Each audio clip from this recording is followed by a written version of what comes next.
we're gonna actually get started. So let's start the streams. The stream is started on YouTube. The stream on vertical and horizontal are both going, I think. Maybe. Let's check. Studio. Studio.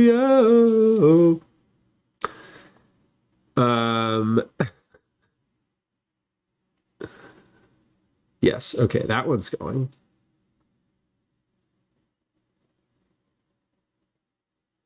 Exiting will not end the stream. Okay, good. That's great. I don't want to exit. I want to just see if it's going. Okay. That's going. And that's going. Wonderful. Okay, cool. Just have to check.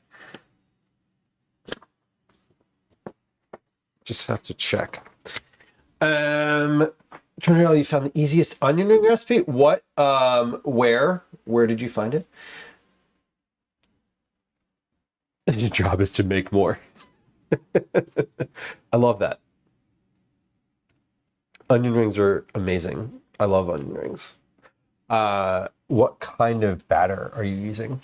Is it like a deep fry? I'm assuming they're deep fried. Bag of frozen onion rings, fellas says.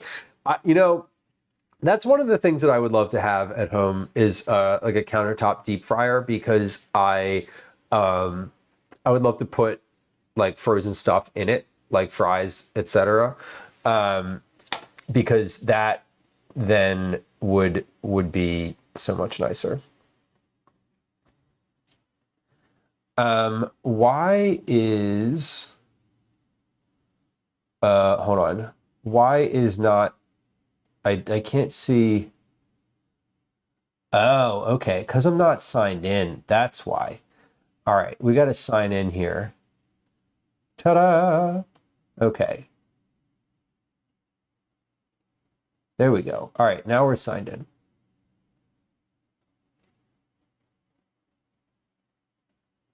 Perfect. Okay. Sorry, technical situation. A fry daddy.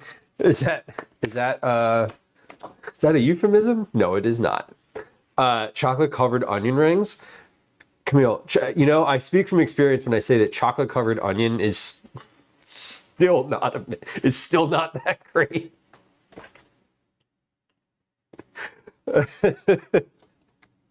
2 cups of flour, 2 cups of water, whatever seasonings you want. Cut the rings, drench in the batter, and fry.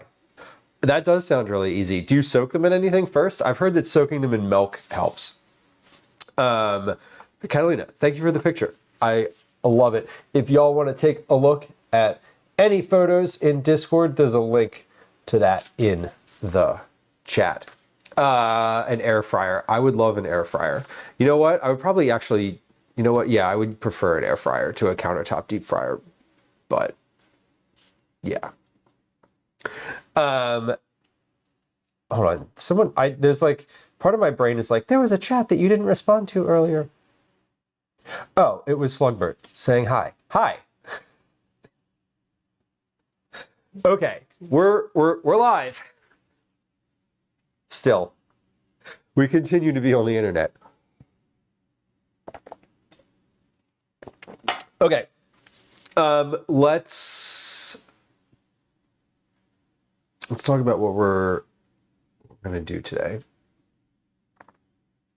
You did not soak them. Worcestershire, black garlic, some padilla, complete in the batter. Vegemite or Maramite. Oh my. Extra oomph.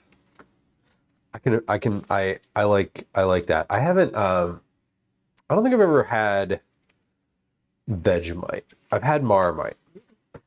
Okay, here's what we're doing today. We're gonna do 3 recipes. I don't know if we're going to get to the 4th. I'm ambitiously going to do three. Two of them I need to make some notes on. One of them I'm testing, start to finish. So those three recipes are a shrimp, garlic, butter pasta. The second is a cauliflower cannellini bean soup. The third is, that's four. Third. The third is a tuna pasta that's like it's meant to be a super quick pasta. It's meant to be able to make in the time that it takes the water to boil and cook the pasta. So really, I mean it when I say super quick. I would love to get to testing the flax oat seed recipe that I had started on maybe like a month or two ago. I don't know if we're going to get to that. I want to do a test of the shrimp pasta first, because that one is the one that is most fully formed. Then I'm going to get to the soup, because the soup is going to need to have some notes taken with it. Then we're going to get to the tuna pasta. Now, the tuna pasta and the shrimp pasta are both going to be good to go in the refrigerator. I am going to send those with Gwen for lunch tomorrow. Calvin loves pasta, so I'm not worried about leftovers for those. And the soup I can freeze. So that is what we're doing first. If I hit a point where I'm like, I think I can squeeze in the flax thing, I'm going to do that, because that is also really easy. Buffers, checks notes. When I say really easy, what I mean to say is melt the brown sugar and the butter, remove from heat, stir in the honey, vanilla, fold in the oats, bake. Okay, really easy, very easy, in fact. So that's what we're doing. That's what we're doing today. Marmite is better than Vegemite, Cybert. Great. Then I don't need to try the Vegemite. That's how I read that sentence. I'm just kidding. I would love to try it. I just haven't. It's one of those things where I haven't seen it and I haven't bought it. Vegemite squeeze? Is that like the sour cream in like the pot in the tube? Or more like, I'm assuming it would be more like the tomato paste in a tube. It's more of a tomato paste consistency, right? Chapster Queen, hello, welcome in. Hard disagree. Oh. They're both great. Why? What's the difference between the two? They're both Australian, right? Apologies if they're actually from New Zealand. I know that there's opinions there. It's a bigger container. Okay. Marmite is British.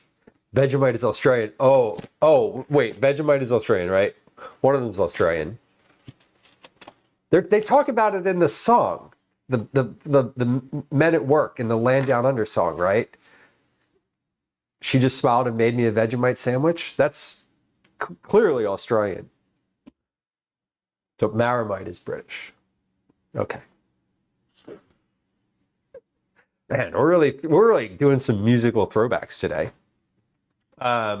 Different consistency. Kind of a different taste. Usually disagree with other people about which is stronger. Okay. So thank you for confirming. Speaking of confirmation, by the way, I found the other day when I was like, hey, we're going to make these garlic cookies, right? Here's the recipe. I'm pretty sure this is the most recent version. It wasn't. It wasn't the most recent version. I found the more recent version with my notes on it. And that version, the one that was more recent, calls for the notes that I made are the same notes that I made from when I made them just like last week or 2 weeks ago. Maybe last week, 2 weeks ago, whatever. When I made them recently, the notes that I made were the same notes that I made on the version that I just found. So I actually have like a backup. I did the same test twice and came up with the same results, is I think what I'm trying to say here. Anyway, I have a much clearer next version of these garlic cookies. So Cyber has graciously, I wanted to say gracefully or gratefully, but neither of those is correct, has graciously shared a link in chat to the Spruce Eats, which is a very, like, it's a pretty large food publication at this point. I don't know if we want to call it a blog because they have staff and they do testing. They pay for recipes, like they're professional now, meaning they are reputable, reliable. Consistency, Camille, exactly. When I found it, I was like, oh shit, look at this. Like, this is the new old new version, whatever. And I was like, oh no, I wasted all this time, but I didn't, because I just like reinforced the finding that I'd already had, which I was happy with. It breaks down the differences. I appreciate that. Because I don't know.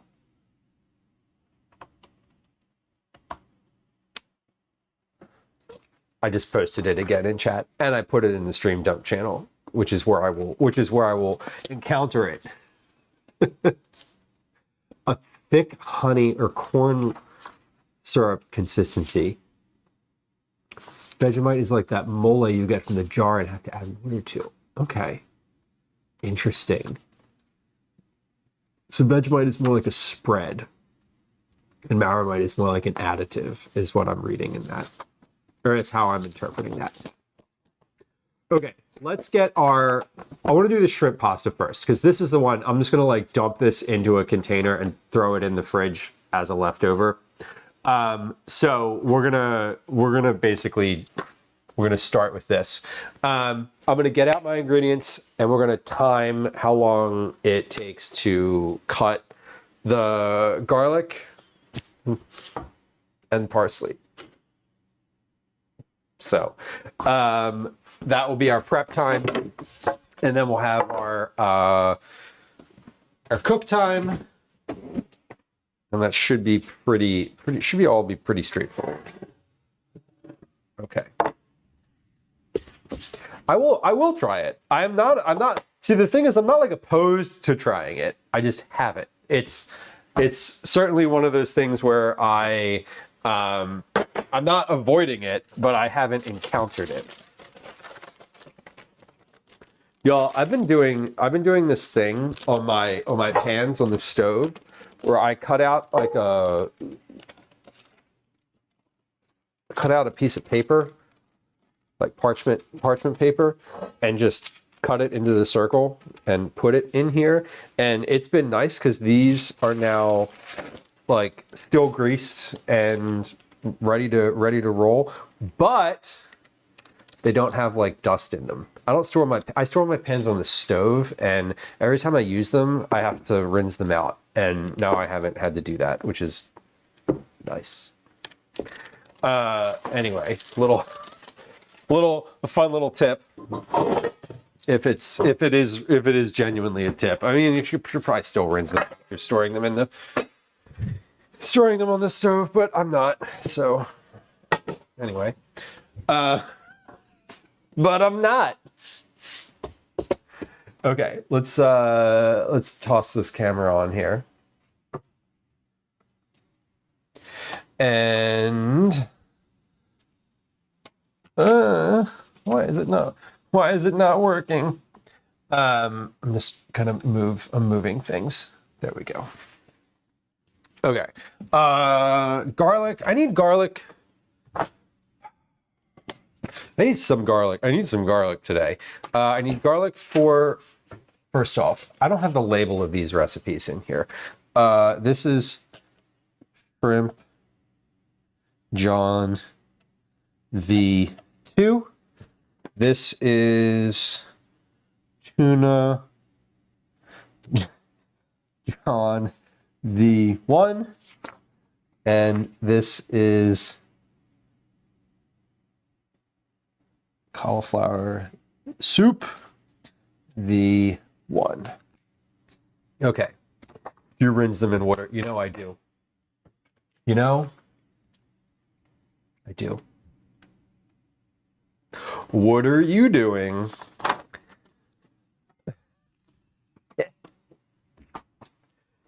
Okay, shrimp.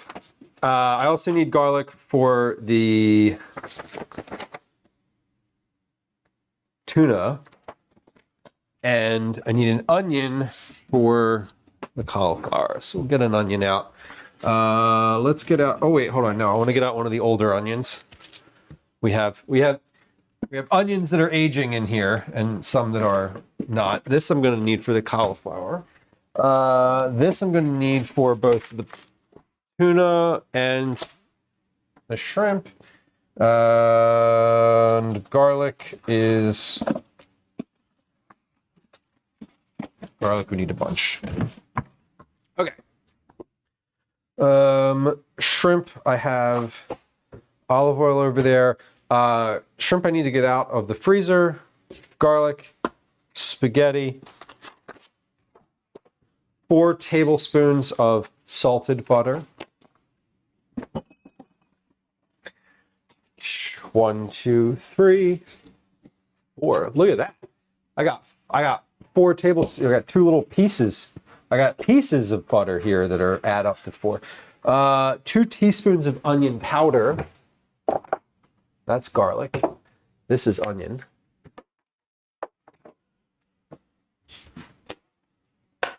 Onion powder, parsley, kosher salt, and ground black pepper. Okay, so I'm going to need some ground black pepper for all of my recipes today. So I am going to do that thing where I stand here and stare at y'all and then grind a bunch of pepper as we get started, because I want to be able to just like measure it without having to grind it in the middle of stream. So we're gonna grind out. Let's see. This calls for 2 teaspoons. So 2. Let's go with 4, 6. Hopefully about 6 plus teaspoons of ground black pepper. An electric grinder. You know. So I would probably use that for these types of purposes. I used to have a coffee grinder that I'd repurposed, one of the ones that you just, I don't know. It was a coffee grinder that I used for spices, but it died and I stopped using it because it died. This one, the one that I use all the time, that I'm currently using, in fact, my stepfather made by hand. What year? He made this in the year 2012. He wrote on the inside, it says to Lou and Gwen. You can't really see it because it's sort of faded. To Lou and Gwen. From his initials. And the year, I think it was 2012. Do I mean a weed grinder? I don't, actually. Although,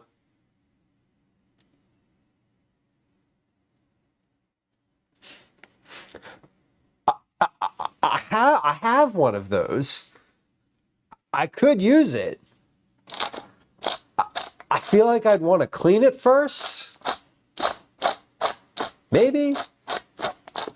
It would clean itself, right? Eventually, like, with it. The first use might be a little bit like,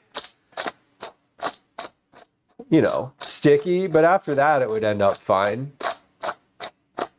It's the only thing I'd ever used a coffee grinder for. My experience has varied from yours. It was one of the ones that it has like a little cup, and you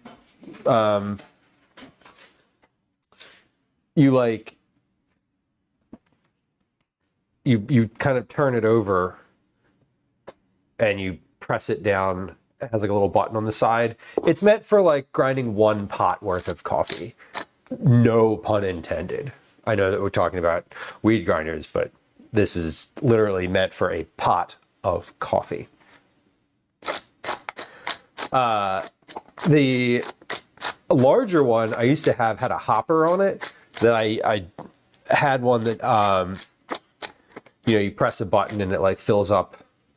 It has like a hopper, like a big, funnel at the top. You put like a pound of beans in. That one was nice for coffee. But I think like a spice grinder would be, I would definitely use it. I would use it for pepper primarily for this purpose where I'm like, yeah, I need a lot of pepper and, yeah, beans. No, this one listen, I've only ever used, I've never put weed in my coffee grinder. I told you earlier I was addicted to coffee, right? Like, I was not kidding. I still have, the cabinet up here behind this sign is filled with coffee stuff. There's like a variety of different coffee preparation methods up there. There's a coffee pot, there's 2 different mocha pots, there's a French press, there's a Chemex, there's a Turkish coffee pot, there's a cold brew bucket up there. So there's a lot up there. And none of them have I ever put weed into.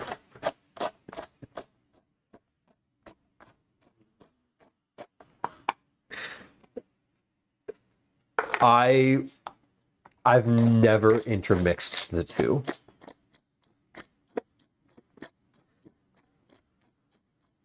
Cold brew is very good too. I agree.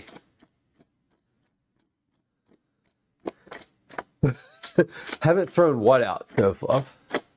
Which aspect of your habit is still lingering? I didn't touch anything. I didn't throw anything out of the grinder. Okay. I was gonna say it's probably pretty old by now. I didn't get rid of anything. It just all is still in the same spot that it was before I just stopped using it.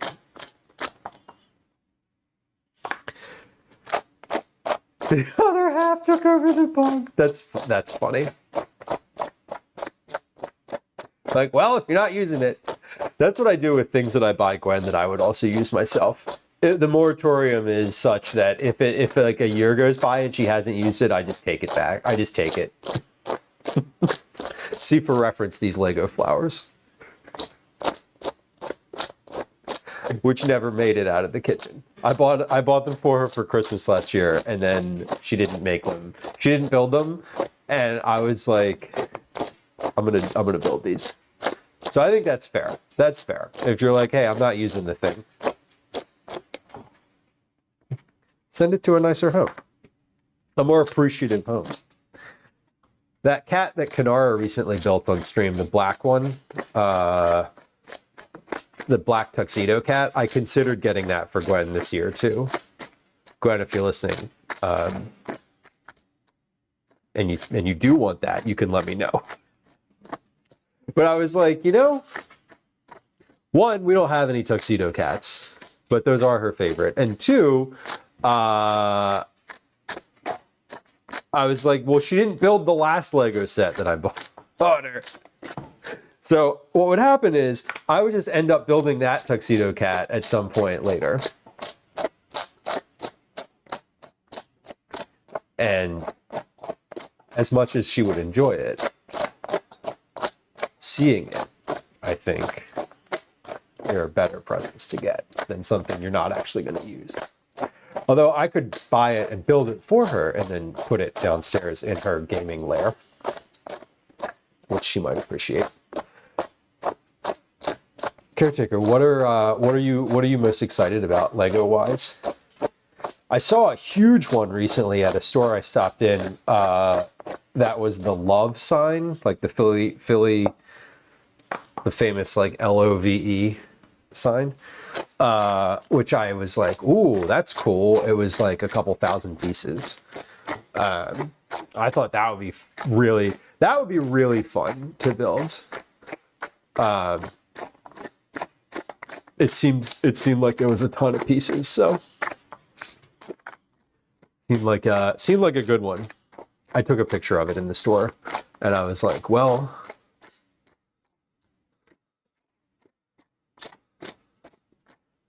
three new Batmobiles, monster trucks. Whoa, nice. Batman symbol seems like fun.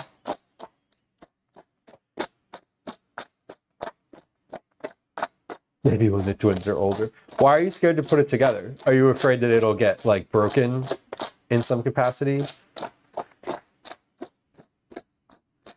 What happens when you when like you have a big Lego set like that and you drop it and like it breaks? What's the strategy there? Do you try to repair it, or do you like literally take it apart and do it again? I feel like I would take it apart and do it again. Like that, I think that would be where I would be like, I can't, like, we're not dealing with this. I'm not dealing with trying to figure out where in the process I am here. I'm just going to I would just start over. That would be my strategy for something like that. Unless it like was clearly fixable in one specific way. They won't be careful and will lose pieces. That's reasonable. Starry Night, that one looked cool. I saw that one recently. The twins are on the side of messing with stuff. And you don't want that. Okay. Let's thaw these shrimp. That's step one. Oh shit. Okay, never mind. I mean, not shit. Just the bowl I was going to thaw them in is in the refrigerator, holding what is it holding in here? Broth. Right.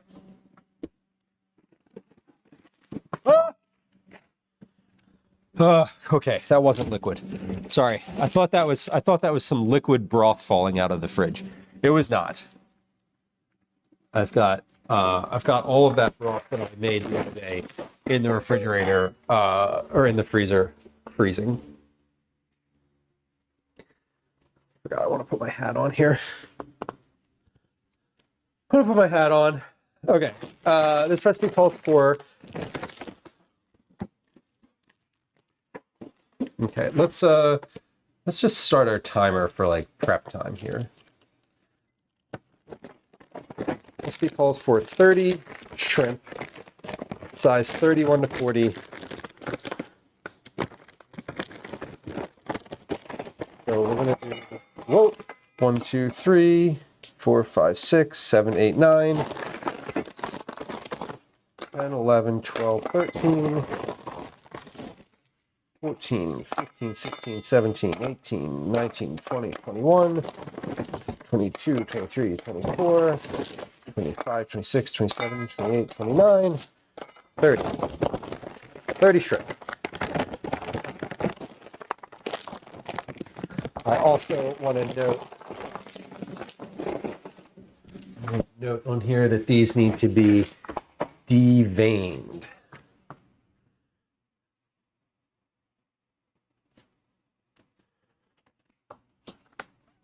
Okay, and then thawed. As we established last time, we can do just cold water on here and refresh every 10 minutes or so as it's necessary. It was not necessary last time to do that. They thawed in under 10 minutes. So, okay, that's good to go. Wash my hands though, because we just did shrimp stuff. So,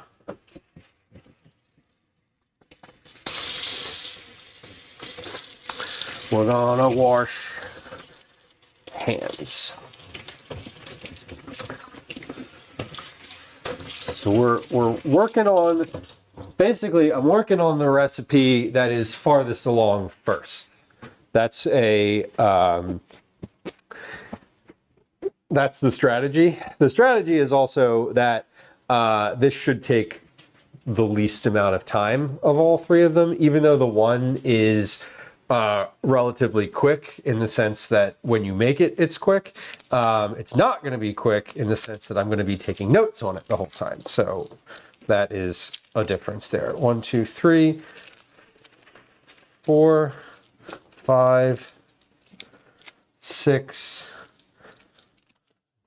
7, 8 cloves of garlic. 8 cloves of garlic. And then I'm going to put the other garlic aside because I'm I'm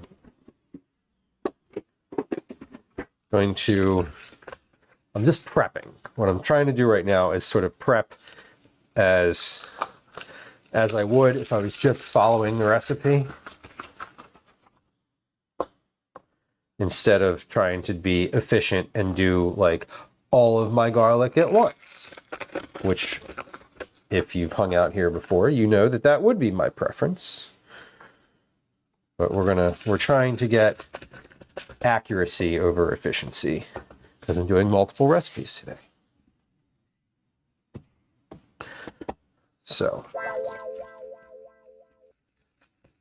ooh, key lime pie. Is it? I'm assuming it's resting right now.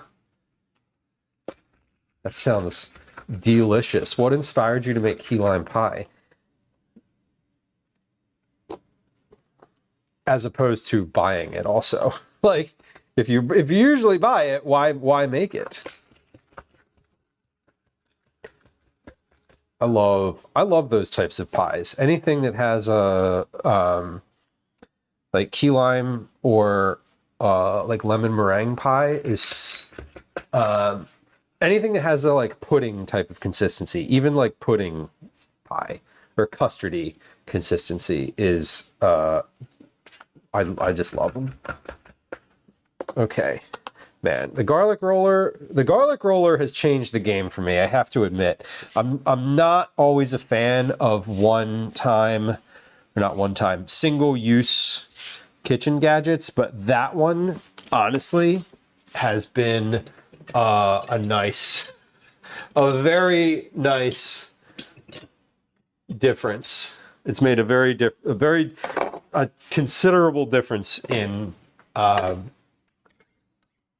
the kitchen practice.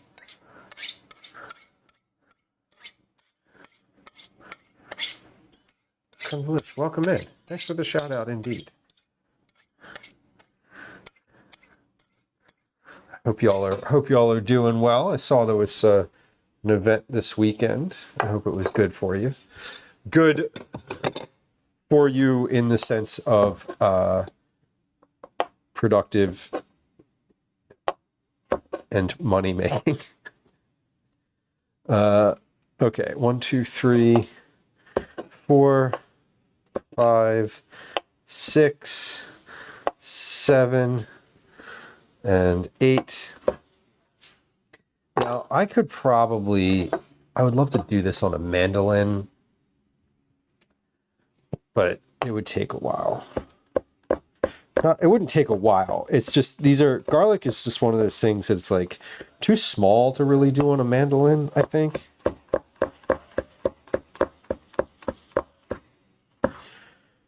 Yeah, was this the first one? Was this the first event?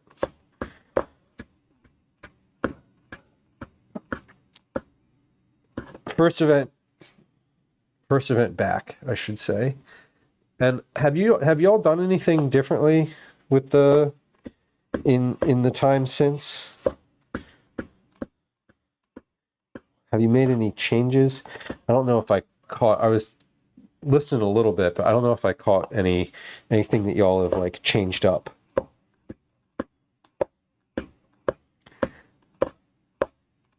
Other than maybe some armor plating. Sorry, not to make light.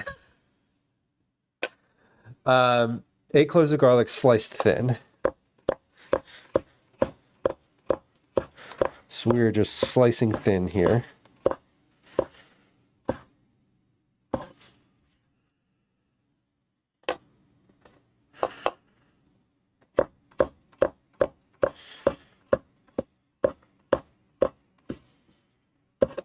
That is 8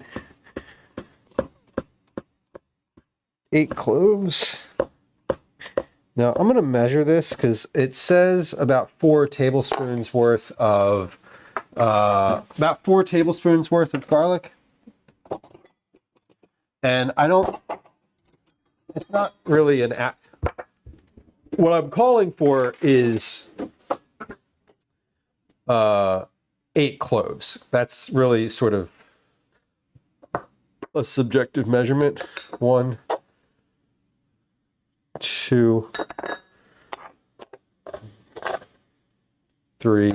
Yeah, about roughly 4 tablespoons worth of garlic. Okay, that's all that I really needed to know right there. Okay, so garlic is ready. Box of spaghetti, salted butter, onion powders on the counter, parsley, chopped, a cup. We're gonna get out some parsley. This is curly parsley, sparkling jewel. Hello. All I need is my credit card number. I mean, I'll give it to you, but you're not gonna get any armor plating off of it. That's for sure. Oh my God. I just actually had someone get my credit card number and make a bunch of charges and had to deal with that. Not that that's what we're talking about here, but you know, reduce the menu. Okay.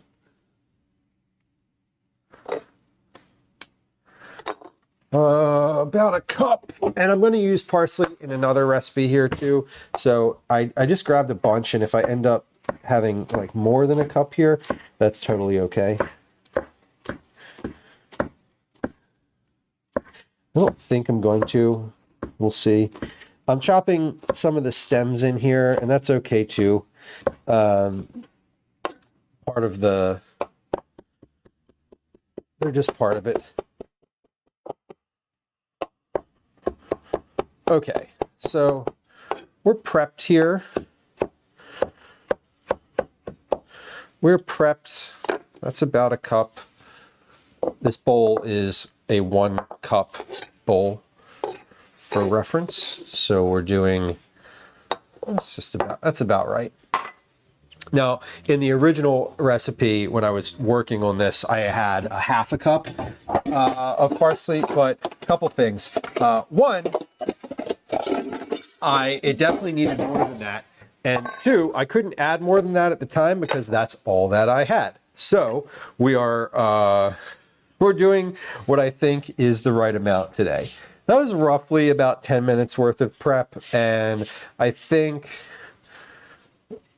that should be about accurate, especially with the garlic. If you're peeling it by hand, 8 cloves of garlic, taking the paper off of that does tend to take a while. So prep is about 10 minutes.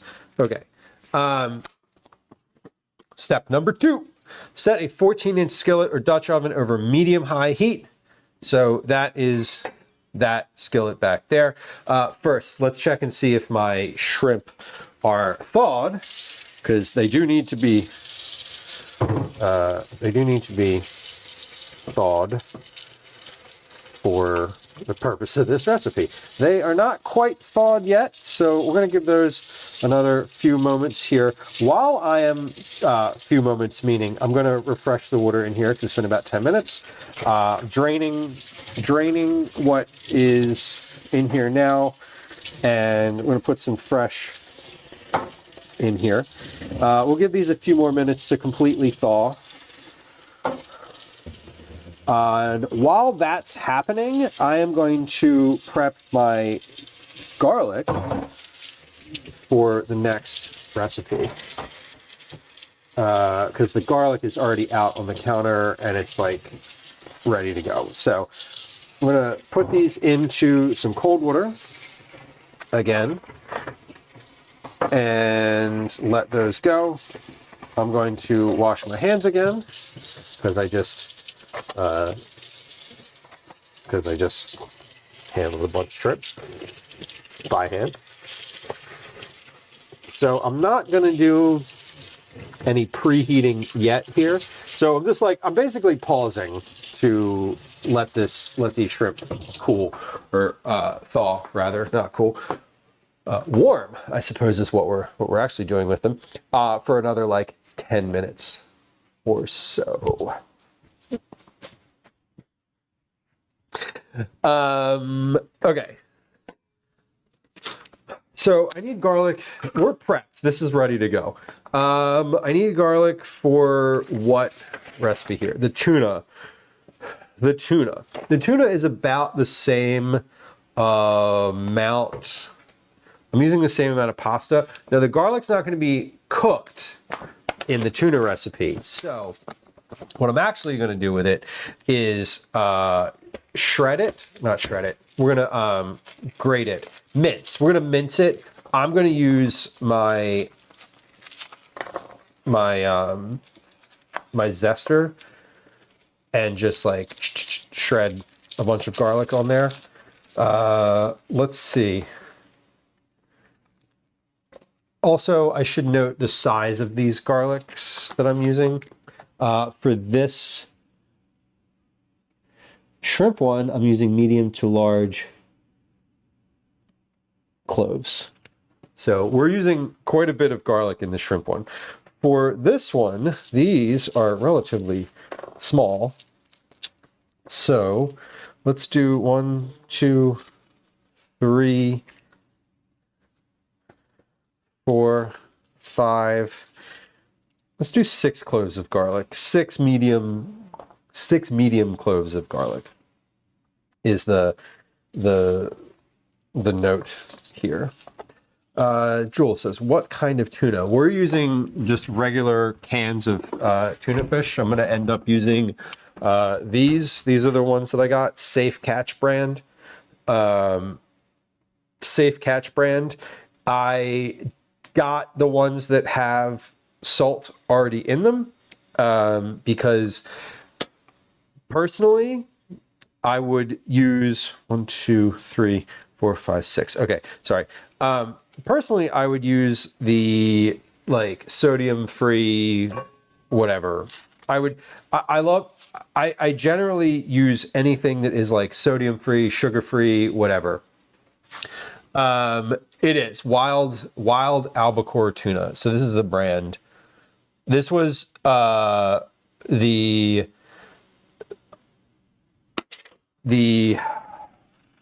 most accessible type of tuna that I could find that wasn't like Bumblebee. So when I'm working on a recipe specifically that is not just for my own sort of personal use, I always try to go with what is going to be the most accessible in any grocery store. Personally, I would use something probably a little different than what I usually do that. I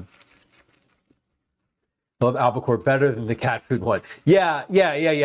And that's a good point, actually, noting that I'm looking for albacore tuna because I do want it to be flaked. Like I want it to be large. The other type of tuna, I forget what it's called actually, because I don't ever buy it. Because I'm like, if I want to chop it up, I can just do that myself. I don't want it to be completely chopped already. I think the only time that I prefer that is occasionally when I'm making like a tuna salad, like especially for a sandwich where I kind of want everything to get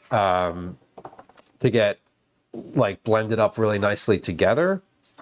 If the tuna salad is going on a sandwich, then occasionally I would prefer that. But noting that it is albacore is a good call. Yes, it is, in fact, albacore tuna, the general tuna that I almost always buy. Okay. So again, I'm just doing this garlic here for my next recipe, because now I was talking about efficiency earlier. Now I'm finished with needing to do garlic, which is, or not yet, but I will be in a moment here. And again, this is I'm guessing it's about 6 cloves. This recipe is one that I've made just a bunch of times, and I've really honestly like never measured anything on it. So I might end up wanting like a lot more garlic here or a lot more of something, but we're doing version 1 of the recipe. So version 1, for almost all the stuff that I'm working on recipe wise, version 1 is just like me making it the way that I would make it if I was just kind of riffing, and then iterating from there into like, oh yeah, this actually needs more or less of this thing, just more formalizing of what I'm sort of already doing. So for this, I also, hold on, I should have measured this, how much this garlic weighs, but now that I have another bowl out, we are going to do just that, because I forgot to do that as we were getting started here. Dr. Hex Mikey, welcome in. Good afternoon. Yeah, about 30 grams, about 1 ounce. Yep, wait, it weighs what I thought it did. Okay, perfect. No farther notes. I already had that weight written down, so that means like this is consistent with what I did last time, which is great. So I am shredding this garlic. Now for this recipe, this is going to go in olive oil and get warmed over top of the pasta pot. It's not actually getting cooked. So I want this to be relatively broken down already, so that once it kind of gets in the oil, it mixes in nicely.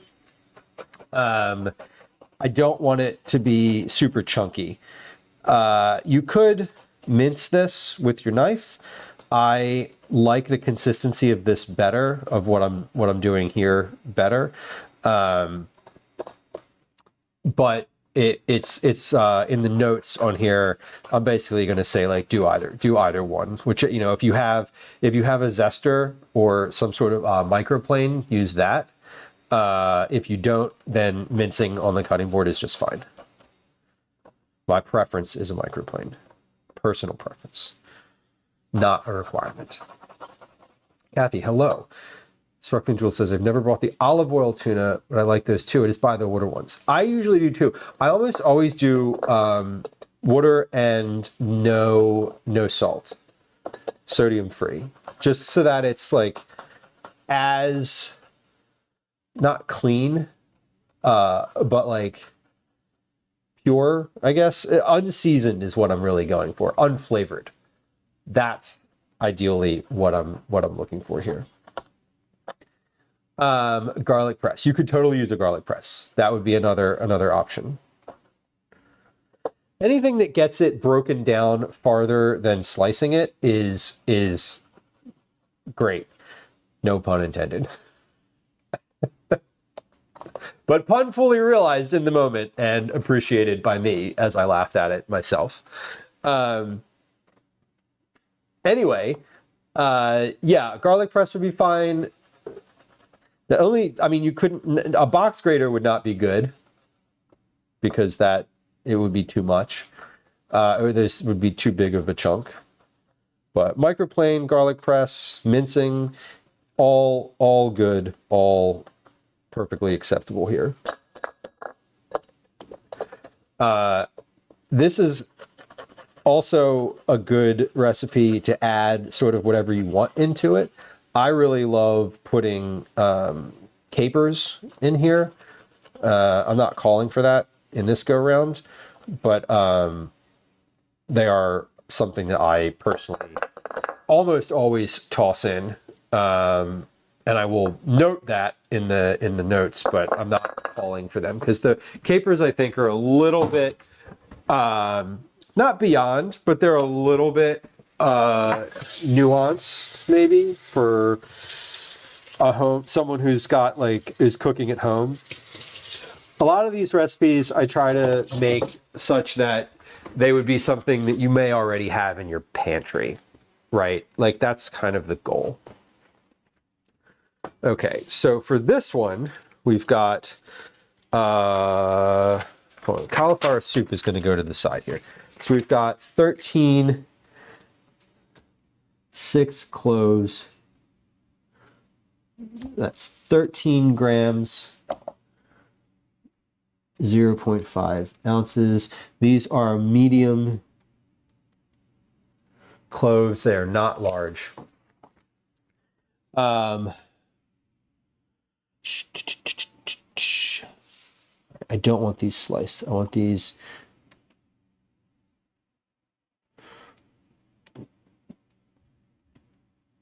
or what was the thing that I just used? Microplaned. Okay. So those are going to go over here for later. Let's check on that shrimp and make sure that we're thawed. I am full of puns today. Did you like the grating pun? I thought it was pretty great. Sorry. Dan, hello. Welcome. All right, these are definitely thawed now. Yeah, so about 20 minutes to thaw. And for these, I am not, again, I'm not going to call for drying them, like patting them dry. The primary reason I'm not doing that is because I am basically leaving everything in the pan. There's no, all the liquid is just going to stay in the pan. I don't really care if they sputter a little bit. It doesn't matter. Also, the extra water on them is going to help them cook and steam. So it'll be fine. I thought you were making gnocchi at first when cutting the garlic. I am not, but Sparkling Jewel, Kathy, are you still here? Take me through the gate. Are you still here? I have something to show you. Can I share? Is it okay to share this? I received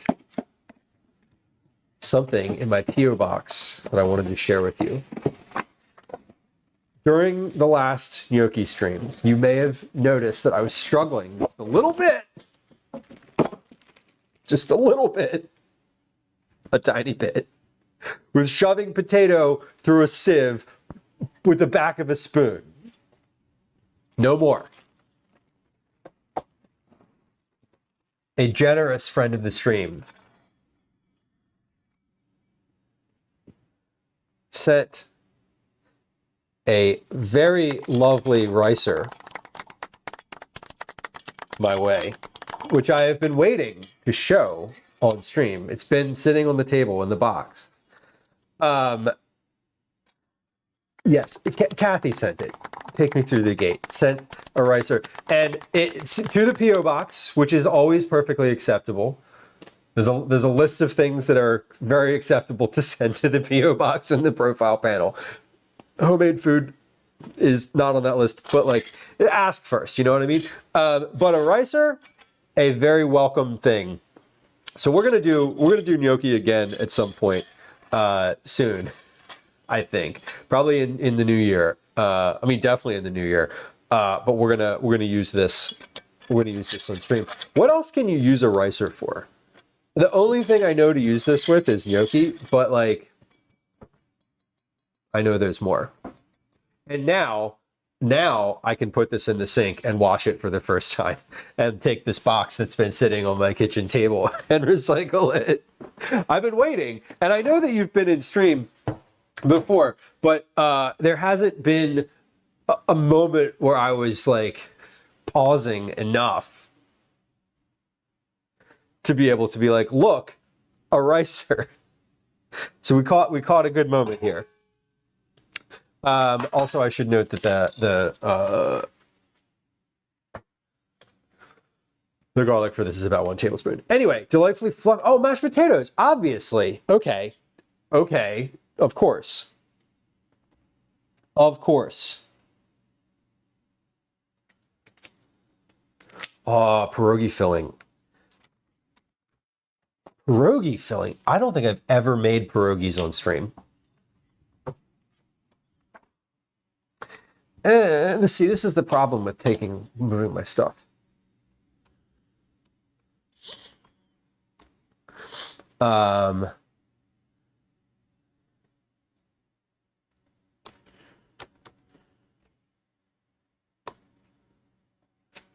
Wait, that's not how you do that.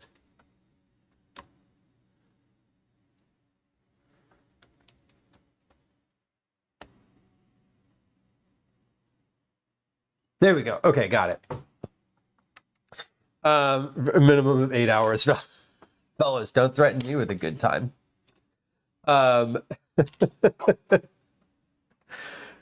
Okay, we're gonna do this pasta. Now, this is also likely to go quickly. So not likely. I mean, we're gonna go quickly here. Set a 14-inch skillet or Dutch oven over medium-high heat. Add the olive oil. Add garlic, then shrimp in a single layer. Cook shrimp on one side for 1 minute until they are opaque, halfway up their largest side.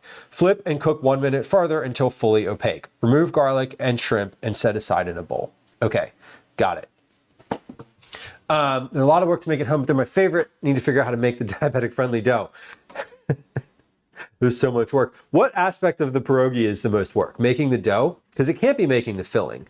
I would imagine making the dough and like letting it rest and then shaping them is probably quite a bit of effort. I know that the shaping them is probably a bit of effort. I know from experience, having shaped a pasta or two on this stream.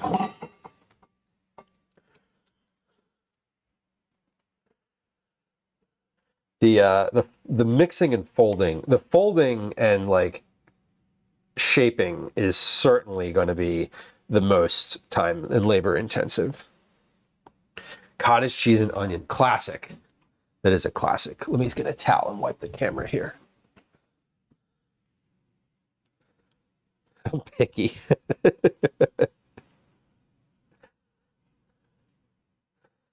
Make spatzel. Oh my God. So if I haven't even thought about spatzel since the last time we talked about it on the stream. But like I used to have that as a kid. My mom used to make that. And I don't recall anything about it. Hey, the camera works today. Look at that. Ooh, it looks good today. I just wiped it. That's why. Sometimes this camera does not look good. And other days it does. Today's a camera looks good day. Okay, so we're gonna preheat this. Medium high to me is a 5. Mine goes from 1 to 7. So a full medium is a 3.5. I'd say medium high is a 4.5. 4.5 to 5, somewhere in there. All right, recipe calls for 3 tablespoons of oil. A folder thingy, Jewel. Yeah, that I've seen. I've seen the ones that look that you like make. They look really convenient. I would probably obviously make them take a lot longer. Okay, so this calls for 3 tablespoons of olive oil. So we're going to go with 1, 2,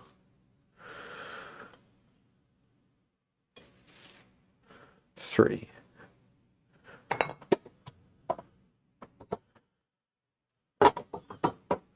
And we're going to swirl that around. Better with a large cheese grater than a ricer. The pierogies that I usually get are like potato and onion. The ones that I get, the frozen ones that I get from Wegmans that I put on a sheet pan are potato and onion. They're very popular in the house here, though. Calvin loves pierogies. I do too. I love them. My friend Michelle loves pierogies. Actually, I wonder. Oh, I should have Drew come on with me and make pierogies for he and Michelle. Michelle being Drew's partner. Okay, this is preheated. So we should be good to go. Hey, look, you can see the camera in here. Isn't that cool? You can literally see the reflection of the camera. I mean, cool is relative. It's kind of weird. Okay, we're going to. I'm going to put the garlic in here first, and then we'll put the shrimp in, and then let me get my chopsticks here. So I'm ready to flip. An enrichment activity. Kathy, he does need some enrichment activities. The cheese. Yeah, the cheddar and potato are the other ones I get from Wegmans. Wegmans has relatively good, I mean, you know, good is they're good enough.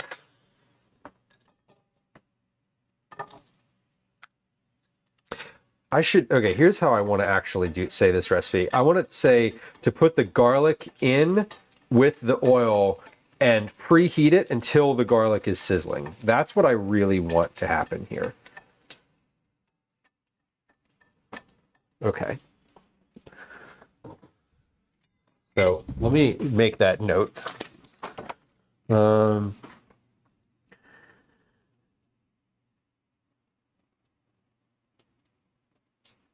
Till sizzle. Then add shrimp in a single layer. Okay, so we're going to add the shrimp now. So this is my big pan of shrimp, or bowl of shrimp, that I'm just going to add in as single of a layer as I can.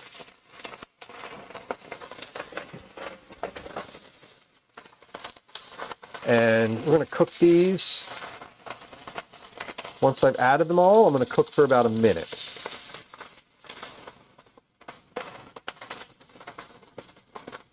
So we're essentially like stir frying here because I have my pan pretty hot.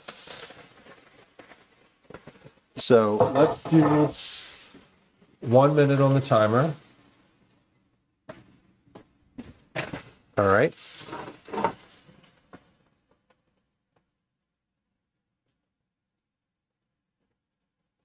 Oh, Velas, I love a pierogi takeout place. There's one in Philly that I really that I love. It's they do similar, although I think they only do like takeout. Place in Michigan. Yeah, I love a good just like pierogi spot. An Eastern European part of Michigan. More than just Mrs. T's. Yeah, Mrs. T's is classic if you can get it, but like heard that there's better ones out there. Darlene on YouTube, thank you. I appreciate it. They do, I think, look pretty good. At least to me they do. All right, we're at a minute here. We're going to start flipping. I'm going to start flipping from the middle.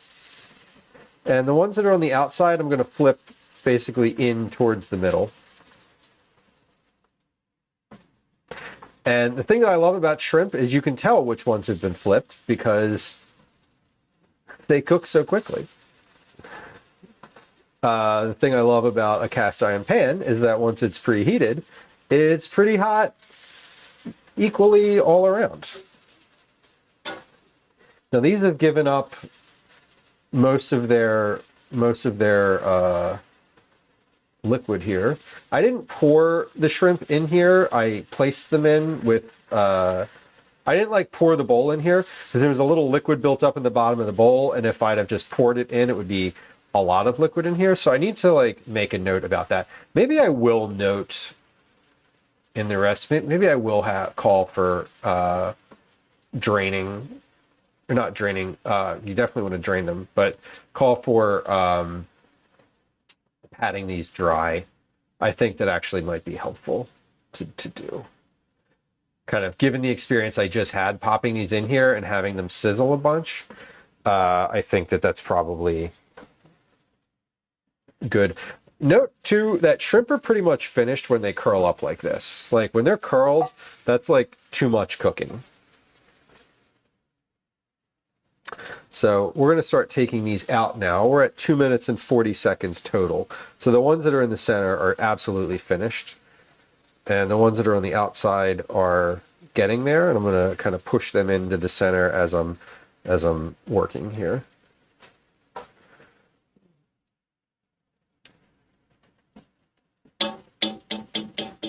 A rainbow pierogi emote would be amazing.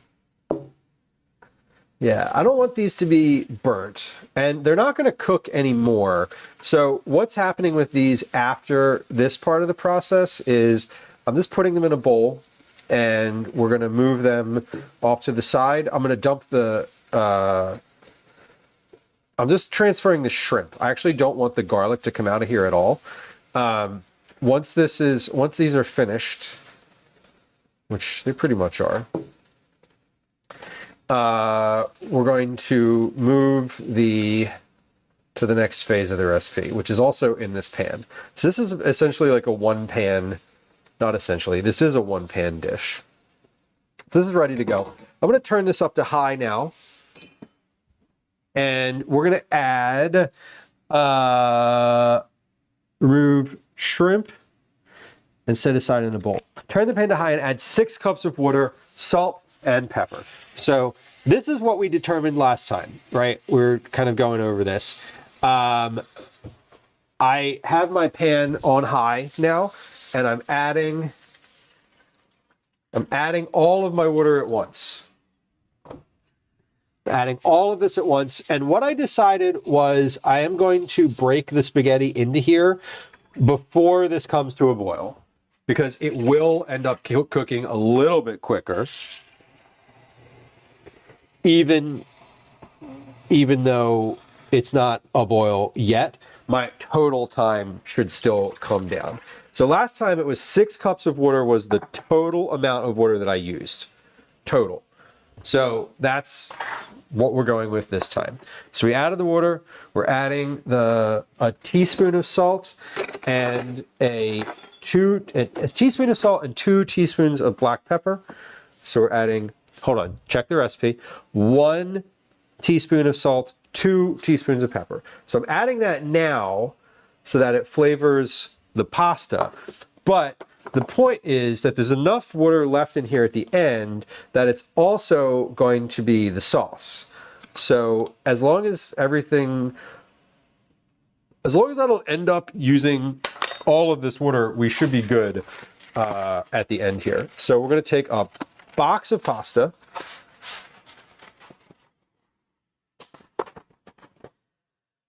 And we're going to kind of let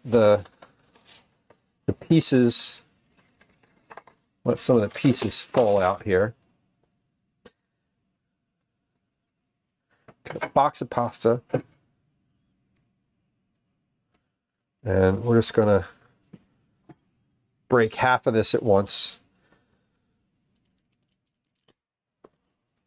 I'm going to let that, push that into the pan. I'll break the other half.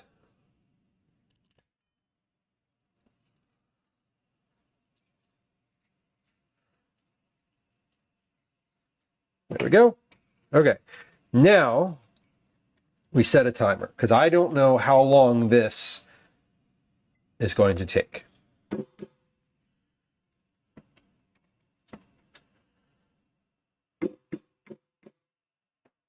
Well, basically, we're going to bring this to a boil. We're going to cook this until the pasta is finished.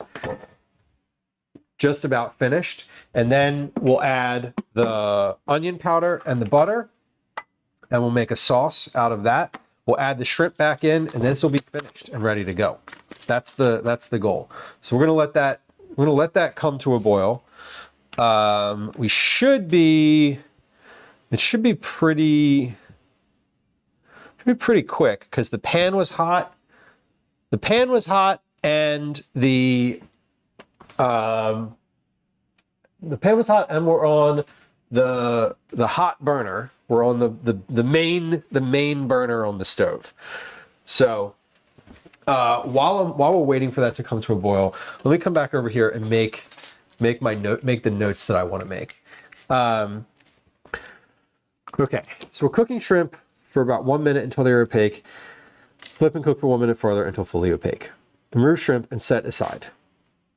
Turn the pan to high and add 6 cups of water, salt, and pepper. Okay. Break spaghetti in half into the pan. Bring to a boil, stirring and stir frequently until cooked. Bring to a boil, then cook, stirring frequently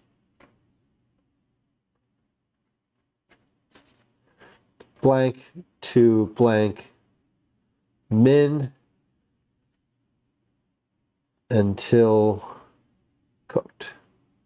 Okay, so what I want here is I want that to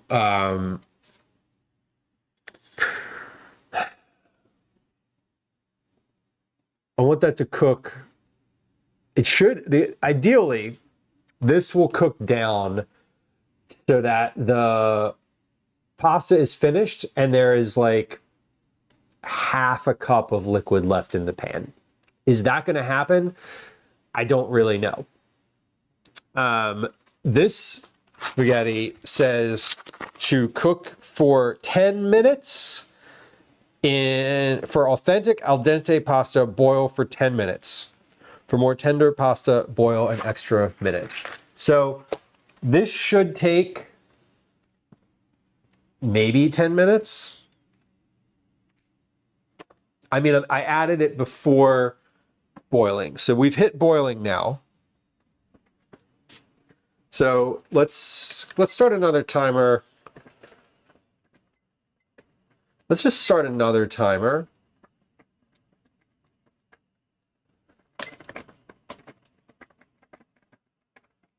For how long this is from the point of boiling on. So this took about 2 minutes to come to a boil.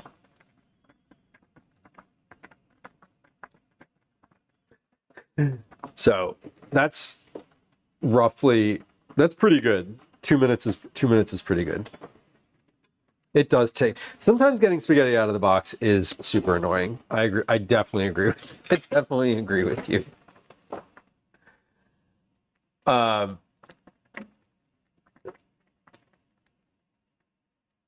So we're good here. This should, now the other thing that is happening here is I have a lot of surface area and a lot of evaporation coming off of this. So you want to keep stirring it so that the pasta stays below the line, stays below the water line.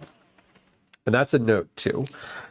Stirring frequently to keep pasta below water line.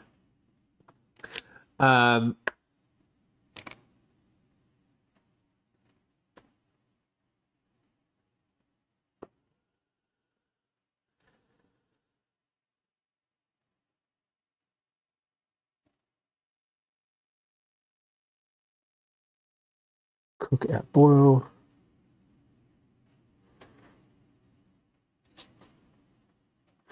Okay, so I'm going to note here also how long this, I'm noting that it took 2 minutes to come to a boil.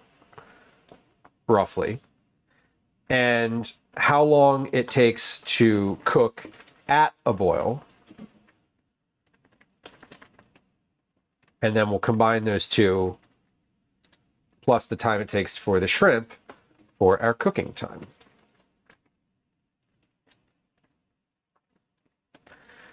But what we're getting at here, the reason that I'm doing all of this like this is flavor. So all of that shrimp that I just cooked in here, all the little like liquid that was left behind, the bits that got left behind, all of that is cooking up alongside these noodles and is getting into all that flavor is getting into those noodles. Same thing with the garlic. You know, we cooked it in the pan to sear it off a little bit, but now it is also in flavoring the noodles. I'm going to center that pan a little bit more. It was kind of off to one side on the burner.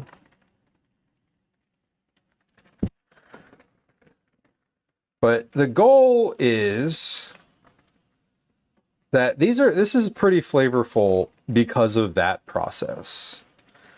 And it's sort of like a risotto. I mean, it's not like a risotto, but like, in that sense of like, you just kind of, you're trying to get the exact right amount of liquid into it.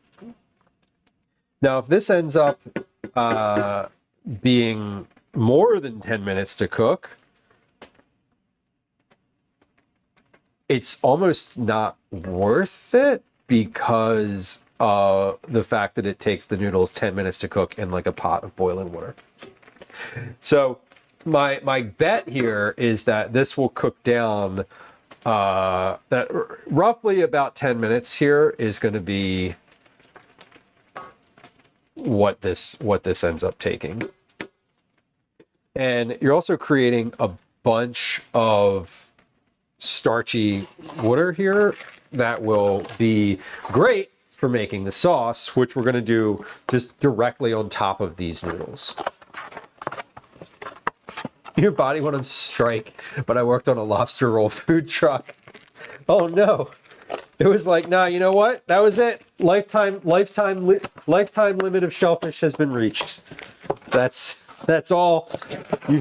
You overdid it, and we're done now. I mean, that's kind of funny, Fudge Charlie. It's not that funny. Like, it's sad, generally speaking. That is a sad state of affairs to like develop an allergy. But it's funny that that's like, well, we overdid it. I'm also wondering here if 6 cups of water is too much. Because the other thing is that when I did this the first time, I started with 3 cups. No, I started with 4 cups, and then I added 2, and then I added 2 more. So I'm wondering if there was something in that adding process that is going to change this. My guess here is that 6 cups is just like about the amount that it takes. And you can see it's starting to boil off, right? Like, you can see that there's more noodles now, like more visible noodles in the pan. Okay, that's just not cooperating. There we go. That's better.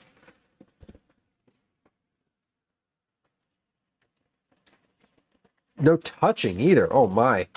That one's rough. Oh, hold on. We got a shrimp shell. Speaking of shells. Got a shell that just floated out to the top. I would miss crab too, Fudge Darling. Crab is great. I was just at Reading Terminal. I don't want to rub it in, but I am going to tell you about eating crab. I was just at Reading Terminal last week, and Calvin has this ability to have like the literal most expensive tastes of any child on earth.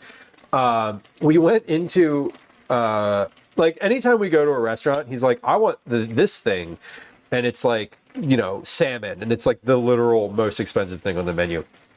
Anyway, he recently, I asked both he and Gwen, like, what are you craving? Like, what do you want? You know, what kind of things would you like to eat soon? And his response was crab cakes. And I was like, okay, all right. Like, again, with the expensive thing. So I was in Reading Terminal, I was looking at the price of crab, and it was like $55 a pound. And I was like, bro, I'm not getting crab. I was looking at crab to like make crab cakes, right? And I was like, we're not doing that. So I went to another stand, and they had crab cakes, and they were like $4 each. And I was like, what are you doing? Like, what? Like, that seems wrong and off, but like, okay. And I got them, and there were definitely a lot of filler.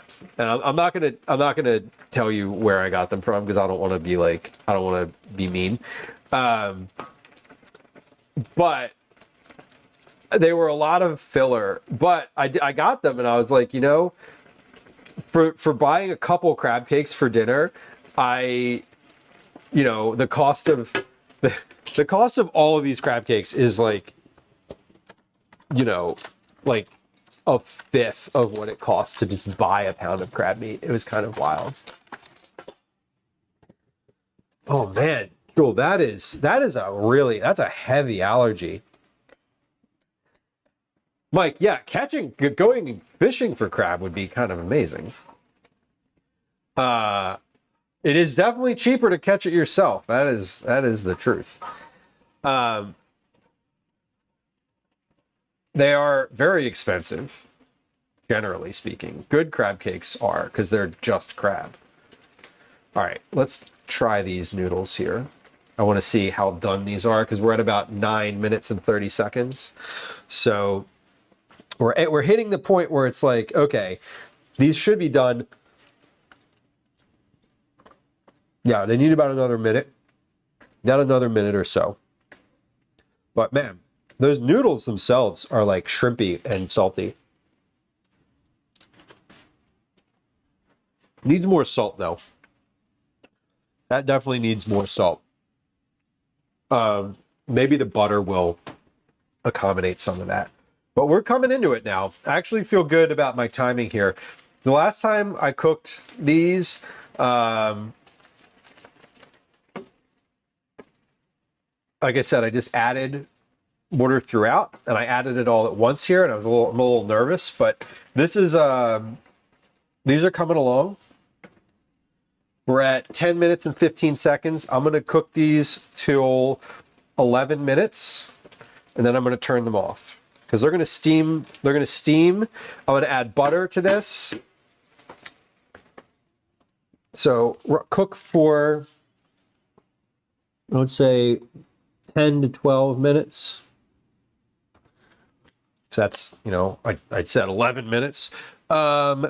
We're going to add another teaspoon of salt here.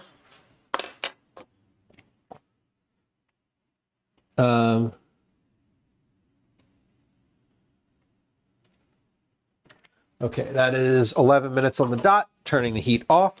We're going to add a teaspoon of salt, a teaspoon of salt. So one teaspoon salt, 2 teaspoons of onion powder,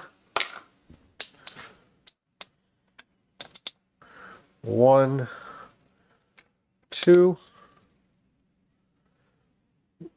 and our butter. We're going to melt in our butter. That's 1 tablespoon plus 3 tablespoons. Whoop, there we go. So yes, so essentially I am cooking all of the noodles. This is a one pan dish. So what we did here was I cooked the shrimp in this pan and took the shrimp out. Here it is. I took the shrimp out, and then I put 6 cups of water in here plus my noodles. and boiled that for about, it took about 2 minutes to come to a boil, and then I cooked it for 11. So basically what it says on the box. And I am adding butter in here now. So we just added the butter. Added butter and onion powder and salt in here. And it's this sauce is a little bit watery for me, so I'm gonna kick this on for another minute here and just let this kind of boil a little further. We're not adding the shrimp back in yet. I'm gonna add the shrimp. Actually, no, I'm gonna add the shrimp right at the end because I don't want the shrimp to cook anymore.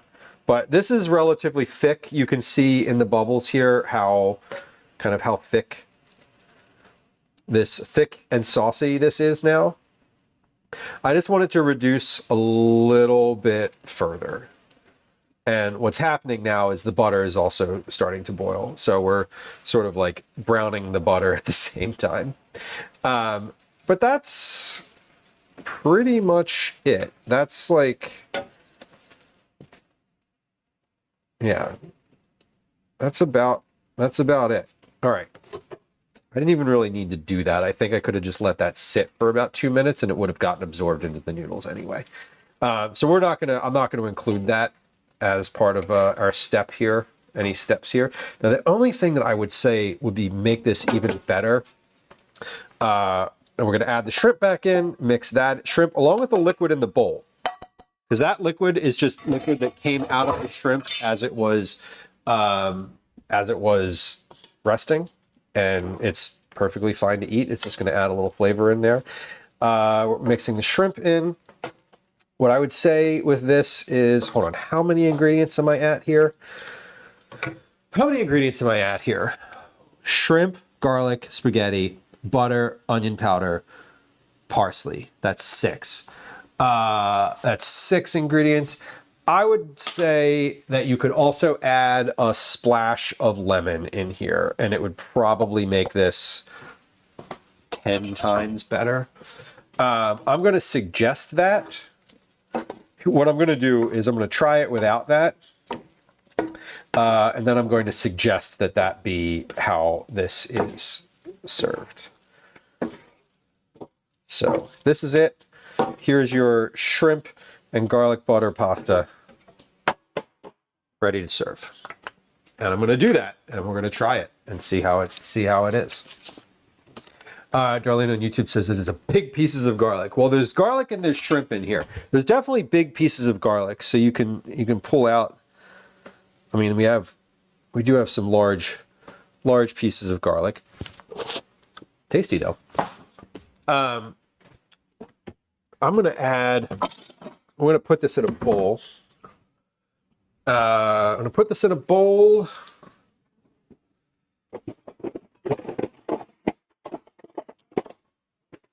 Serve it. Oh, I need to take a picture. Well, I want to take a picture of this. Don't, oh my God, do not let me forget to take a picture of this. Because I'm definitely inclined to not take a photo or forget to take a photo, and I need one. That is the thing. It is a need, not necessarily a want. Okay, let's come on over to the counter.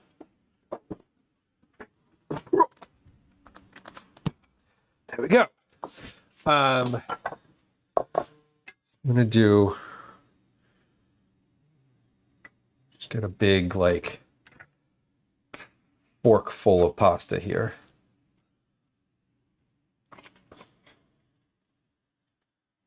Let's get our bowl a little closer.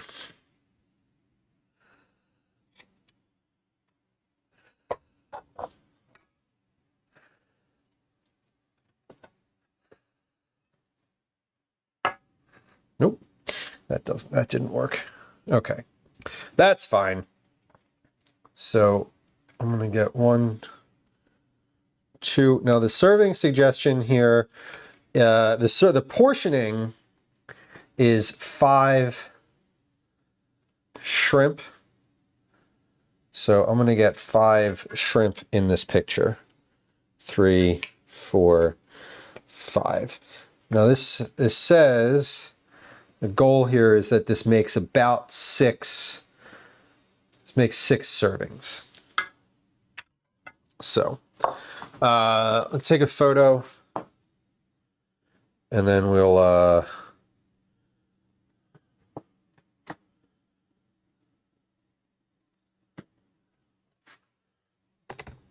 try it. Try it and make our final notes here. So that looks pretty good. I'm happy with it visually. I'm happy with it visually. We'll see how it is taste wise. Let me take a whole picture of the pan too. So one of the things that I always get asked for is is literally a picture, like a reference, just a reference photo of what the final dish looks like, how I plated it, that type of thing. So that is 1 serving. Let me weigh this bowl, or rather, let me weigh this bowl.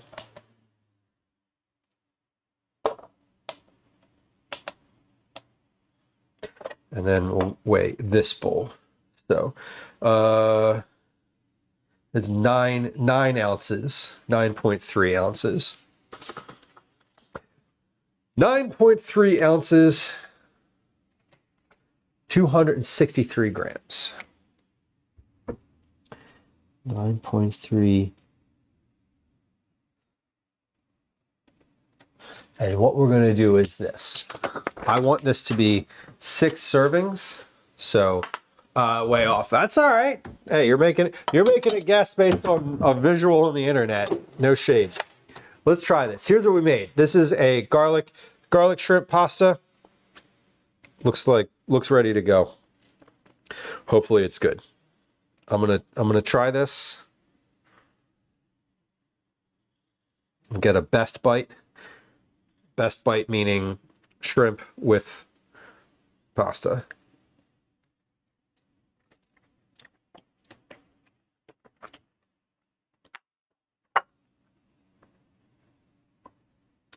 That is tasty.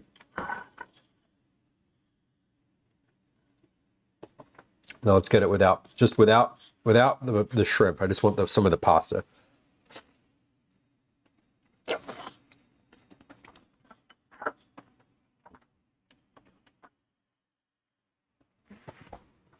The salt is good.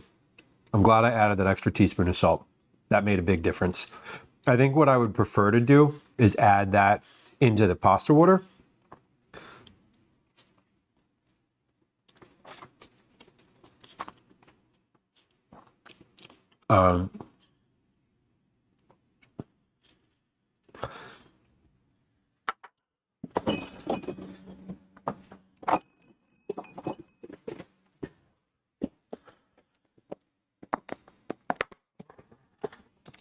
Hold on, here we go.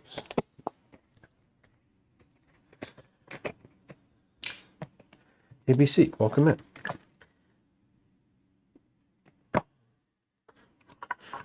I'm adding a little bit of, just a splash of lemon to this.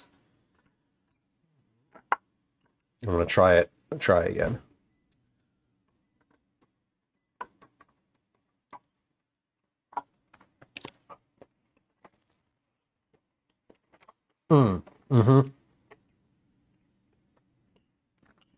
Okay, so much better. I think the lemon actually is like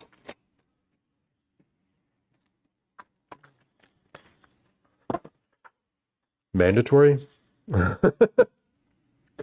I think that my brain, when I see shrimp, I think I was expecting lemon.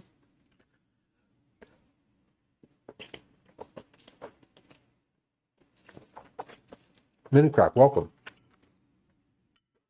Yum is the right word for that. Okay. Here's what I am going to do. because we're talking about portion size here. I'm going to put all of this into a big old container here. I'm going to put this in the refrigerator because it's going to be for dinner later. We might have this for dinner. We might have the tuna pasta later. I'll see. My son is probably going to want this, just out of an abundance of awareness for how he is. He's probably going to want this pasta. I don't need to lift this pan, do I? No, I don't. What I can do is transfer it like this. But I'm weighing it because I want to add what's in the pan plus the weight from what I put in that bowl. And that's going to tell me what my total volume is. And from there, I can make sure that I know what like 6 portions comes out to be. And if it needs to be a little more than 6 or less than 6, like 5, like say 5 or 7, then I will sort of be able to determine that because I know what I put in the bowl. And if the like average portion is way more than what I put in that bowl, then I'll know that this is probably like more than 6 portions. Now, I will say this. When I made this for my family last time, we ate all of it in one night. There are 3 of us. So, you know, you may portioning doesn't always reflect how much you're actually eating. You know, like how there's 2.5 servings in a can of Coca-Cola. Right. Okay. So I have 1,471 grams.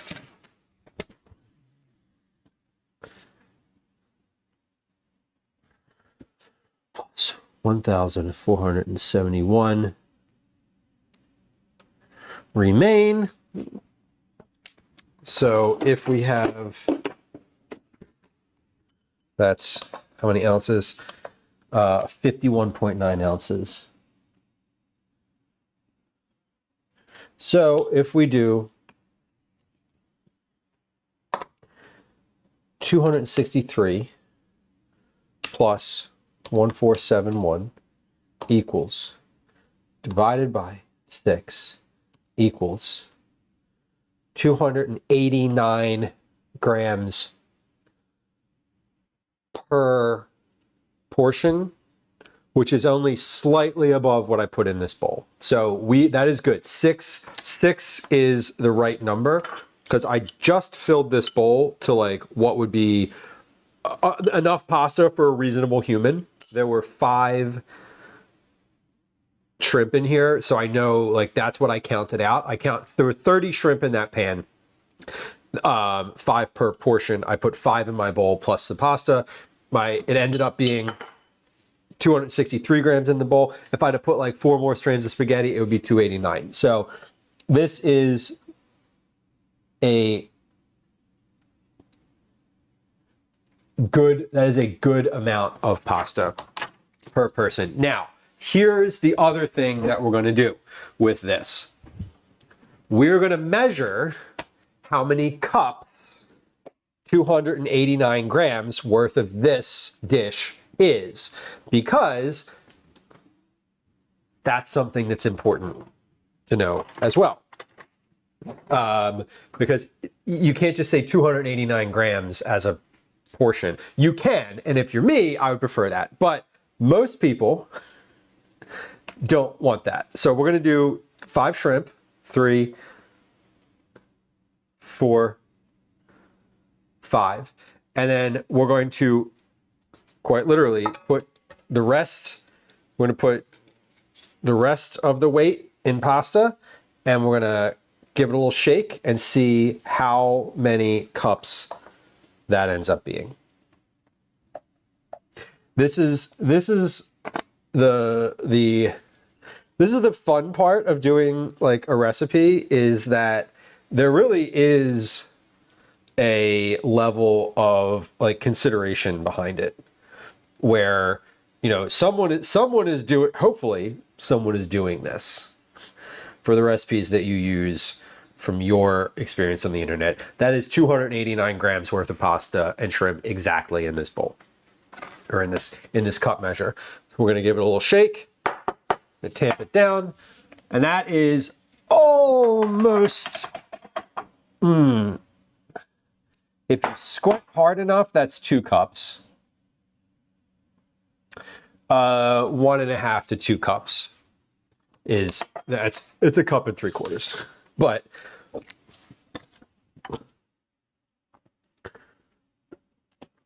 But I have my notes here. So here's version 1. Here's version 2. And I am about ready. I feel like pretty good about that. I might, knowing how much my family likes pasta, I might test that one more time. Because there's never a day where I would be like, hey, you guys want pasta for dinner? That they would be like, nah. So I'm pretty good. I feel pretty confident about this one. Okay, this is going to go in the refrigerator though. We're ready to move on to the next one. Before we do that, we're going to take a quick break. Not before, I mean like before we start the next one, we're going to take a quick break. I'm going to tidy up the counter just a little bit here while we're getting towards that. I also need to wash some of these dishes, the cup measure specifically, and the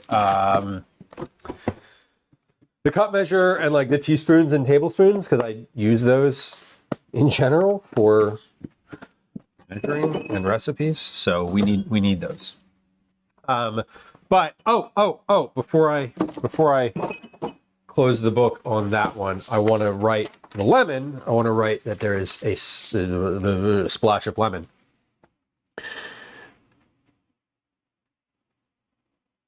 And we'll quantify exactly what a splash of lemon means, because we can't. Splash is subjective.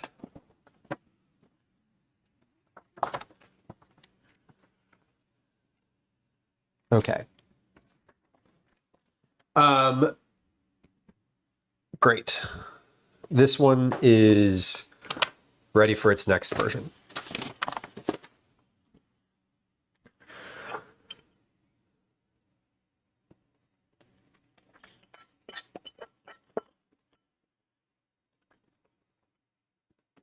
This is very good though. I'm very happy with this one.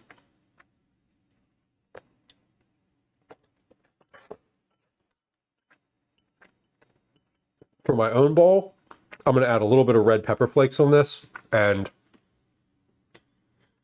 some grated Parmesan on the top.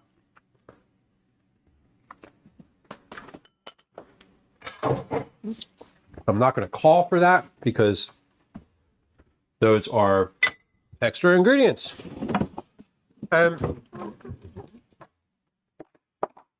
I think that when most people read a recipe like that, you know, they're going to add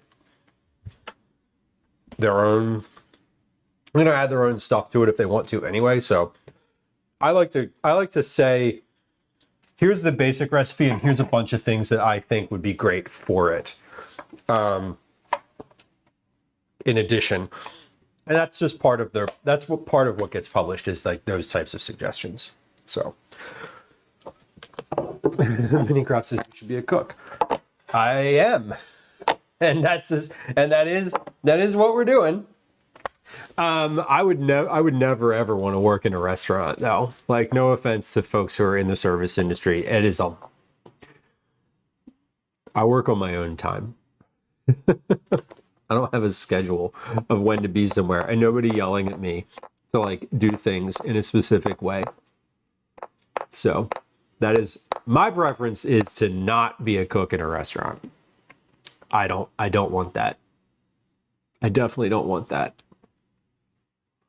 All right. we're going to take a quick break. I am going to load the dishwasher.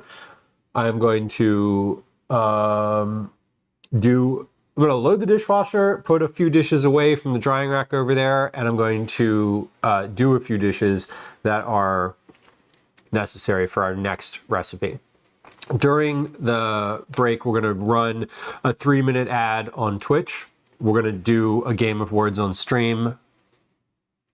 If you don't want to get an ad or whatever, if you want to hear what I have to say during that time, which is nothing of importance, I promise you, feel free to go subscribe on YouTube. Excuse me. There's a link to that in the chat right now. When we come back from doing that, we're going to, hold on. Here we go. When we come back from doing that, we're going to start our next recipe. Our next recipe is cauliflower soup. The cauliflower soup has cauliflower, onion, cannellini beans, broth, and a spice. It's super simple. It's a one-pot meal. It's meant to be an easy like weeknight dinner as well. We're going to make that start to finish. That'll be next. Kristen, welcome. Hello, or hey, if your preference is indeed hey. I am okay. So we are gonna take a quick break. So we're gonna run a game of words on stream and run a 3-minute ad. If you are hanging out on Twitch, I would encourage you to either play words on stream or go get yourself a drink, maybe use the bathroom yourself, get a snack, or stretch a little bit, let the animals out at your house, maybe have a good cry. You do you. But we'll be back in about 3 minutes. It might be a little more than that. It's actually going to be a little bit more than 3 minutes. The ad's going to be 3 minutes. We're going to run a game of words on stream. It looks like this. As I said, during that time, if you want to go follow or subscribe on YouTube, that would be amazing. TARDIS, hello. TARDIS, hello. Cyrus says, how'd you know I was about to cry? The reason, you know what's funny? The reason I say that sometimes when I think about it during stream is someone at one point said, I'm gonna go cry while you're gone. And so I've just been saying that since because it amuses me. Okay. Here, Kathy, enjoy your rest of your Tuesday. I hope you have a good one. Good luck with your evening tonight. All right, we're gonna run a game of words on stream. Here that comes. 3, 2, 1. If you're not familiar with words on stream, you enter the words that you see from the letters in the box into chat. You hit enter, and words come up, and then your name gets on the board. Great time to get your first time chat out of the way. If you are a first time viewer, follows are also silent. Just so you know, you can hit the follow button and nothing happens. No sounds, no alerts, and I will not say hi to you. We're gonna run a 3-minute ad on Twitch, and we'll be right back. I hope you enjoy your advertising experience. Okay, BRB, I'm gonna handle the dishes. Hi, welcome to another edition of Commercials I All Hate. right. We got dishes in progress. I don't actually know what I need from these dishes for the next one. I don't think I know I need the measuring cup and probably, yeah, the measuring cup and the teaspoon. So let's walk those immediately. We are going to do another pasta, so I'll probably need that. Okay. And then bowls, I don't need to wash any bowls. I got plenty of bowls. Lots of bowls. I got enough bowls for multiple recipes worth of use. So no need to get those. No need for those. Okay. We're moving along here. waiting for my water to heat up because it is freezing cold. It is freezing cold here in Philadelphia. By the way, we have I think the high today was like -2 or something. It was not pleasant outside. I took Calvin to the bus stop this morning, and he had forgotten his trumpet, so we had to go home to get his trumpet. And when we got home, I was like, "Listen, I'm just going to drive you to school because I'm not trying to wait at the bus stop." Did I run a commercial? Are there ads? Yeah, okay, there are ads. I was like, did I just start a game of words on stream and not do the actual ad? Am I just talking to... Anyway. Yes, the answer to the last part is yes.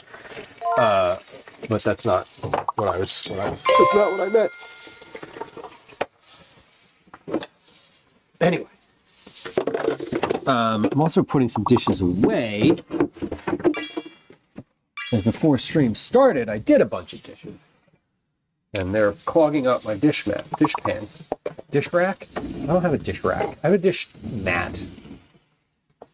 More of a mat than anything, really.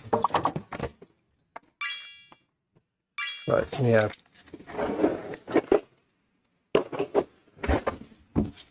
Okay. Good. Okay.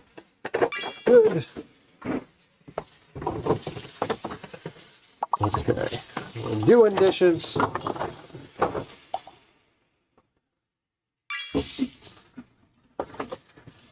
And then we'll be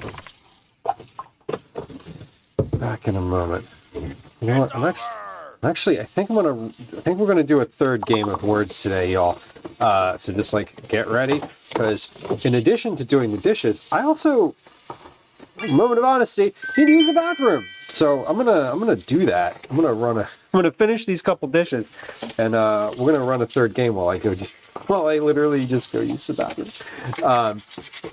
and see if Daisy needs to be let out. I hear her downstairs, but she's not asking for anything, so I don't know if she actually needs anything. Okay. Anyway, welcome back.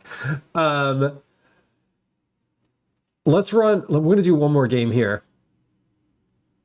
Do one more game. Sorry, you got a Cookie Club entry. Amazing. Congratulations. I love that. That's the point. That is the point. All right, well, BRB. I'm going to use the restroom, and then we'll be back in just a moment.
Yay! So close indeed.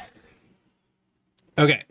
We're back and free of the ad break. Thank you for your patience, y'all. I appreciate it. I know ads aren't everyone's favorite thing, but I put the dishes away. I loaded the dishwasher and I did some dishes. I didn't do all of them, but I did all the ones that I need. Yeah, I did all the ones that I needed. Jamie, thank you for your resub. Jamie, that is like a double whammy. That is 18 months. Wait, 18 months of 2. Wait, how do you resubscribe for 18 months? I'm confused. 24 months. So that's your two year anniversary. Congratulations. That is free cookies. Not that what I mean to say is for every 6 months worth of Cookie Club anniversary, you get cookies, and 24 months is a multiple of 6. So that is great. Let me scroll up here. We're gonna say hi to anyone who popped into chat during the break, including Jamie. Hello. Hello again. 9 to 12. Hello, welcome in.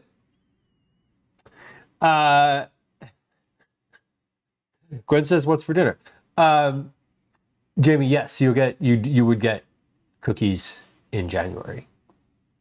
The 24 months is like December, so like the January round. Yes, correct. You're back. I am back.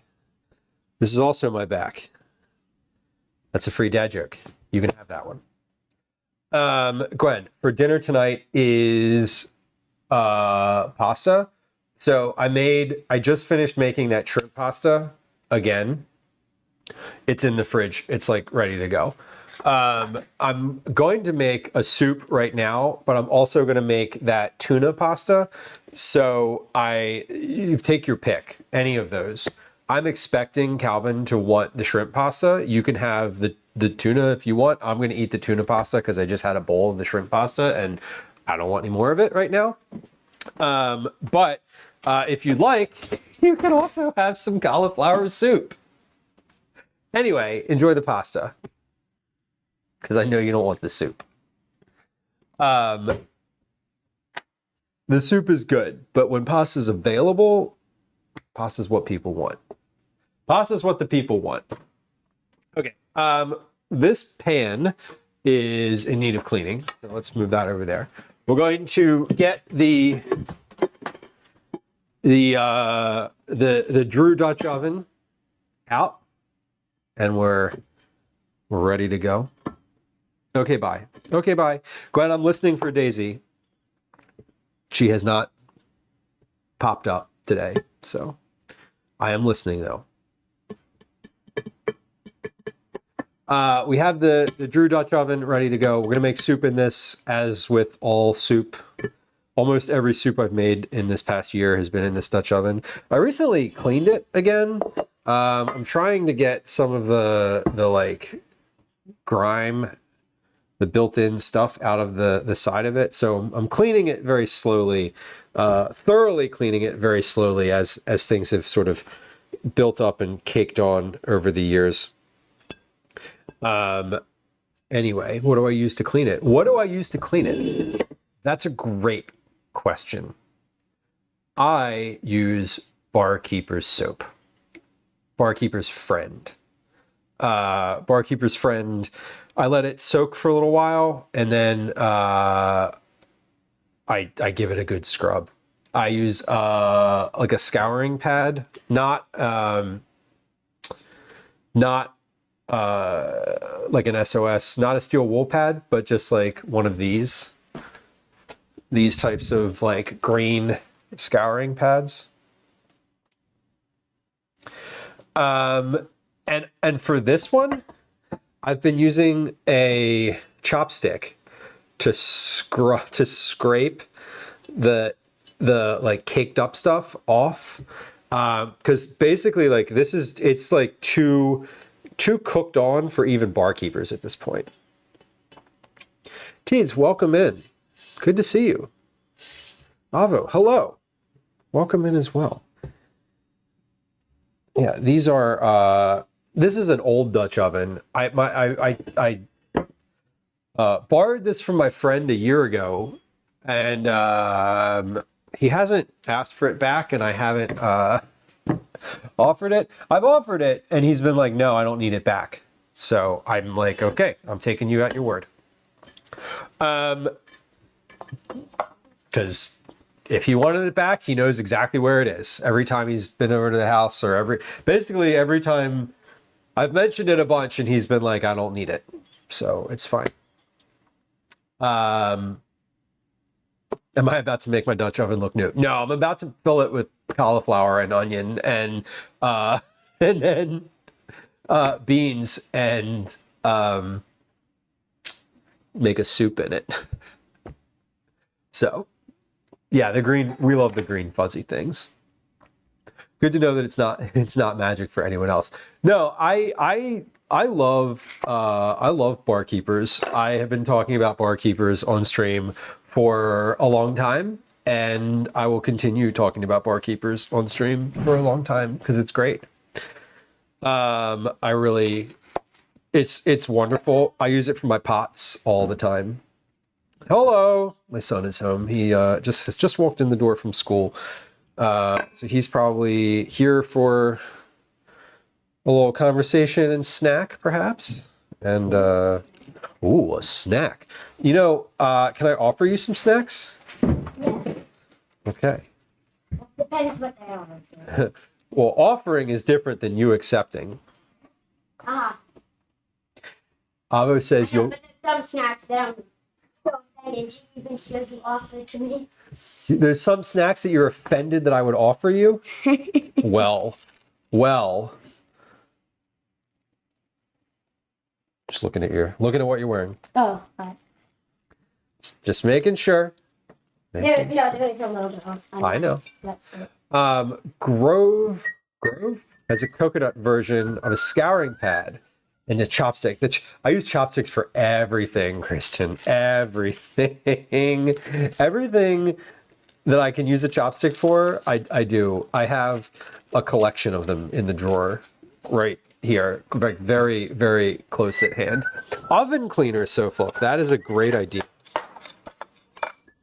I would worry about taking off the finish on here with oven cleaner, but I think that would work. It certainly would work. Avo says you'll get your sponsorship someday. You know what? Here's hoping. Barkeepers. Shrimp pasta. Barkeepers. Barkeepers, I'm talking about you again. Hello. Hi. A shrimp pasta snack. I made the shrimp pasta again. Yay. It's in the fridge. Would you like that for a snack? No? Not Okay. for a snack. Okay. Let me offer you. Okay. It got colder. It did get colder. I can offer you this rice pudding from last night. Mm-hmm. Some garlic cookies. Ooh. I have some of those chocolate cookies still up here as well. I can offer you. Damn it. You okay? I am okay, but as you opened the fridge, it like knocked a bunch of shit off of it because that's not your fault. It's what happens when the fridge gets opened at the same time as the cabinet drawer. What was I going to say? I was mid-thought train.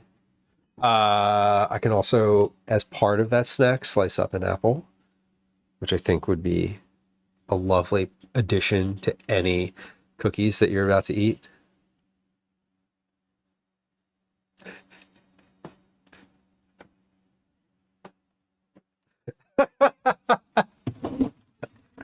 In fact, then I'm offended to hear you. Let me rephrase that. I'm going to slice up an apple so that you have something along with your cookies. Okay? Not okay. Not okay. But I'm gonna slice up an apple. Stop. No. Oh. Oh, dang. What did my old boss used to say? Wish in one hand and shit in the other, and see which one fills up first. Mom said that all the time. Mom says that because, well, I don't know if Mom heard it before that, but I know she says it because I do. If she's still in chat, she can defend herself. The apples will be there in case someone else wants them. I mean, the thing with the apples is like once Calvin, cover your ears. Once he starts eating them, he usually finishes them. It's just that, you know, you gotta get started, you know? No, it's not. It's because All right, I'll eat some of this one. I feel guilty for not eating all of them. Well, these apples are pretty small. Oh, damn. Okay, hold on. These apples are actually really good, too. Yeah, they're really good. We should have them.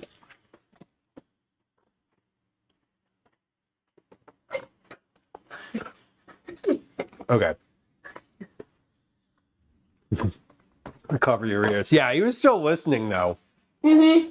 He was just pretending. It was just for the bit. My ears were covered, but you never said Yeah. not to listen. Okay, can I get right here? You can still stand here, but I'd like to be in front of the cutting board now because I'm going to cut these onions up. Sorry. You can still... I'm salty because you made me eat apples. You're salty because you're 10. No. Just comes with the territory. All right, we're just slicing up an onion. So I'm making... Ooh, onion. I'll make you sniff the onion. Don't you... Okay. Don't sass me. We're I'm a making vampire. cauliflower soup right Oh, now. no, that's garlic. Yeah. And I'm eating a garlic cookie. So I'm clearly not a vampire. No, this is also garlic. We're making cauliflower soup, but I'm gonna make Calvin. I'm speaking to you, by the way. Just I made that tuna pasta already, so you can have that for dinner if you want. Shrimp pasta. I made the shrimp pasta already. I'm making a tuna pasta in a little bit. You know the one that I make that's like in the bowl over the, like it's just Yeah, like I know. tuna and oil and some other stuff like in a bowl over the pot. I'm making that later. So I'm making, you have your choice of pastas or cauliflower soup for dinner, or a little bit of each. Maybe like a small cup of soup if you want to try it for me and tell me what you think of it. I'd appreciate it. No, I'm just gonna have a bunch of shrimp pasta. Yes, I figured. Can I ask you to like Yeah, I will take try. a sip, like try a little cup of this, like not a mug, but like Yeah, I a know. literal taste of it, so that you can give me some feedback on it. I was joking when I said I'm just gonna eat shrimp pasta. But yes, Why was that a joke? I mean, I'm making 3 separate dinner dishes, so you can pick one and eat it. not just shrimp pasta, like a little bit of the soup too. Uncommon. Hello. Yeah, peanut butter on the apples is always good. I agree. Do you like those apples? Oh, you didn't. You didn't eat them. You didn't eat them yet. You're eating the cookies. Got it. Okay, that's fine too. It said that it resets April 20th, 2023. It reset. That's when it last reset. Well, that's when I started. That's when the check-ins started. Was April 20th, 2023. Oh. 7,913. I know. That's a lot of check-ins. We're approaching our 10,000th check-in, which I think is wild. We're also approaching our 8,000. Yes, that is true. We're also approaching our 7,914th check-in. Who's gonna get it? Who hasn't checked in today? Who hasn't checked in? Who hasn't checked in that wants to? Better question. Someone's going to get that 7,914th check-in. Who's it gonna be? Who's it gonna be? Avo! 7,914 check-ins. Congratulations. That's such a not random number. Yeah, I know. I know. It was just for the bit. Ooh, 10,000 seconds and automatically get cookies. I like that. That would be, Cyborg, I don't know if I want to make that promise, but I think we should That would be a good idea. I think we should do something for that. Maybe more channel point rewards or whatever. The thing that I'm considering in that statement is that the 10,000th check-in is less about the individual than it is about the collective. And so I think that it would be fun to do something for that 10,000th check-in that is more broadly applicable. Maybe like Everyone gets cookies. Oh my God. maybe like a really special. Okay, I don't know about that. That's a lot of cookies. There would be a lot of cookies. But maybe like a special stream. A special stream. Ooh, no. Chat gets to pick your next IRL stream and where you go. Oof. Maybe. That could be a channel point reward. It could Like- be. Your next IRL stream has. Calvin gets cookies for the 10,000th check-in. Well, I like that. I mean, I think he's into that idea. He certainly seems amenable to that. Show us the roof of my brownstone. Oh my God. Why can't libraries have a clock? I don't know why can't libraries have a clock. Library has a clock. It's a joke. Oh, yeah, I get that. I'm joking back. Why? Because they talk too much. You like that one? That is a good one. I appreciate that one. That's a good joke. We like that joke. Guys, actually good apple. Yes. Correct. Okay, now this is about 1.5 cups. 1.5 cups. This is a medium onion. Diced. small Medium diced. onion. Is there like a small, large? Yeah. You can have a large onion. I mean, look in the cabinet. You'll see. You'll see the differences. Okay, we're working on this cauliflower. Started on my reading because I have a scheduled call at 5:30. A scheduled call at 5:30. Okay. Well, it's 4:11. You can get an hour of reading in if you want. A little more than an hour. That's my plan. All right. Good luck. Thank you for the luck. You're really lucky. Feeling lucky. He's feeling lucky. Isn't that lovely? You all right? Not lucky at all. Okay. You good? Yeah. I'm not lucky at all. Fellas, I will show you the roof of a brownstone, but then they might kick me out. The 10,000th check-in. We definitely need to do something for that.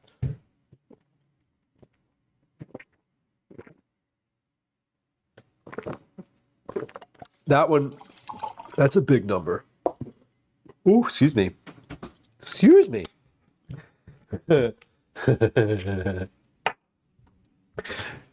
All I'm thinking of is the Britney Spears song Lucky now. She's so lucky. She's a star. I do have a flat roof though. That is true. See what I was saying earlier about like the IRL stream and feeling a little disappointed that we didn't get to do the one on Sunday and how he's like a good foil and co-host. Like that's what I mean. Like we get along. We get along well. A countdown That is a good suggestion. We could do something with like taking a look at like some old clips, things of that nature. I think that might be fun. Fun. There is 9. They are chill. They are exactly like that. Chill friends to hang out with. That is entirely accurate. Yeah, and the other thing is that they still want to. They still like want to hang out with you, which is not going to be the experience forever. Like, I'm aware of that.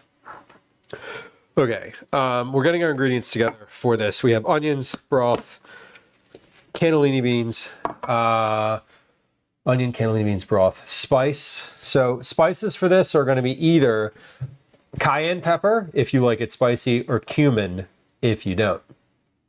Maybe a little of both. Pick one. Now, cauliflower, I don't know how much cauliflower I'm going to put in here. I'm going to start chopping, and we're going to get to a point where I'm like, that's probably enough cauliflower. I think roughly 4 cups is about where I want to land. Maybe 6. But we're gonna start and just see how far we can get. That's the goal. I'm gonna start with a head of cauliflower. So this is, I would say, this is a medium head of cauliflower. It's not massive. It's not very small. It's just a medium cauliflower. I'm going to take the leaves off of it, and then before I start cutting it up, I'm going to weigh it so I have like a weight of the whole thing. And then I'm going to weigh again the florets as I've chopped them off. Now, what I'm doing with this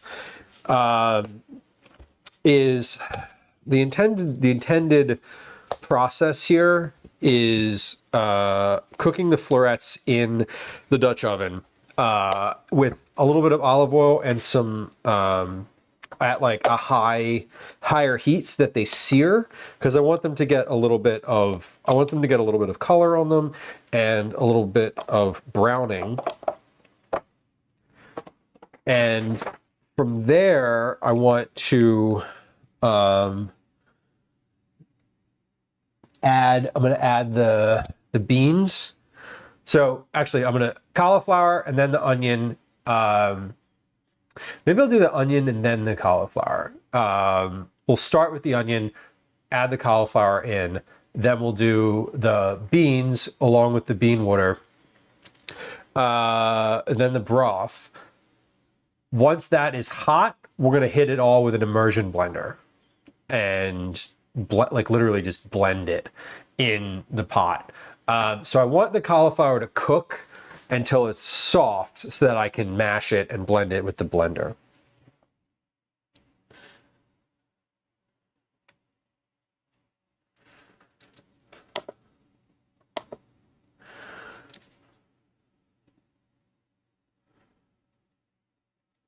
Okay, cool. Garam masala might be good, 9. I very much agree with you. I think that I would maybe want to call for garam as an alternative to cayenne, in addition to saying like you can use cayenne pepper or cumin in this. I feel like I don't know how accessible is not the right word. How common do you think garam masala is for people to have in their pantry? Excuse me. Sofa says, my son and I went sledding by flashlight at 6:30. He thought it was so fun. I have to imagine that is fun. Did you think it was fun? Or did you find it to be a bit more terrifying? Uncommon, the roast pork sandwich, you know? I like that you brought that up. I like that you brought that up because I, as a Philadelphian, not a native Philadelphian, but like I've lived here for longer than I've lived anywhere else in my life. I have lived here since 2002. It's been a while. I feel like I know the city really well. I would say I live in Philly. I would not deign to say that I am from Philly, because then somebody who was from Philly would be like, "Oh yeah, what intersection did you grow up at? What high school did you go to? Where'd you go to church? What's your parish?" And I would be like,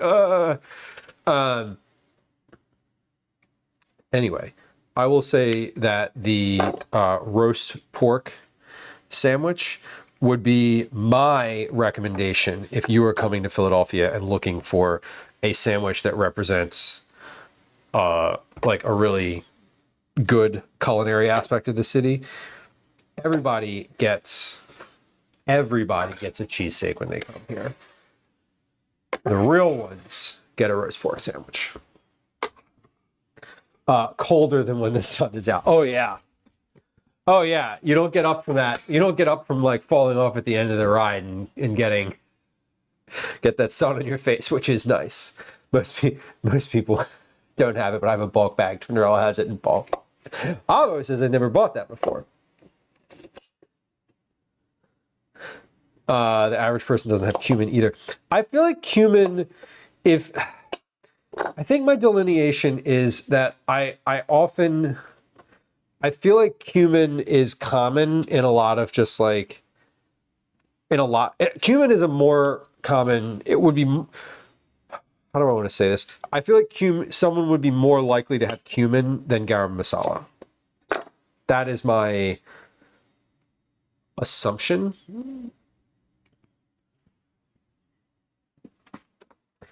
I would consider that if you've made like 10 recipes before, that one of them has probably called for cumin.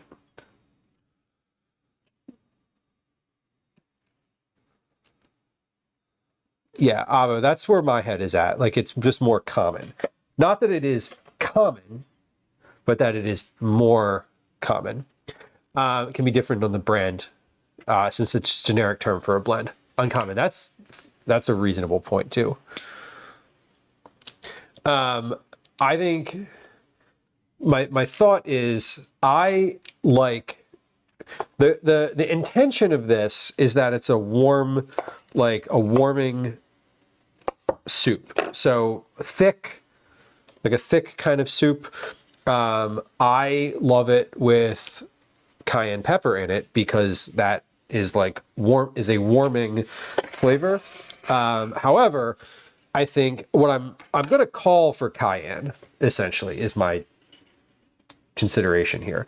Also, my scale was not working. There we go. Okay. I'm going to call for cayenne, but I want to give an alternative that I think will be not spicy, but still spiced, right? So that's where my head is at with saying like cumin. I think curry powder would be great too. Garam masala would obviously be great. I'm trying to think of like the most common thing that would also be good. Ever says I'm mad last time I was in Chile. I thought I was out of cumin and I found it the day after. That's a sad state of affairs, Avo. I feel you on that. I've definitely done that before, where I've neglected to add something and found like the bulk bit of it that I stashed away before. Paprika would be good too. Yeah. Smoked paprika, regular paprika would be fine. Even smoked paprika would be delicious. I think today I'm going to add the cayenne to it because that is going to be more around how I envisioned it. And when I test this again, I am going to probably test it with like a different spice, because the spice is just adding flavor. Like, you know, it's sort of the spice aspect, I'm only using one and it's going to be like sort of interchangeable is the thought here. So that's about 4 cups of cauliflower. I've got more here, so I'm going to continue. I'm going to continue to cut this up because it's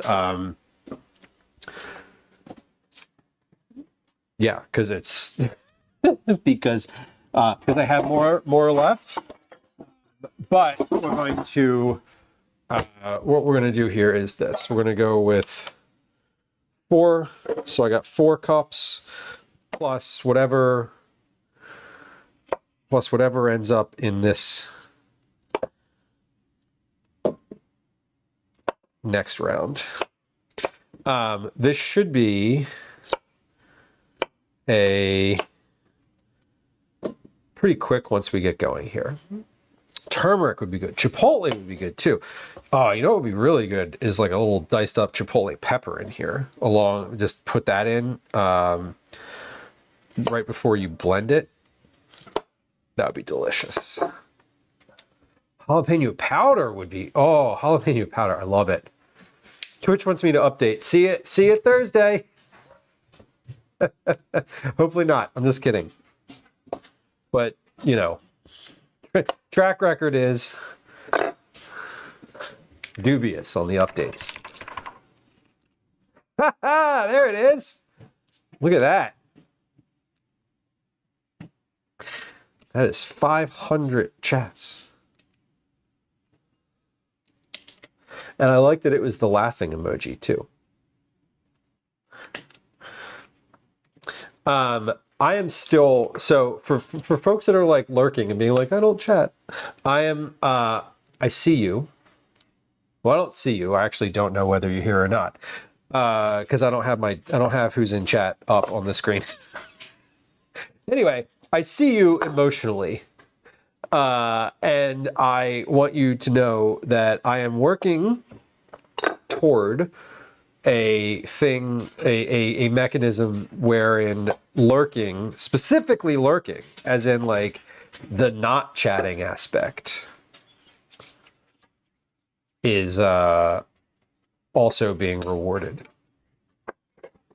Which means that like if you chat and you end up chatting, that it's gonna not I mean, it will still obviously be lovely to hear what you have to say. But I'm working on a way that it basically like pings watch time and references chat frequency. It's something I'm doing in StreamerBot. It's not complicated. It's just I want to get it right, because if I don't get it right, it's not going to work. And I also have to have time to work on it. So yeah, I do not have lurkavision. No, what I mean by that, not in Yeti, is that I don't have chat up. I don't know who's like in chat. You know how Twitch, like if you're in chat, or if you're like watching a streamer, at the top of the chat, you can hit the little people button and it shows you like a list of people. I don't have that up for me. I don't know. I never know who's in chat, and I don't ever know how many people are watching. And I don't want to know either of those things. There's a reason I don't have them up. So yeah, when I say I see you, what I mean to say is I don't actually know whether you're here or not. So that's 7 total cups of cauliflower. 677 grams. That was 3 cups in there.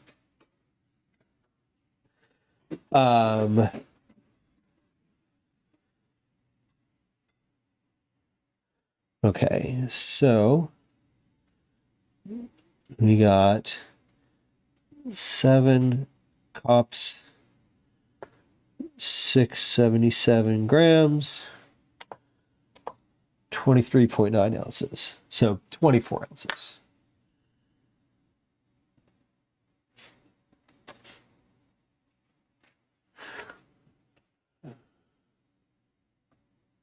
And I would say these are like rough, they're not like rough chopped, but they are, where's my ruler?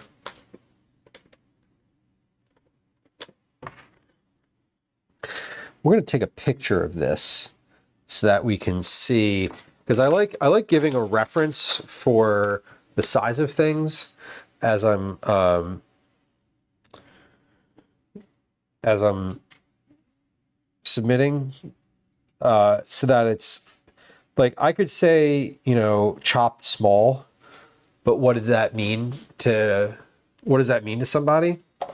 Very little, if my sense of small is different than yours. So chopped small is the direction I'm going to give, but I don't, I want to intend on something a little bit more definitive. So that should be fine. 1 medium head of cauliflower, chopped small. 1 medium onion, small diced. A can of cannellini beans and their water. Box of broth. And then spices, we'll add the spice after blending. So I don't need to I don't need to season anything right now. Let's get this started though. We're gonna do this in the Dutch oven on the stove. I think we're gonna start with 2 tablespoons of olive oil. I need to make sure I have salt and pepper accounted for as well, but I've got that ready to go down here. I have a line for that. I don't know how long any of this is gonna take, roughly. I'm imagining maybe like 20 to 30 minutes until we're ready to like blend. Could be longer. But I'm going to set this over. Medium high, which is 4 to 4.5. Heat medium high with, let's do 2 tablespoons of olive oil. That's what I said. And we'll do 1 teaspoon of salt from, we'll do 1 teaspoon of salt along with the cauliflower. But we're going to start our count up timer because I like to just keep track of how long I've been doing something instead of how long. I like to just have a count up timer that's kind of constantly going so I can glance at it and see like, oh, I dropped I can take a mental note of I dropped the cauliflower in at like 3 minutes and 30 seconds. You know, and I can remember that long enough that when the cauliflower is done, I can do the math to make that an accurate number. So we're preheating that. Let's come on over to the stove for a few minutes here, and we're gonna do 2 tablespoons. What did I say? 2 tablespoons, fellas. Welcome back. 2 tablespoons of oil. And we're going to do the onions first. We'll probably cook the onions for, cook the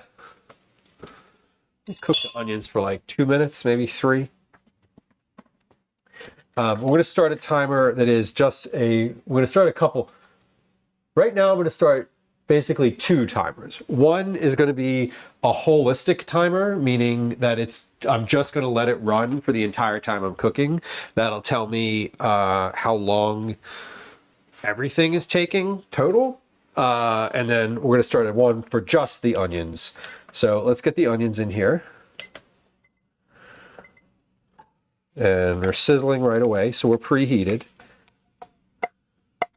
I'm probably going to cook these for, 2, maybe 3 minutes. I just want to get some color on them. I don't really want them to be completely cooked through because I'm going to throw the cauliflower in here next. And we're going to kind of stir the cauliflower over and over. So these are going to get mixed in with the cauliflower. I just want to get them started here. Dan says, thanks for getting Lucky stuck in my head. The seminal classic Lucky by Britney Spears. You are welcome for getting that stuck in your head. We should all be so lucky to have Britney Spears' Lucky stuck in our head.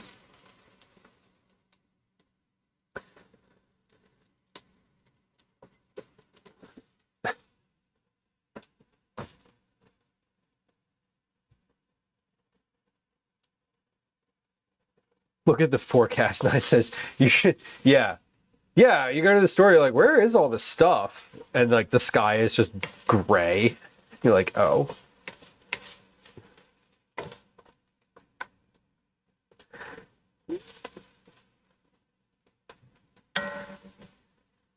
See, ever since COVID, I have just had hoarding tendencies for paper goods. So I know we're good on paper goods. I usually have a pantry that I could. Whenever it snows, I guess I should say, I don't ever really feel the need to go shopping. I would love it if we got snowed in for like 3 or 4 days and I had to figure out like a couple days worth of meals just from the fridge. Which I do generally. I don't shop every day. I shop like once a week. My goal is to shop once a week. My goal is to buy as little as possible when I do shop. I usually shop the pantry first. That's the move.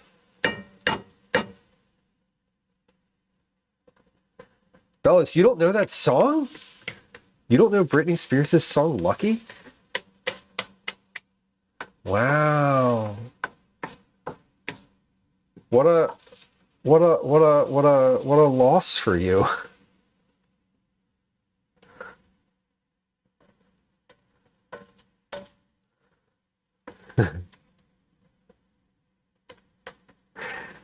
It's one thing I want before a storm hits. Yeah, I feel that. I could feel that. I would want, Calvin would want me to go buy a bunch of Takis. Nine says I keep a pantry by habit. Yeah, and that's kind of what I mean, is like, I don't keep like a prepper kind of pantry. I keep a pantry with like several cans of beans, that type of thing.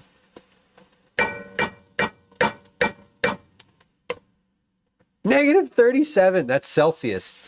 So Flo, that's Celsius. -37 Celsius. I don't even know what that is in Fahrenheit. That's not a number. It's not a number we can calculate. All right, so that's about we're about almost 4 minutes here. I'm gonna drop the cauliflower in at 4 minutes just for the sake of like whole numbers. The one, okay, that was 4 minutes. So in goes the cauliflower. The one of the things that I am grateful for about living in a city is that when it snows, they like clear everything. Like it's just like the corner store near me, right? The people that run the corner store literally live upstairs. There's no, they don't close. Like they close at night, you know, but like when it snows, they are open, just full stop, period. Like if you can get there, there's going to be people there because they don't have to go outside to open the store. So it's very reassuring knowing that. So I'm going to add a teaspoon of salt right now.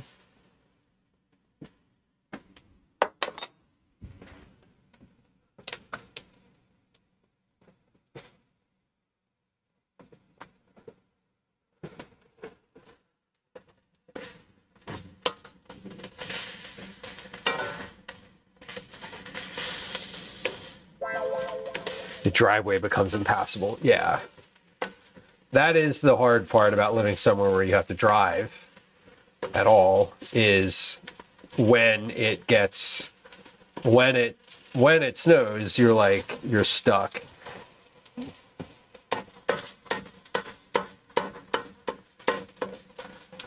A lot of communities that have, it's those in-between communities that are hard. Certain places, like if you live in upstate New York, for example, Like, when it snows, like, they're ready for it. The plows come by, you know, you got the guy that comes and does your driveway. Like, you know how you're getting out, and that it's roughly going to be like a couple hours, and things should be okay. I just learned recently, the last time I went to Toronto, that they had privatized all of their plow service, and that's why they don't have any. That's why it's annoying to live there now, because they don't plow.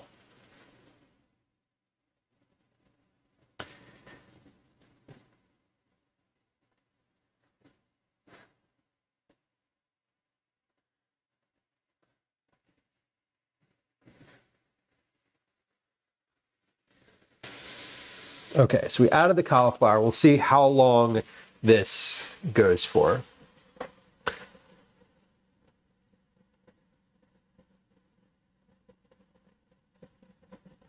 Yeah, Velas, and that's the thing. Like, I live in the city, so we are often the corner store owners live like right nearby.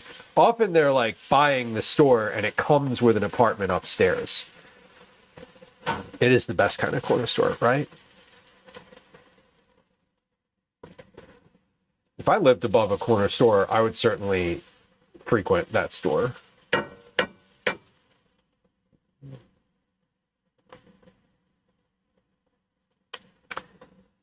Clearing the sidewalks. Yeah, we're responsible for clearing the sidewalks, but the city takes care of the streets.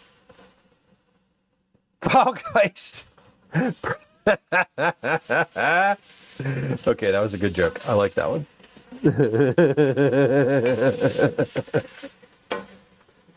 One comment says, I live in New England. I go to work at 6 a.m. and the roads are awful.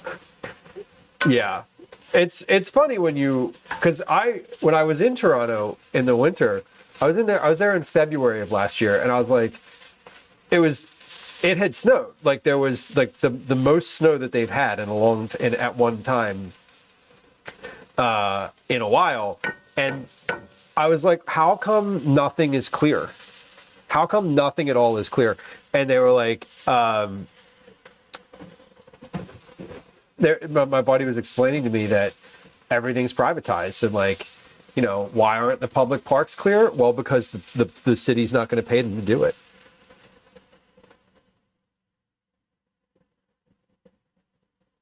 We share 9, and that's a good neighbor. That's a good neighbor to have.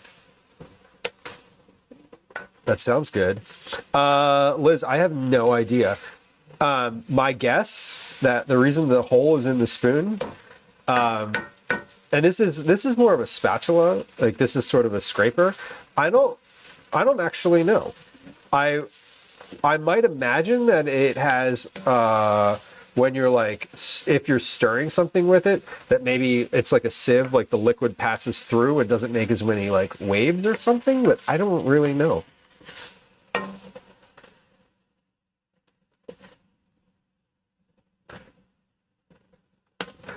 SoCal Summers list. Very nice.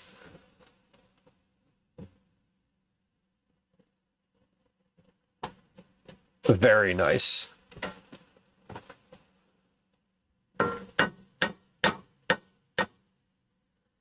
Yeah, Fall Guys, we have to maintain our own sidewalks too. They just have to be shoveled. There's no like there's no like need for salting. They don't have a rule around salting.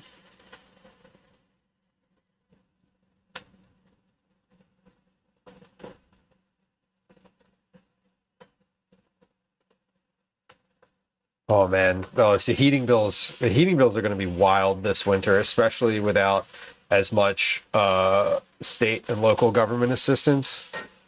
Wilma, welcome in. Aerodynamic capital punishment purposes. I doubt that. I think it's for aesthetics, honestly. I don't know why.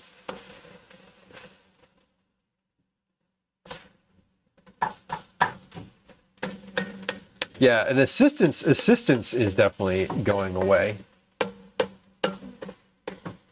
There's less state stuff.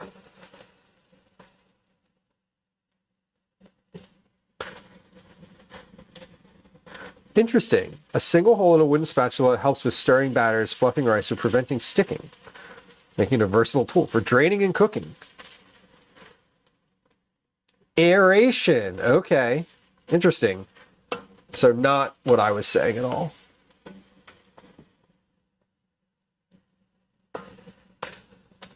Dump it in the lake, 9 cents. Dump all the snow in the lake. I've heard of that before.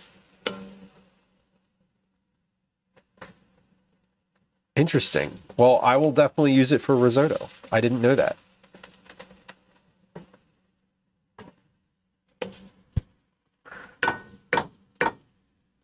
I don't remember snow removal when I was a kid. I remember it snowing, but I have no recollection of like, I'm pretty sure they didn't do the sidewalks because I remember shoveling the sidewalks when I was a kid. All right, we're at 11, we're at 12 total minutes.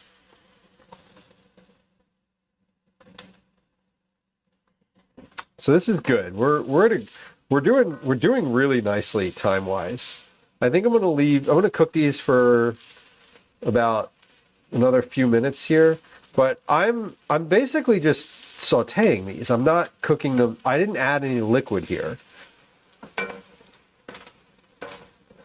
But some of these are getting browned. I think I need to leave these sit for a little longer, but we're still at a medium heat here. Not but. I think I need to leave these sit for a little bit. Just to get like some color on them. Let's do that. Let's let these sit. I'm gonna let this sit for a minute and see what kind of color I get on these after 1 minute.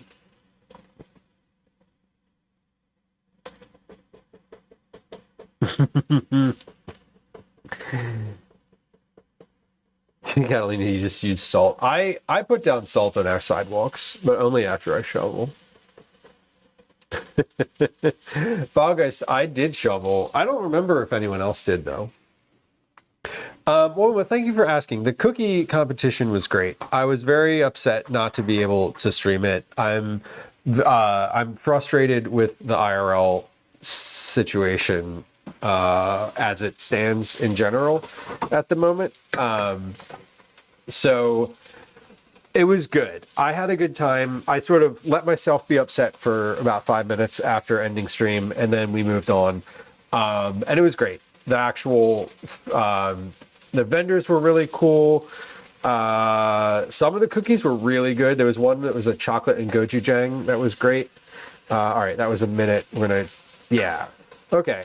I think my note here is like stirring about every minute or so would probably be the most helpful note, so we can get some color on these. There was a really good cookie that had cornflakes that I had. They had a salted shortbread, chocolate shortbread cookie with sea salt that was really excellent.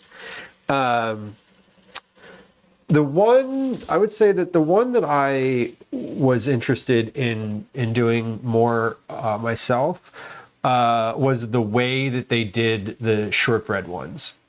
So those are the cookies that Gwen has been asking for like a couple months now.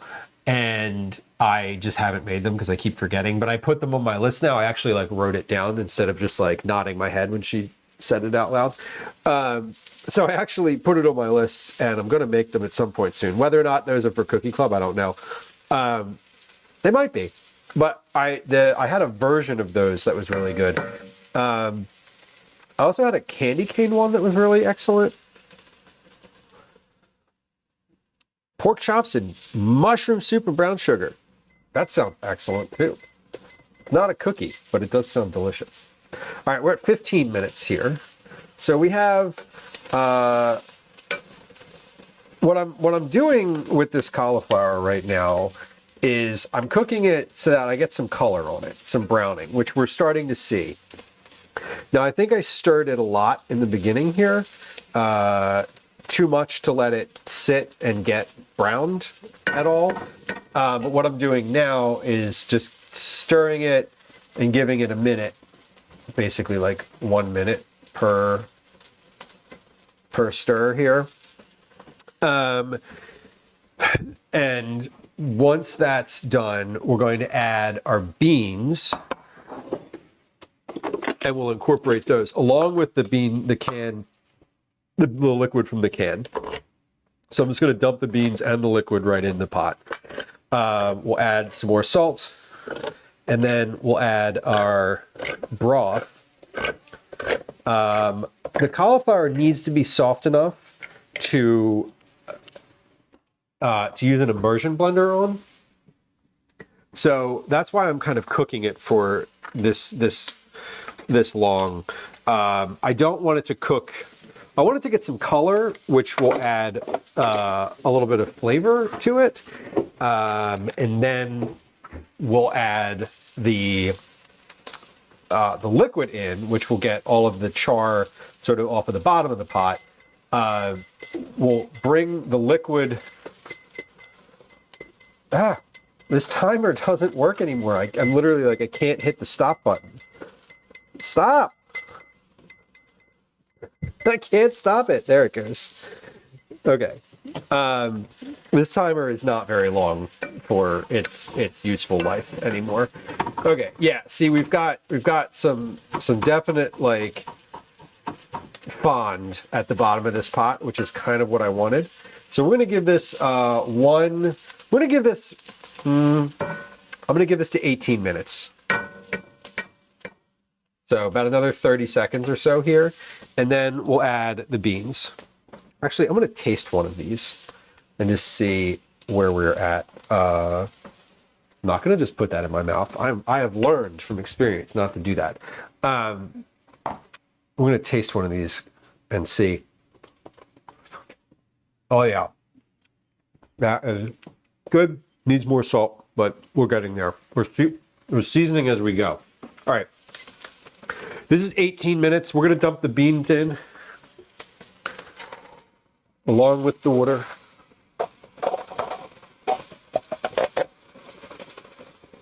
And I'm going to stir those. So we're going to get some of that fond coming up off of the bottom now because we have liquid in here.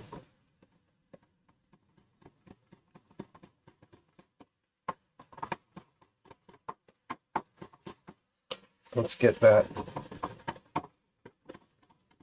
Scrape as much as we can off of there. We're 18. And I'll do that again when I add the big box of broth. Yes, well, you're right. Shortbread would work very well because they dry. They dry really nicely. And they get super solid. All right, so we're going to add our broth. This is now at 19 minutes. So I'm adding a box of vegetable broth. And I'm going to add a little bit. And then I'm stirring that to get some more, the rest of that fond off the bottom. Any brown bits, I want to stir up, and also off the sides.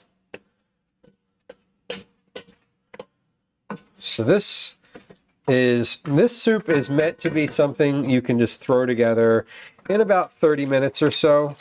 Start to finish, which is why I just have a timer going, like one main timer.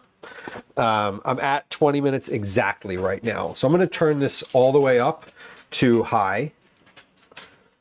And we're going to bring this to hot. We're going to bring this to a boil, essentially. I want to finish cooking these. The cauliflower is relatively cooked. Pretty soft here. So I was at 18 minutes for the cauliflower. It's 15. So the cauliflower cooked in here for 15 minutes. Hey, we see a Daisy dog. Look at her. Here she is. She's coming through. She's coming through. She's searching for bits. She's searching for bits in front of the oven. There she goes. Okay. Beans. Scrape. Fond. And then broth. 19. Added the broth at 20 mins. Okay, so then we're going to bring this to a simmer and simmer it for just a minute or two. I also want to add some more salt here, and then I want to taste the broth. So I'm going to add another teaspoon of salt. And I'm also going to add a teaspoon of black pepper. Velas, enjoy your store experience. We might be finished. I'm looking to finish today around 1900, 1930. That is to say 7 to 7:30 p.m.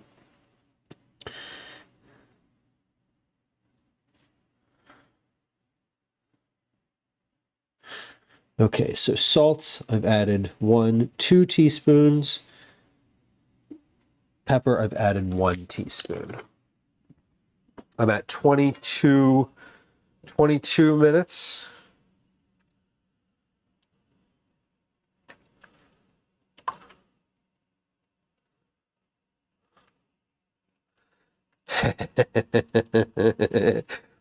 You're gonna come back to watch my sister. Whoa! I'm just kidding. I don't have a sister. I'm an only child.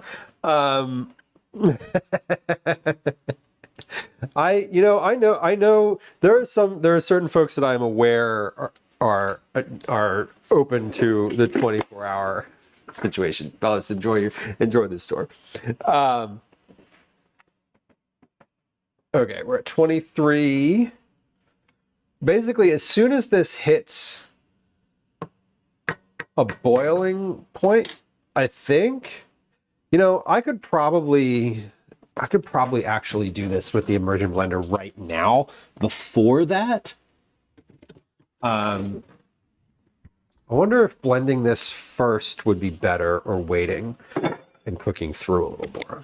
I'm not sure. I really don't know. I don't have the answer to that. And we're not going to get the answer to that because it is about to boil anyway. So it doesn't really matter. Let's plug this in. We'll check. Yes, it works. Okay, so this is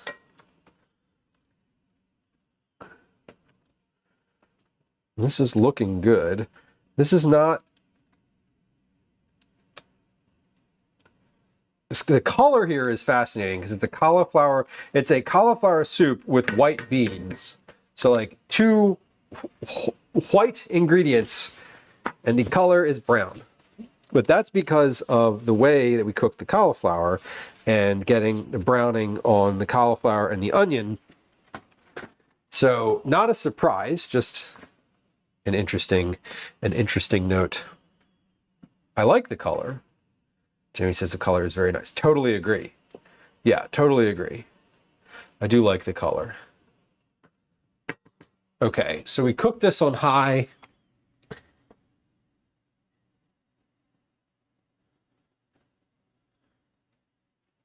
For about 5 minutes.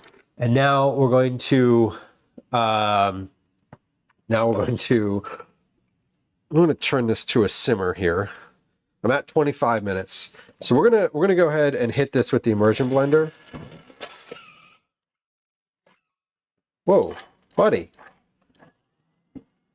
It's screaming at me. So we're gonna hit this with the immersion blender for a few minutes here, just to kind of start to grind everything together. Now this doesn't need to be a puree. Okay? Like, I'm not looking to necessarily have this be a full puree.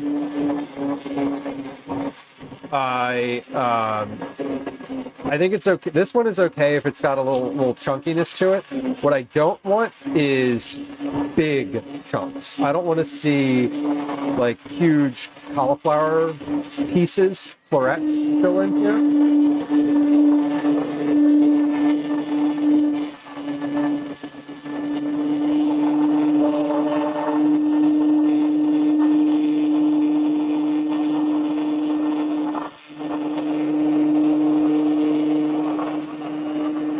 I also don't want to strain this.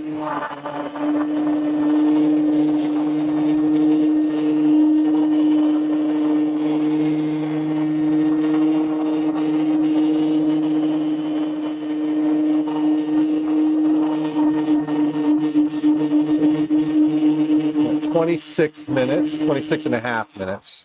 And I'm pureeing this on low, by the way. Like this is, I'm not on the high setting. I'm gonna scrape down the sides of the pot as I'm coming through here. There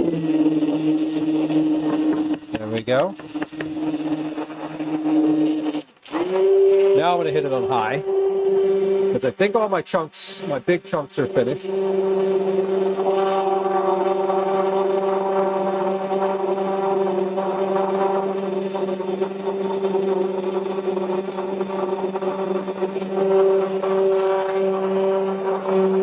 This looks good.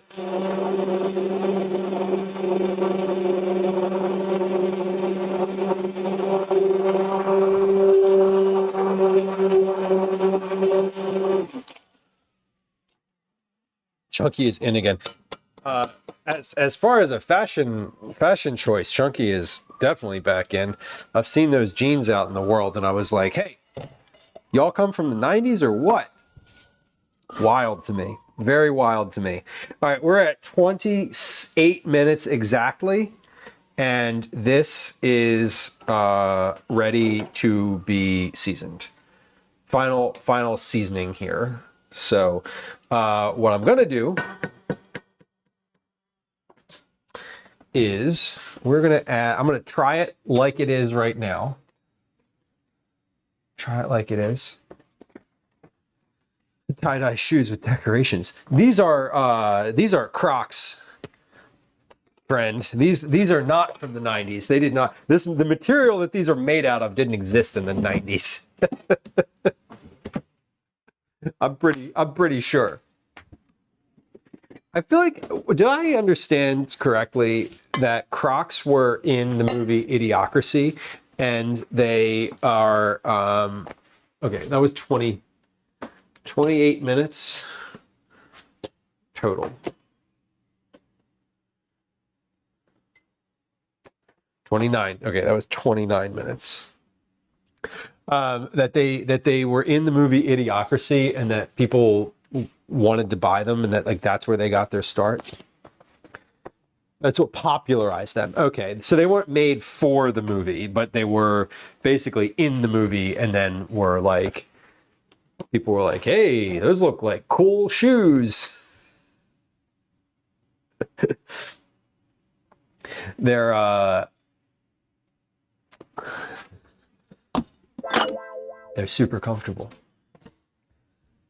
I'm sure they were. They had to have been. I mean, that movie, it would track.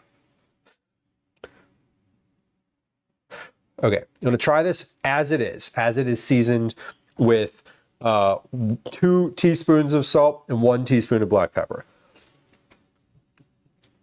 What am I gonna say? Need salt. Text, welcome in. Good to see you. It actually doesn't need salt. It's actually really tasty, sort of as it is. What I'm going to do,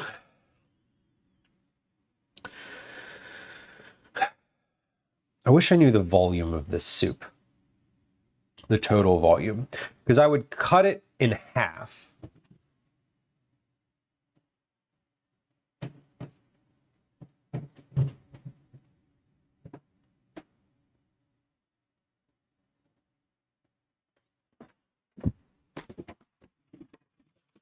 Sorry, y'all just saw me calculate in real time. I will know the volume of this soup because I am going to get my large glass bowl out. Get my large glass bowl out of its refrigerator purgatory, and we're going to use it to measure. You probably did hear dial-up noises. If you're here early enough in stream, you will hear dial-up noises. That's accurate.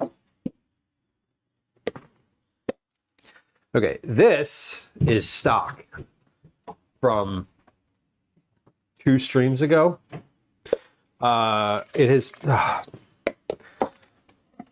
hate this bowl so much. The glass one. It's just the best measuring bowl, but it's really is awful for pouring. Like, it has a spout on it, but it is truly like terrible for pouring liquid. It's the one Pampered Chef product that it doesn't do the thing. And it's not a skill issue. It is literally, the spout of this bowl is not very well formed.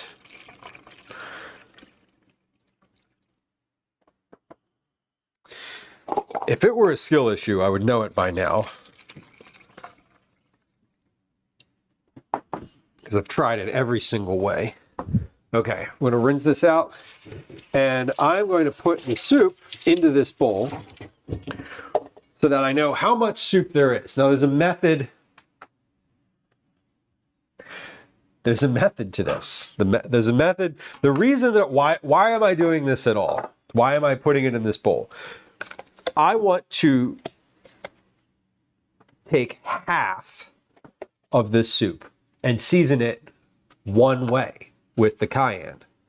I want to get it to like a nice place where it tastes great with that amount of cayenne. You just watched me put a lid on a fully empty container because I'm not thinking. I want it to be like the right amount of cayenne for exactly half of the soup. You can see where I'm going with this, right? The other half of the soup, I want to season with something else. I'm going to use cumin this time, but I want to try to like balance the two things so that I can have a good understanding, because you want to add more. You're going to want to add more cumin than you're going to want to add cayenne.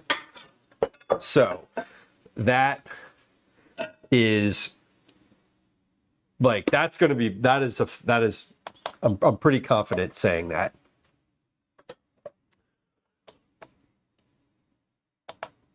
Cayenne will have quite a bit less. Okay. So we're zeroed out here.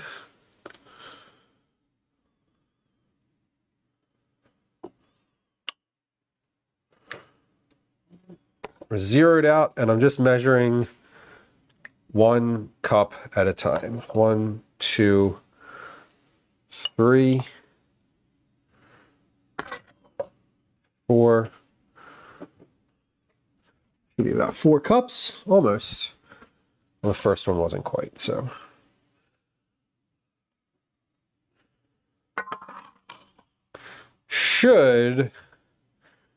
Usually when I make soup, it almost always comes out to about 8 cups worth. Luke, I am glad that you enjoyed the cookies. Thank you for letting me know. I appreciate hearing that you liked them. That is always nice to hear.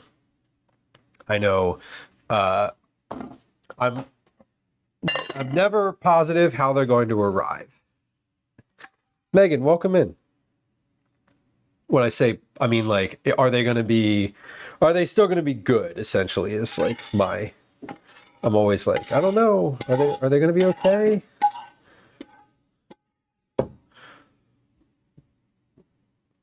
Okay, that is about 8 cups worth of soup. Just, it's like slightly more than 8, but like depending on your size, depending on the size of cauliflower that you use here, it will change. So we have about 8 cups.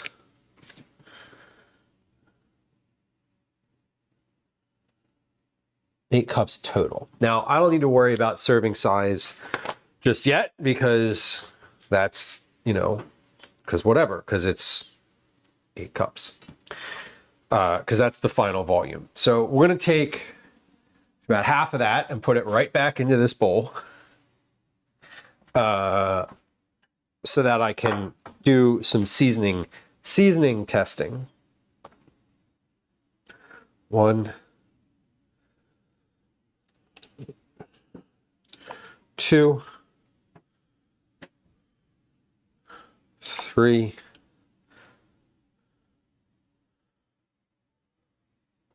4. Okay, that is 4 cups. This is a 1 cup measure, so it makes it a little easier. So here's what we have. We have 2 versions of this soup that we're going to do. We have a full 1/2 in here, 1/2 in here. Let's take our cayenne. Now, if I want this to be spicier, we have learned that I can add the cayenne earlier. If I add the cayenne at the initial time, like if I added the cayenne along with the onions and the cauliflower and let it cook in all that liquid for that long, it would be spicier. I'm going to add a 1/4 teaspoon. Add a 1/4 teaspoon of cayenne to this. I'm going to whisk that in. I'm going to try it again. We learned this thanks to our friend, A Recipe Reborn, friend of the stream, Recipe Reborn, that adding it in much earlier with the liquid and allowing it to bloom enhances the heat factor. So if I'm adding it here at the end, it's not going to be as spicy.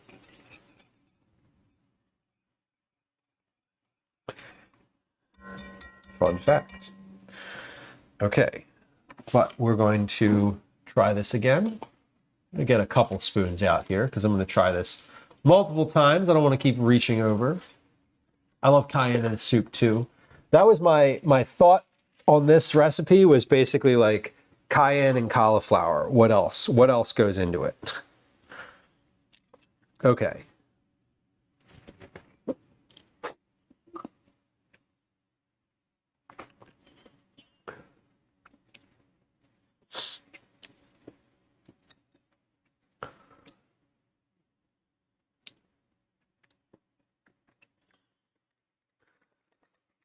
Nope. Another 1/4 teaspoon.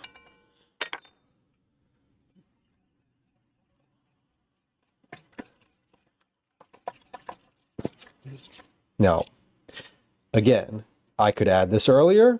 It would make it spicier. Adding this and then leaving the leftovers will also make this spicier. Little Burger, welcome in. Little Burger Live, welcome in. Takatsuna, welcome. Hello. Water Nymph, welcome in. We played some wholesome games and demos, and here for the kitchen energy. Well, we're here to provide some kitchen energy. Thank you for bringing friends. Vague Circus, hello. Ace of Mugs with Jax, welcome in. We're working on a recipe today. We're working on a couple recipes. Let me tell you a little bit about it. Little Burger is fine after looking from time to time. Well, thanks for coming through. I appreciate it. I always appreciate the lurks. I should tell you that is good. Yes. That's spicy. Okay. So I think a half teaspoon, I think a whole teaspoon might be too much for this. I think 3/4 of a teaspoon is where we're going to be at. Because again, we're doubling what I just put in. I just put in half a teaspoon to half of the recipe. Friends who just joined us, don't let the math scare you away. I promise, it's not all math. Sometimes it's math, but it's accessible, and I'm working on recipes. Friends who are hanging out here, please go follow Lil Burger.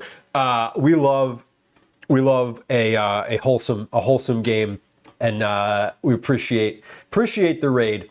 And thank you for the shout out as well. The channel here, friends who just joined us, welcome. This is a cooking stream. A recent Food and Drink Club joiner, amazing. I'm glad to hear that. So you do cooking as well, or you're interested in it, or cooking is part of the vibe, which is amazing. Cooking is like the whole vibe here. So, 1 second, I need to make a note.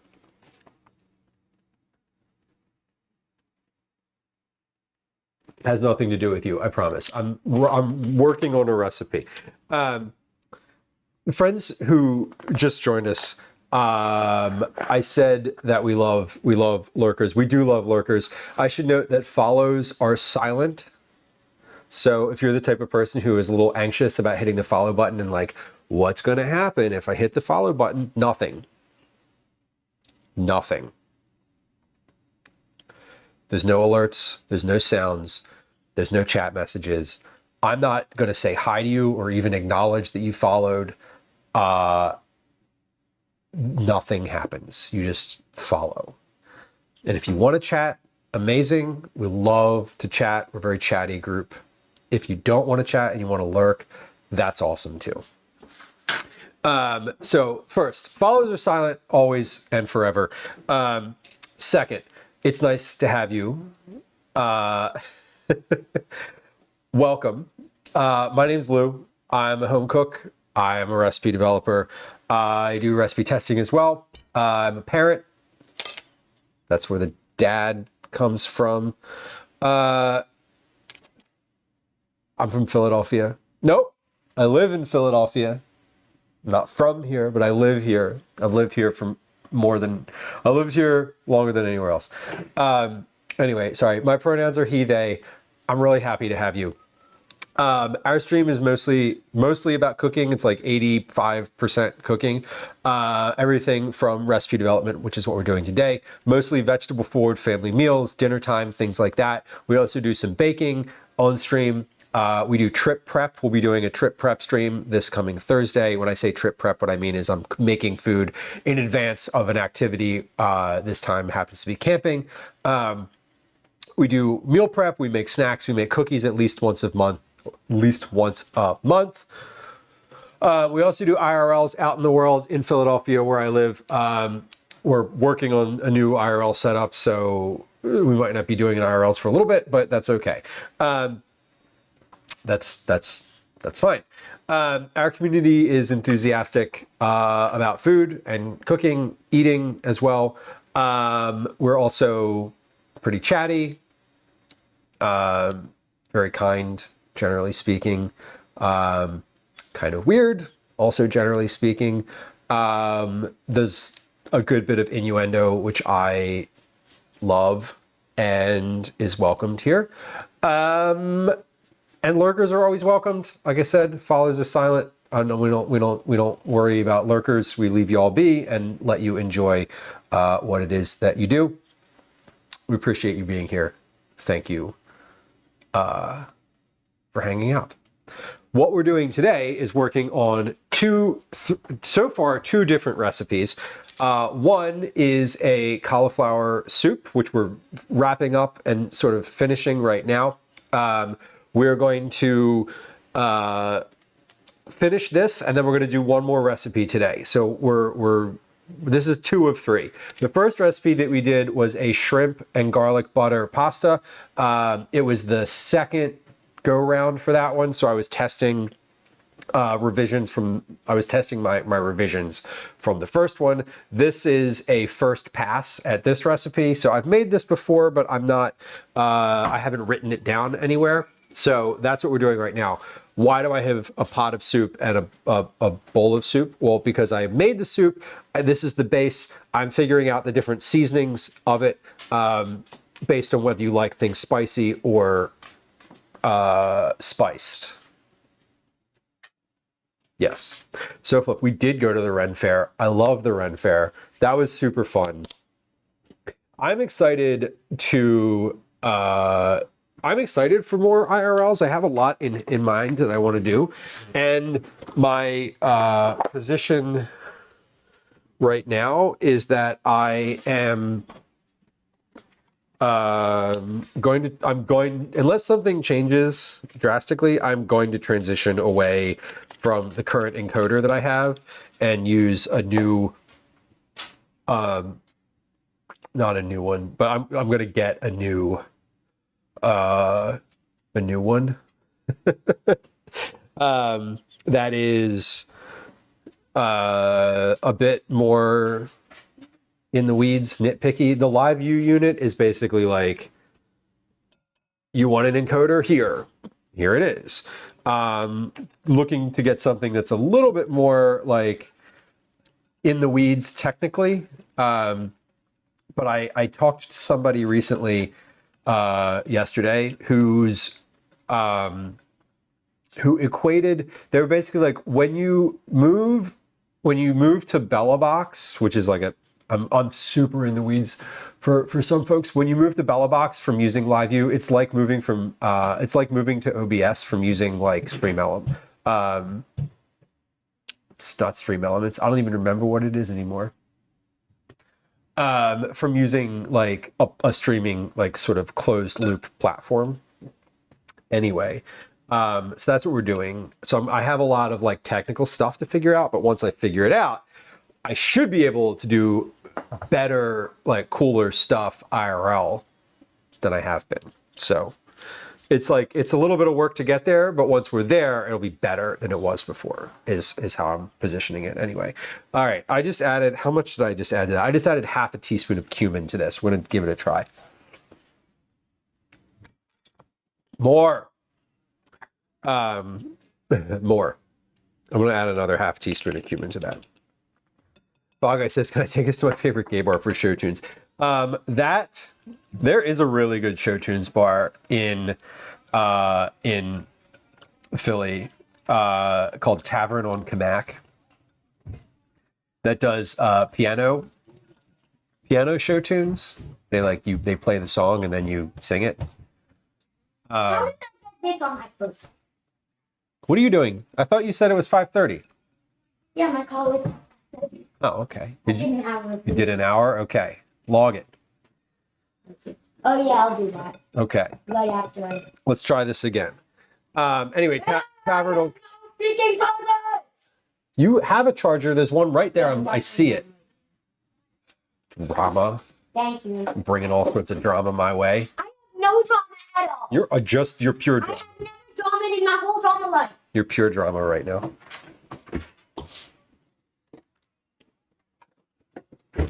You want to try some of this soup while you're standing here? Okay, this is good with the cayenne, not the cayenne. The one with the cumin, they're both really good. The one with the cumin is really good. I'm not able to download Orba anymore. Should I delete it?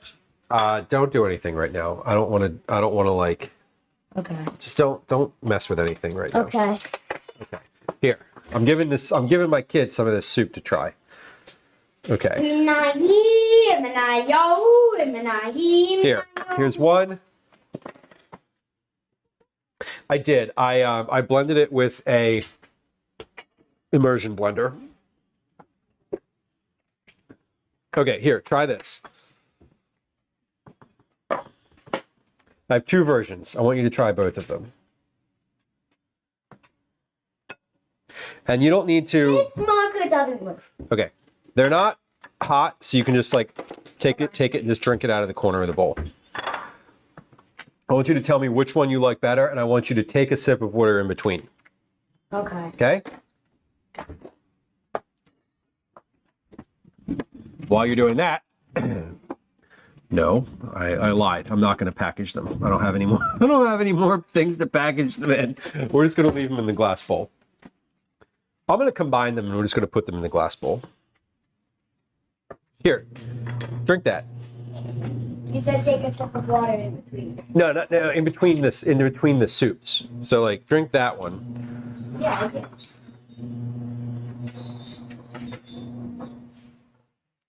Still more in there. Gimme.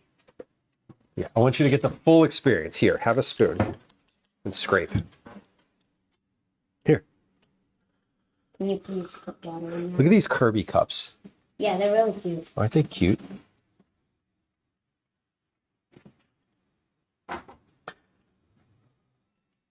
Super cute. Fellas, what are you attempting? All right, here's some water. There's a yellow and a blue one too, if you really want to get into it. Yeah, swish it around, clear your mouth, and then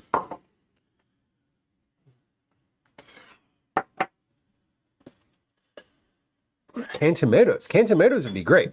I put cannellini beans in here. This one looks more movie around-y.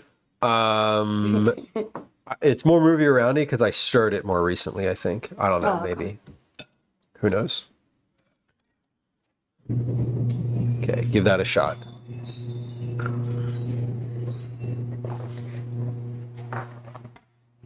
I don't need to know necessarily which one you like better, but if you have an opinion, a strong opinion one way or another.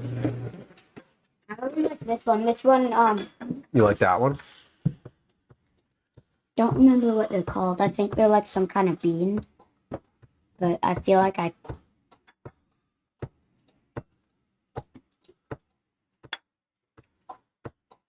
Like a kind of a bean. what are they called?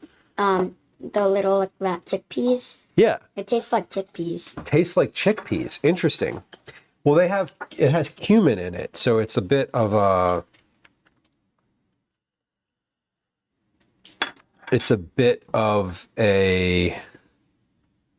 similar flavor to like hummus. If you put cumin in your hummus, whenever I do like fried chickpeas, I always put cumin in that. Good call though. Like good call out on Like I always the taste flavor that. profile. I always taste that in. Yeah, you like it? Yeah, I really like that one. Do you have a preference? The chickpea one. The second one. The Okay. cumin one. So you like the one with cumin better. Uh-huh. Okay. Cool. Thanks for the notes. You're welcome. Excuse me. Velas, the reason, so I love using my own stock, and I would use my own stock for this for sure.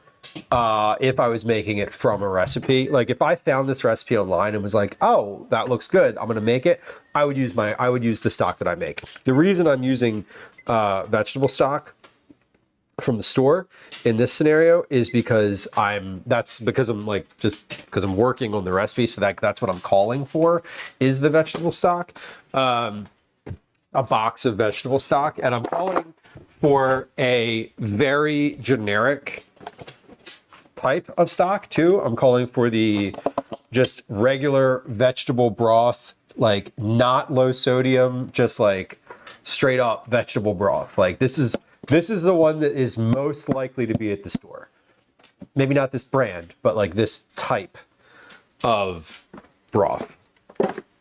So my consideration when I'm doing a lot of this is what is the thing that's most likely to exist in the store, or what is most likely to exist in any store.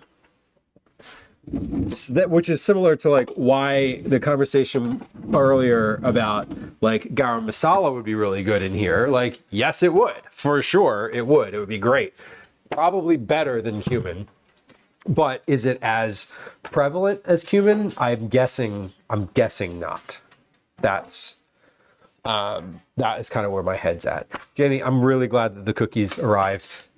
Please do heat them up again. I put mine in the microwave for about 25 seconds. Just on a paper towel in the microwave, 25 seconds, get them out and eat them. And they're like so good doing that. Gwen also just came home. So I'm gonna, here's what we're gonna do. Here's what we're gonna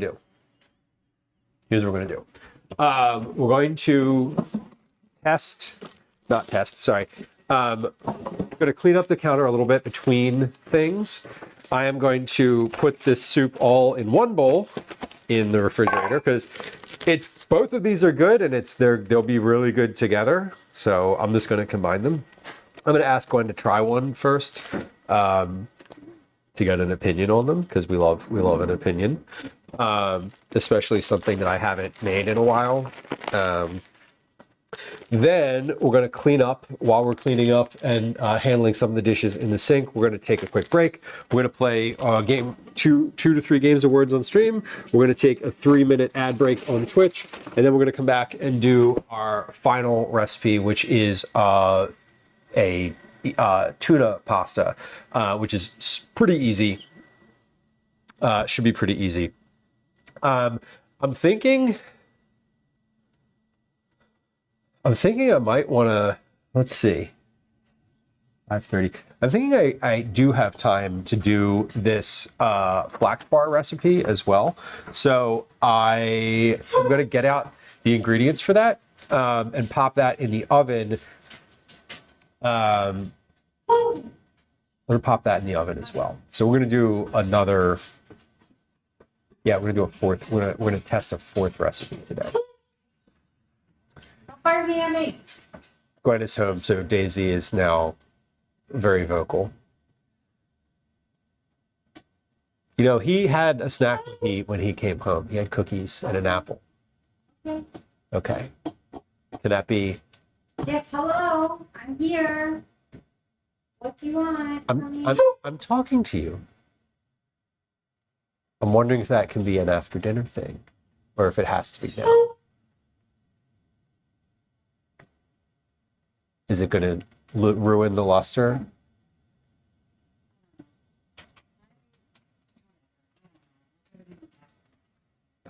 Okay. Yeah, Christmas is like 2 weeks away. It is. It's close. It's close enough that it's annoying. Close enough that it's annoying. And like, do y'all feel prepared? Do you feel prepared? I don't feel prepared. I definitely don't feel ready. I'm gonna see if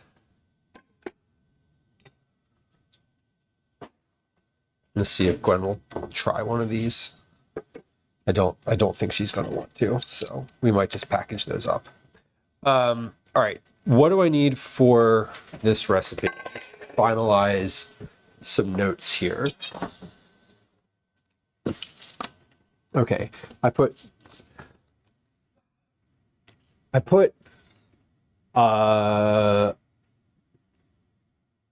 1 teaspoon of cayenne in half of that batch, or 1 teaspoon of cumin.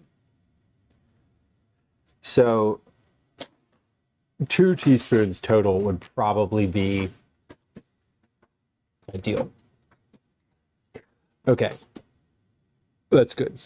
I think I'm good with my notes here.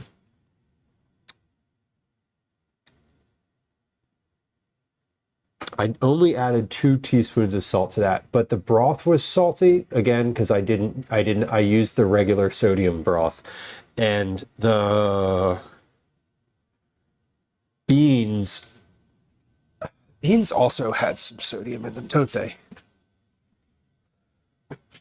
Yeah, they do. Okay, so the beans and the broth are both have sodium, so that's 2 teaspoons is plenty of salt for that. Okay, we're good. on this, I'm gonna get out my next recipes here. Cyrus says I'm in no way prepared and would prefer to avoid it. That is reasonable. I feel somewhat prepared. Not quite. Not quite, but getting there, I guess. Okay, here's what I think I want to do. Because the pasta, these take a little bit to heat. They'll. I'm gonna make this in the oven. The oven needs to heat up, and they need to cool down a little bit before they're ready to go. So I think what I'm gonna do is make these flax bars, and then I'll make the pasta, because the pasta is basically just measuring and then boiling the water. Like, it really is that simple. So let's do these first. Before I get to that, I'm going to we are going to take a quick break. I'm going to run a 3-minute ad here on Twitch. We're going to put a Game Awards and stream up, and I'm going to triage some of the dishes in the sink. So that's coming up now, and we'll be back in just a few moments here. Words on Stream is a great time to get your first time chat out of the way if you're the type of person who is anxious about first time chats. I want to note that follows are silent. If you are lurking and hanging out, I will not say hi to you, and there will be no alerts if you do follow. We're going to run a 3-minute ad on Twitch. You can hear what I'm saying during that ad if you go subscribe on YouTube. There's a link to that in chat. And we'll be back in a moment. Congratulations, Anne, who ordered your last gift. A few to wrap. I'm going to wrap all of mine on the 23rd. It's tradition. God, Cyber. Yeah, that just we delineate that in a way of like your family, your problem. That's which I like, which I appreciate. Okay, let's do a quick Game Awards on stream here. I want to tackle some of these dishes, and here comes a 3-minute ad on Twitch. We'll be right back. Hi, welcome to another edition of Commercials I Hate. All right. I'm gonna wash these glass measuring cups because I can use those for sure. The other stuff I can toss in the dishwasher.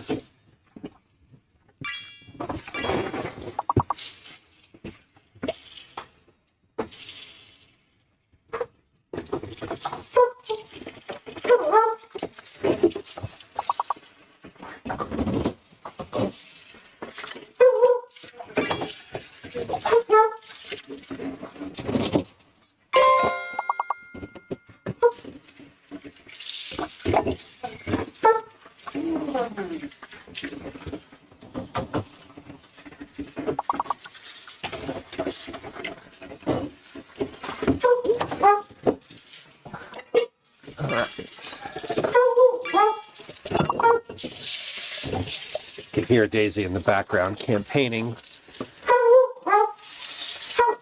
She is Gwen is feeding her at the moment, so she is frantic. And she's also concerned that Obi's going to eat her food. Is he around too?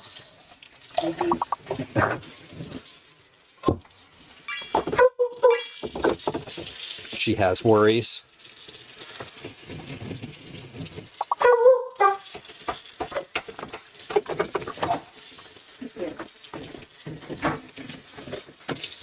Okay, this is good.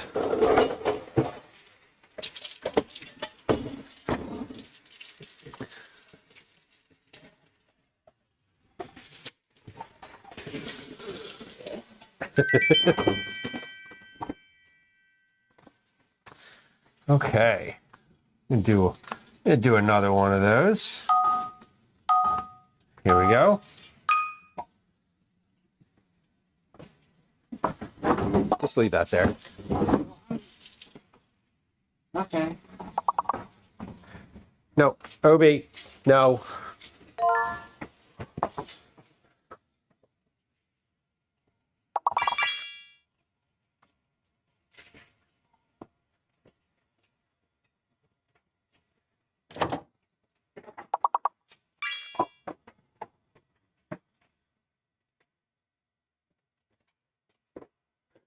Doesn't like it.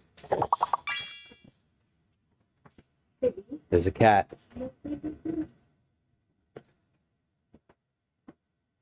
There's an OB in the words game. It's over! Welcome back. If you're on Twitch, thank you for your patience during the ad break. We're finishing a game of words on stream. There's a cat Am I not allowed to have the hanging out. pasta? You can have the shrimp pasta. Okay, he's done. He's done. That's it. I'm making a tuna pasta also, but you can have either whatever you want. Can I are you willing to try a soup sample? It's a two-parter. I mean that there's two different versions of it. And you have to tell me which one, not which one you like better, but is one of them better? Do you have a preference, and what are your sort of notes between them? Okay.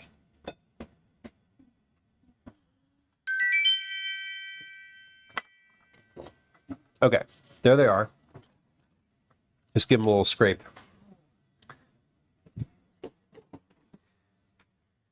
Okay, good job. I know we didn't get a board, but it was a good effort nonetheless. Okay, Gwen is here. Gwen's gonna try some soup.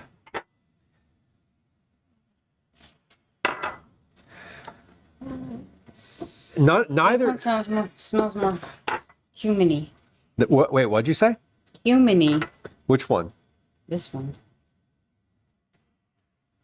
This one doesn't smell like anything. It's yeah, this one is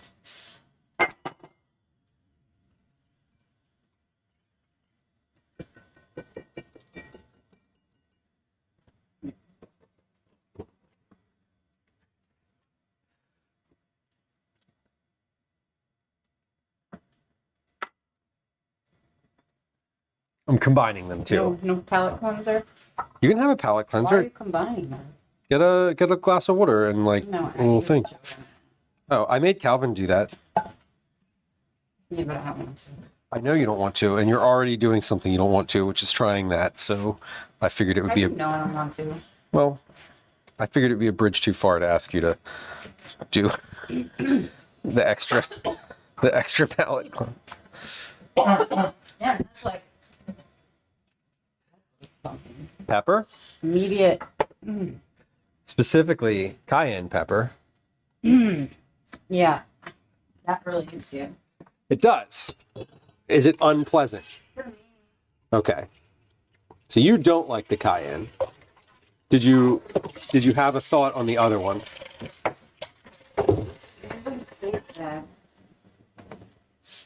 Yeah. Oh. Oh, yeah, it doesn't taste bad for sure. But it's spicy. A little bit. Also, that one was warm and this one's not, so Okay. I don't feel like it was fair. I like the taste of this one better, but see the spiciness in my throat. I don't like it. I'm too white. You're too white. Fair. Gwen, what do you want for a command? There's no command, Gwen. What's it gonna do? I whatever you want. Oh, whatever I want. I mean, well, Let me think about that. okay, she's gonna think about it. It gives me a donation into my bank. Yeah. It just it pays the bill. It says I'm still a piece of garbage. We have that sound. And I'm still a piece of garbage. That's me. It can just play that if you want, but I don't think you want that. I don't really want that. I don't think of you as a piece of garbage. It's not a bad thing to be a piece of garbage. You count the number of times Gwen was on stream. We'd have to start from fresh. Much like the cat. Well, actually, the cat counter is accurate, because when I went back through and was clipping streams from when they started living in the house, I added the number. So the cat counter is correct. It is what it is. Daisy, did you enjoy your day? Whoa. That was. Yeah, it was, because there was a bowl underneath of it where it's gonna go back in there in a moment.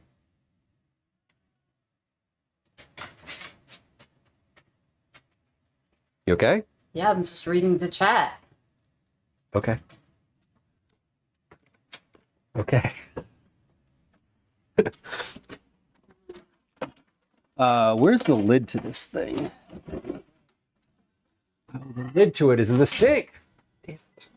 Okay, that's fine. We'll just move things around. I do want to put it in the fridge. I don't want it to sit out. Can't put anything on top of it without the lid, and the lid is dirty, so we'll get to that later. Okay.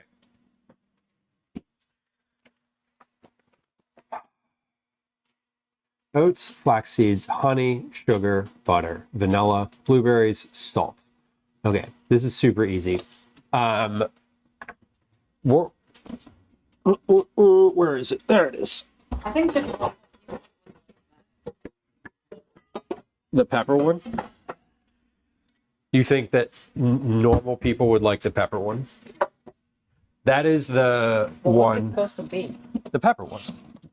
What are they supposed to be? What do you mean? What do I mean? What you say? What are they? I don't know. What's the point?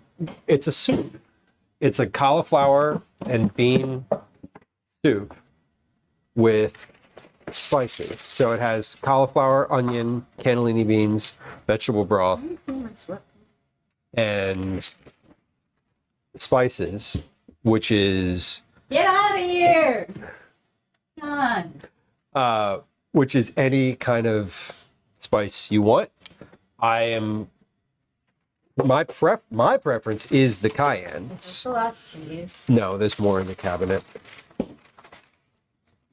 We're not out of it. There's a whole other container in there ready to go. But the cayenne is the main. The cayenne is what I want the recipe to be. The cumin is for folks that are like, I don't like spicy. I need it to be completely not spicy. I gotta say it like that because that's I don't know. It's like the not spicy. It's like the not spicy voice. Oh, it's spicy. Your bot is saying more than people. That's not good. You should be better. Get the fuck out of here. God. Such shade.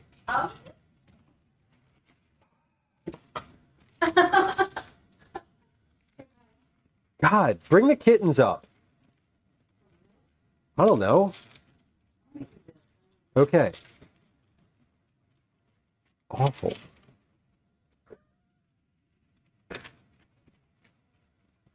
Okay, we're making like a dessert thing. This is a honey flaxseed bar thing that I've been working on. I want to get this recipe down because it is a good leave it out on the counter and just kind of pick at it sort of dessert. Doesn't need to be refrigerated.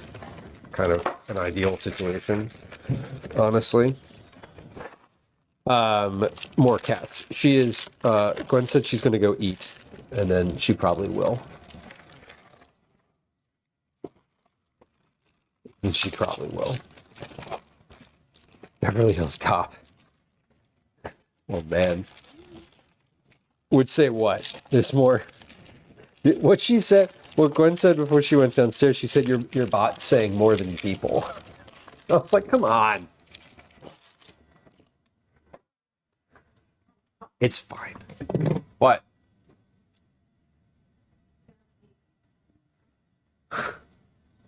He would say, get the fuck up, fair. I mean, that is what I said. Hey, we have some cats. There's kittens coming onto the stream. There's multiple kittens coming onto the stream. You want to see cats? Here they are. I'm going to get some ingredients out while these cats exist. Hello, here we are. Here's some kittens. Who are these? Who are they? Can I put them on the counter or no? Please don't. This is Churro. Where are we? I don't know where this camera is. Camera's behind the prompter. Oh. Churro. Trace Leches. Ow. They're getting adopted together. They don't like dogs. Okay, we're going back downstairs. They're unhappy. What the? That was quite the noise. Don't worry, there's more. The names came from the shelter, so they are partly. They're probably going to be named, but I don't know what we don't know what the names will be. I'm getting out ingredients for this. We have rolled oats, we have flax seeds, we have honey, dark brown sugar, is in the cabinet.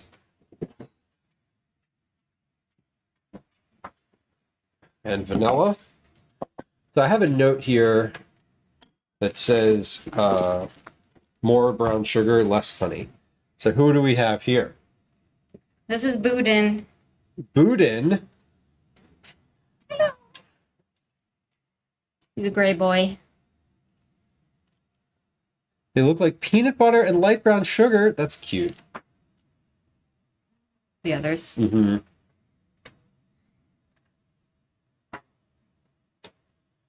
And that's really cute. They kept the names from the shelter. I like that. Some of them, we renamed. Obi, Elsie, and Ash came from the shelter, and they got renamed. Beast. We renamed them. They were initially named after candy bars. This crop of cat, they named them all together. Summer's a gray baby. Yes, indeed. Look. Ports, hello. Trying to get him. There we are. Oh. Okay. Now I'm gonna eat because Okay. We didn't see the fourth one. the boys were running out of the door anyway. Okay. We got the butter, blueberries. Blueberries are the last piece. Okay. Could use raisins, don't want to use raisins. Turn the oven on. That's what I need to do. Need to turn the oven on. Oven at 350. Grease the pan with butter and line with parchment paper. Okay. His eyes are gray too. I know, right? It's kind of wild.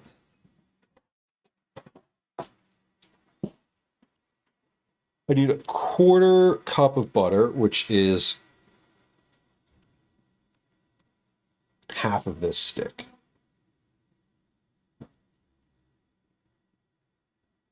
Yeah. Okay, so let's get that knife has cauliflower. Use that. I think she's coming back with the fourth one. Yes, we have a fourth cat. All of these are spoken for and have been spoken for. Here we go. Who do we have here? This is Concha. She's the only girl of the bunch. Hold on. Concha's pretty.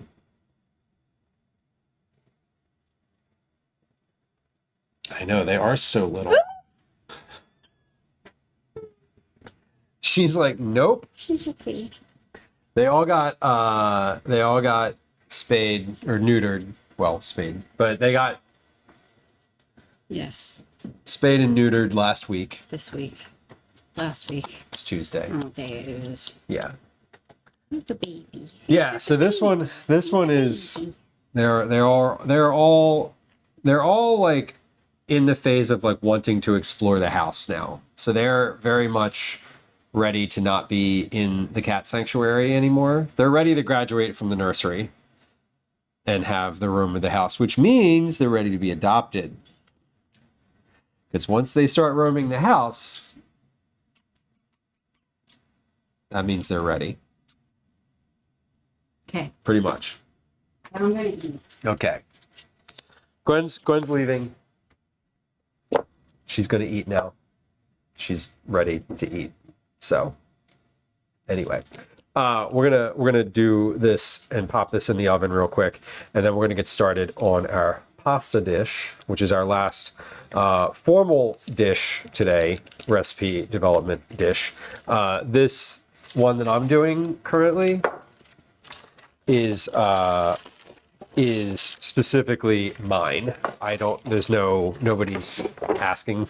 Nobody wants this dish. I just want to have it. Much like the garlic cookies, I just want to have it for myself. It's a personal project. I am always happy to make the request for cats. I think it's nice. I like seeing them. I know that y'all enjoy seeing them. I don't. Gwen sees them all the time. I mean, I see them all the time too. I see them every day. But like, Gwen, they basically, the basement of our house is Gwen's like game. That is like Gwen's lair. Her game room. That is her space downstairs, and that is where the cats live. There's a door to the basement, so the Fosters, those cats, don't come out during the day. So like if I don't make an effort to go downstairs and see them, like they're not around. I don't hang out down there. That's her space. So I just don't see them as often as she does. So that is how it goes. All right. We're greased up and ready to go. Let me wash my hands here. I'm going to toss these in the oven. Well, we got to do a little melting of the butter and the sugar on the stove. But other than that, we're everything basically just comes together in a bowl here. This is all a very straightforward recipe. And for the tuna pasta, I already have the only thing. No, I need to prep the Parmesan, parsley, not Parmesan. The only thing I need to prep for that is parsley, which is super easy. Okay, in a saucepan, melt the brown sugar and butter, remove from the heat. Stir in the honey and vanilla and salt. Fold into the oats, flax, and blueberries. Bake for short for chewy, long for crunchy. Okay, easy. We're gonna put this all together in a bowl. Let's get my pan completely lined, or finished lining the pan here. So this is gonna go in like that. Everything's ready to go. I'm gonna add my rolled oats, blueberries, and flaxseed here. I need a half a cup of dried blueberries. I need 1.5 cups of rolled oats. Let's put some weight on these dried blueberries, because I have weights for everything else. Half, that's a third. Nope, wrong one. Half cup. Okay. Half a cup of dried blueberries is 61, 64, 65 grams. Pen. There it is. 65 grams. 160 grams of rolled oats.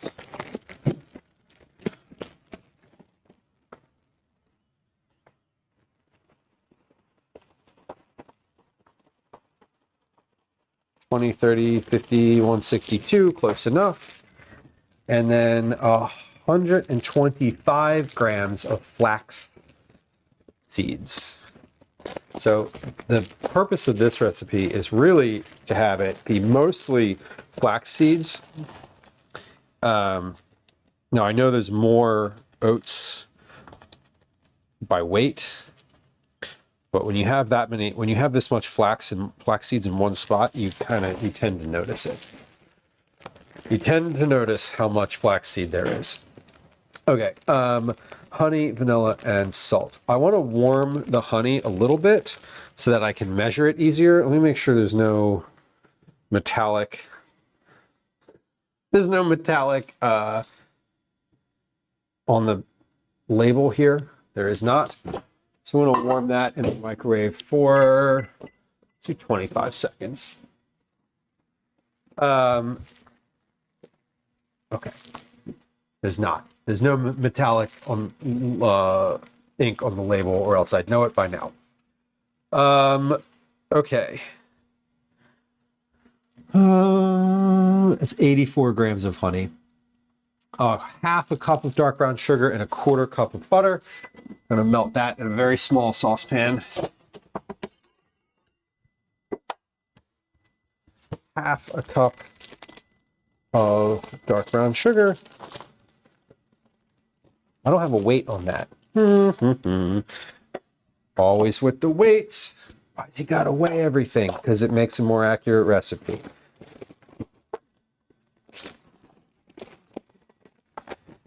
Okay, now I said more, this, on my notes here, I said more brown sugar, less honey. So let's try to make that adjustment here. I put a half a cup of brown sugar in here. As far as honey goes, I had a quarter cup. That's not that much honey. I'm going to try just baking these for less time maybe instead of making that adjustment, because I think they tasted like honey last time, I think was the issue. I didn't write down why I wanted more brown sugar and less honey. I did write it down. So let's do this. Instead of a quarter cup of honey, we'll do 1/8 of a cup of honey, and then we'll do an additional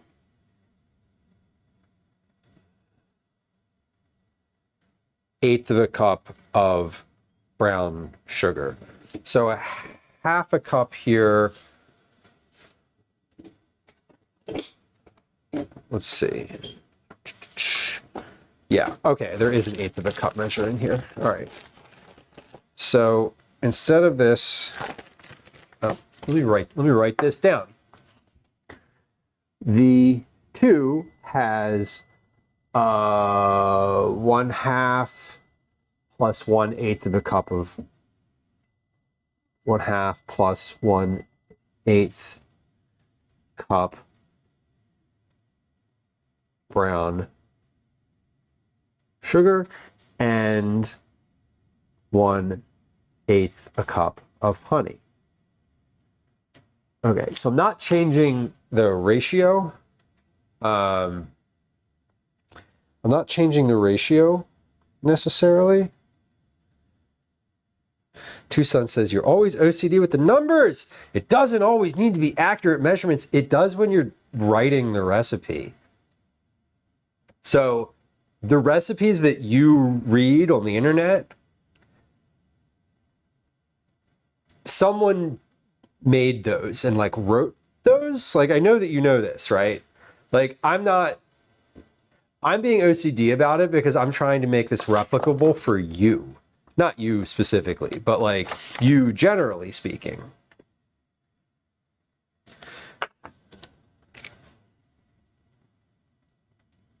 Now, when I made it the first time, I wasn't quite as nitpicky about it. However, what I will say is that you do need to be nitpicky about it if you're publishing it somewhere and you want it to be replicable and accurate. So, like, no, you don't. But, like, if you're writing it for presentation elsewhere, you can't just be like, vibes amount of honey. Vibes doesn't work for specifics. So, like, respectfully, I am accurate about my measurements because I want to be able to hand this recipe to someone else and have them get the same result that I do. Like, that is the purpose of the recipe. That is the purpose of the recipe, is it not? And I have zero clinical obsessive compulsive diagnoses, so that is also a fact. I am being precise about it because I'm testing it in this moment, and the last time I used half a cup, and I want a little bit more this time, so I'm adding slightly much, but not vibes much. I'm adding a very specific amount much, such that I can take off a specific amount of much if the next time I want less of it or more of it. So that is my argument for why I'm measuring anything at all. If I'm cooking at home, especially if I'm not baking, I'm not measuring. The pasta that I'm going to do later, I've never measured in my life. I've made this pasta probably 20 to 30 times total in life. I've never once measured it. I'm going to measure everything today because I'm writing a recipe for someone else that I want to come out correctly. In a saucepan, melt the brown sugar and the butter. Hello from Germany. Hello from Philadelphia, East Coast, United States. Willkommen, I believe, is the right way to say that. I don't know any farther German, so I'm sorry. Okay, we're gonna melt this on the stove. Come on over here, and we'll do that together. Melt this over medium heat.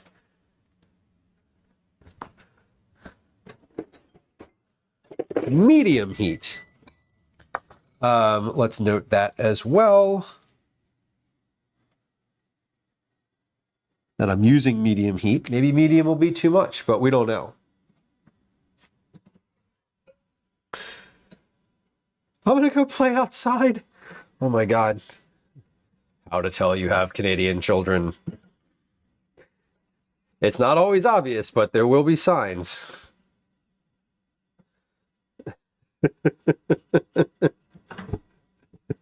Joe, hello. Joe, I saw you. Did I say hi already? I don't think I did.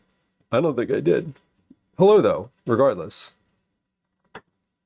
Siflif, thank you for the shout out.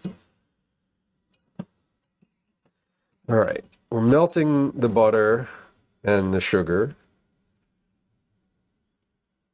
I think I could probably add the honey and the vanilla to this as well.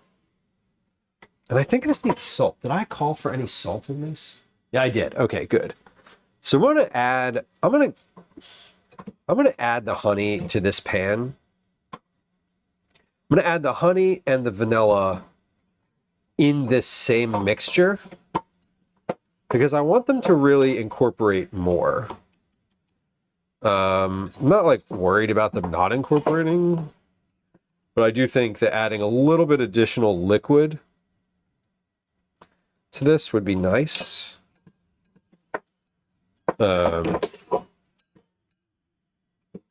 Keeping it over the burner would also be nice. I think that would be reasonable. So let's get our 1/4 cup of honey measured out here.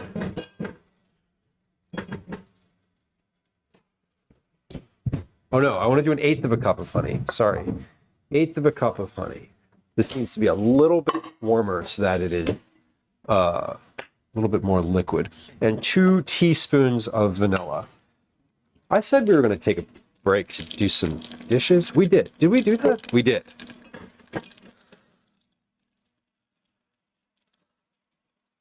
I should remeasure. No, that I'm not going to do. I did that the other day. I do have a cookie recipe that I do call for that. Where I call for 17 tablespoons of butter to melt. For this one, I tested it with this already, so I'm not concerned about it. So 2 teaspoons of vanilla. We'll add that in. We'll add our We'll add our honey in here as well. So this is, whoa, that's nice. This is nice and liquidy. So this is easy to pour right now. I'm going to do 1/8 of a cup of honey. 1/8 of a cup of honey. And then we'll stir. Incorporated. So I have my vanilla, I have my honey, I have my brown sugar, and my butter all in the same pot. That is all of the liquid. We're going to add our salt to this as well. So a 1/4 teaspoon of kosher salt.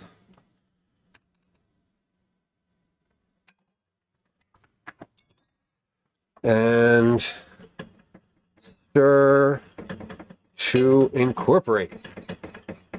Okay, now this is all ready to go. I don't want this to like boil, right? I'm just kind of heating it. I just want it to be incorporated. So this is good as it is. I turned the heat off. You turn the vanilla. Put the lid back on the vanilla and the honey. So we're done with those. And we're going to come back over to the counter here. Come on over. I've got my solids here, my flaxseed, my blueberries, and oats. Going to kind of give those a toss to get them together.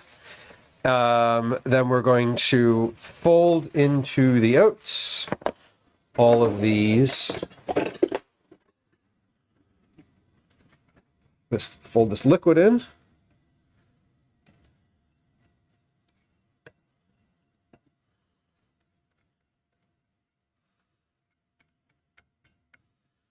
Fold the liquid.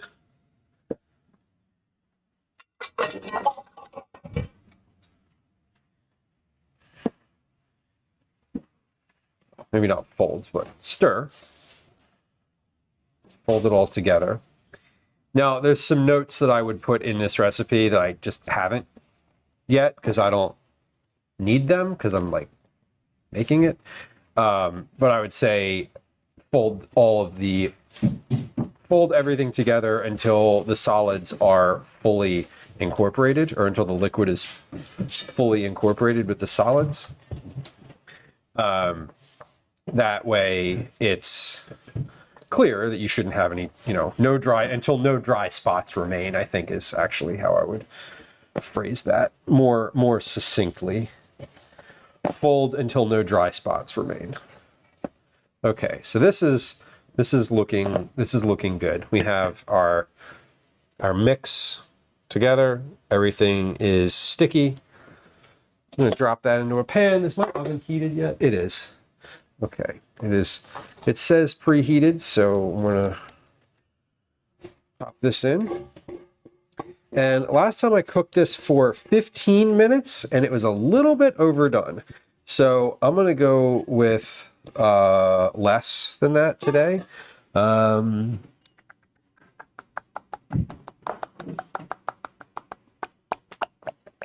Yeah, 15 minutes, and they were crunchy last time. So I kind of want these to be a little chewier. So I'm going to cook them. I'm going to do 12 minutes today and see where that gets us ultimately. So this should be, these should be ready to check by the end of stream today, because we're going to do one more pasta dish today before we finish. So these should cook and then have a little bit of time to cool down. These you can't eat right away. You have to wait.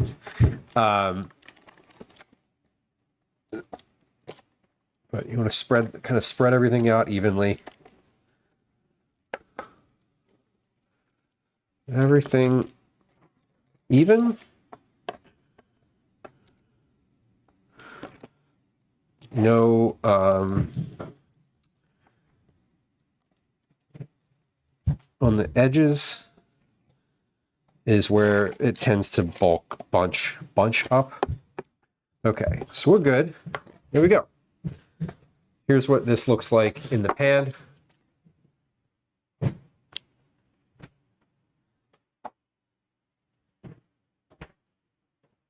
And this is ready to go in the oven.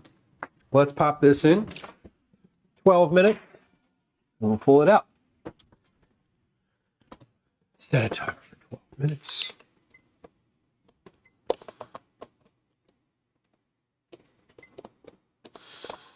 Oh my God, this timer. It literally doesn't work. There we go. Okay. Some pieces flew out.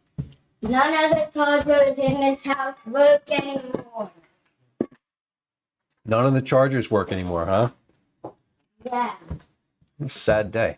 I was using mine, and my iPad died, and then I had my iPad turned on, and it turned off. Mom didn't want to give up her charger, huh? No, she did. Oh, that was nice of her. I love the fact that I'm the only one whose phone has a specific charger. My charger is different than everyone else's, and so no one ever steals mine. Very nice. Very nice. Okay. I'm going to put these ingredients back in the closet, though, because I don't like having stuff out on the counter, just lingering if it's not going to be in use. And then we're going to turn our attention to prepping the ingredients for my next dish. Finishing prepping ingredients for the next / last dish of the day. Okay. You know, I wrote 15 minutes on this paper. I don't actually remember how long I cooked these for last time. It might have been like 20 minutes last time, and that this note was to cook them for 15 minutes. So I'm going to take a look at them after this 12-minute timer goes off. I think that I think that this note for me, this is a note from the past. So who knows? I think that this note is to cook them for 15 minutes, not how long I cooked them for previously. But we'll see. We'll see. I'll probably pull them out at 12, or I'll open the oven at 12 and take a look. And then if they're if they're super light in color, I'm going to put them back in for like another minute, maybe 2 minutes. The ideal is you just put them in for a specific amount of time and then you don't open the oven in between, but like, you got to check, you know? Jamie, in the oven right now are these oat flax blueberry bars. They're a riff on a recipe that I really enjoyed at this place in Rhode Island that I used to go to all the time. that had them just like there all the time.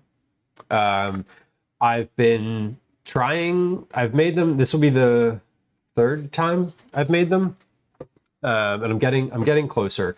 But this is the recipe that I went through like several thousand of their Instagram posts to like find pictures of these things. They've only posted them 3 times in like 20 years worth of Instagram. And 2 of those 3 are blurry and one of them is like in the background. So it's like just not really that great of a shot. So I'm kind of taking a stab at what was in them and sort of how they were put together. I found a couple different like granola bar recipes that I tweaked the like the basic binding in them. Basic binding meaning your sugars in here, your mix of honey and brown sugar, which you melt together, and then that sort of seeps into everything, and then when it resolidifies, it keeps it together. So I'm working through whether or not these are good. They were really good when I made them before, but they weren't what I wanted. So would I be happy with making them the way I did last time? Yeah, I would. Would I? They're not like the thing that I wanted though. I'm trying to recreate something sort of like the garlic cookies where like, are the ones that I made recently good? Yeah, they're great. I thought they were delicious. They're a little crispy around the edges. They're chewy on the inside, but that's not exactly what I want. So there's that. Do I know their specific name? Yes, I in fact do. The place that I used to go to was called the Beehive Cafe. It's in Bristol, Rhode Island.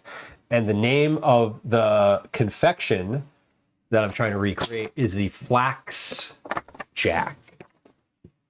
Flax, F-L-A-X. Jack's. A jack is the name for some sort of like British bar of some kind. Not bar like place you go to drink. A bar is in like, you know, bar of something. It probably has dates in it or something like that. Who knows? But Jack's specifically is Jack. A Jack is like a style of thing, or it's like a nickname for something. As far as I could tell, kind of like a flapjack. Yeah, exactly. Exactly. I mean, not exactly like that, but you know. Tatsu, hello. Did I say hello to you already? I don't think I did, but if I did already, hello again. And if I didn't, hello for the first time.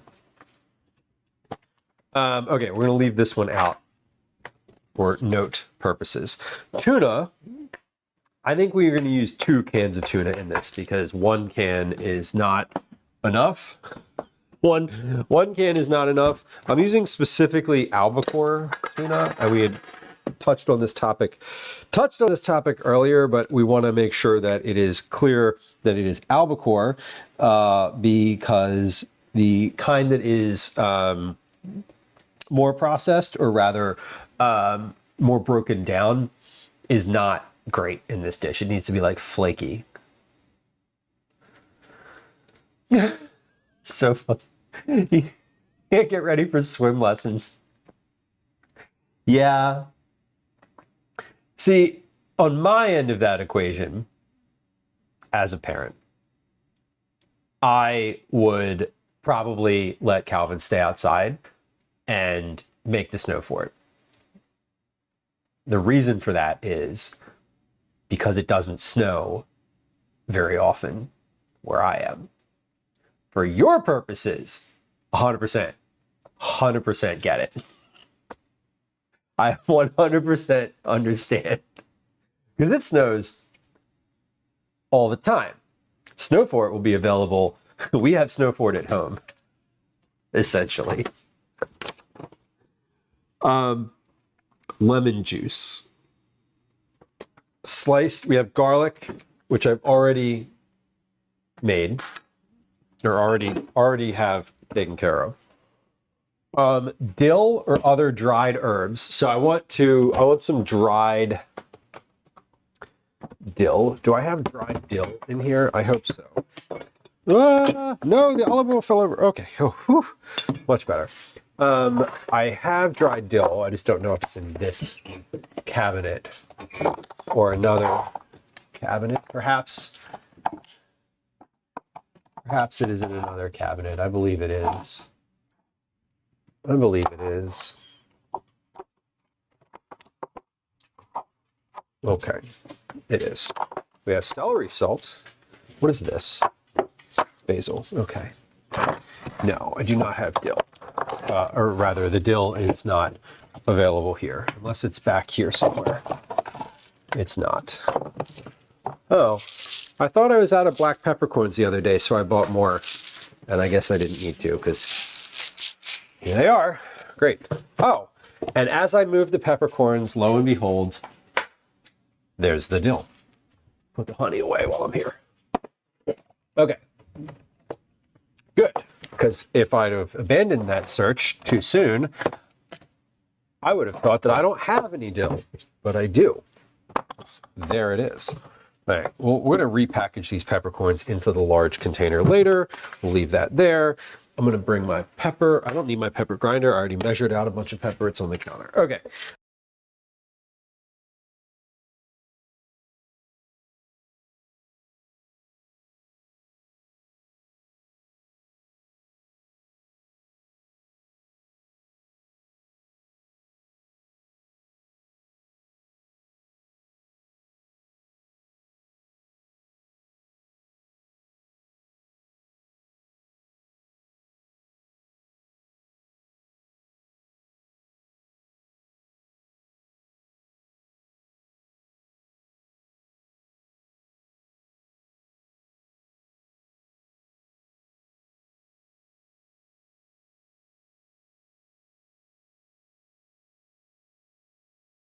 Say something, anything, Test 1, 2, 3. anything but that. Okay, we should be good. Anyway, what I was saying is not charades. You will never guess what I was saying. Sabra, do you like that one? That one's new. That's a new command, the no mic command. And it is appropriate for its usage. It also comes up when you say no sound, command no sound. I think it's command mic check. I don't know. There's a couple of them. Commands in chat. If you want to know what commands you have access to, like you personally, and it's different because some subscribers have different commands available to them. Command sounds, if you want to know what sounds you have available to you. If you're not a subscriber, it's going to tell you, I'm sorry, you do not have any sounds available to you. Anyway, we're going to pause on that thought for just a second because 12 minutes is about to be up. I'm going to get out my parsley and get ready to chop that up. I'm going to do about a cup worth of fresh parsley, much the same as our shrimp pasta recipe this earlier today.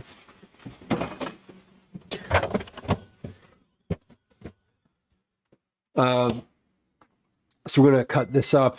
Timer is going off.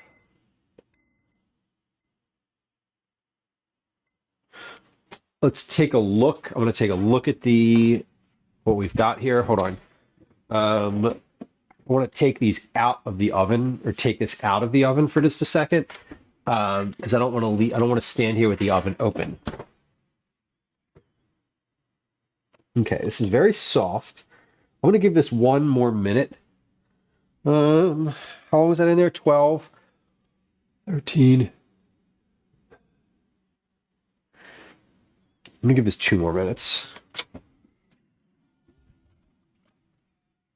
Okay, 2 minutes.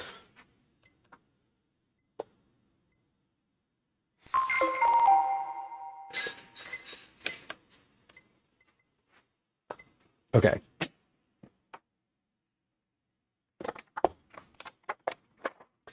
So we did. So we'll do 14 minutes. Check at 12. Okay. Cool. Liz, thank you for your subscription. I appreciate you.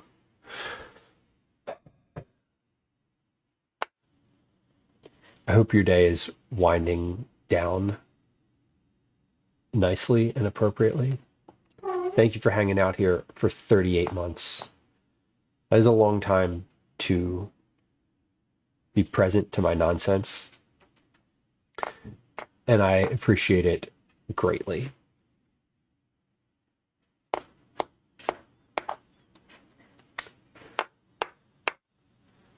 I didn't hit start.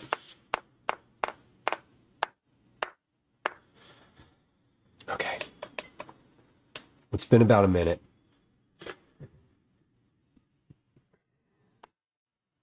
Let's cut up this parsley and then we'll be ready to go. What do I think about TwitchCon being moved to just before Thanksgiving? No strong opinion.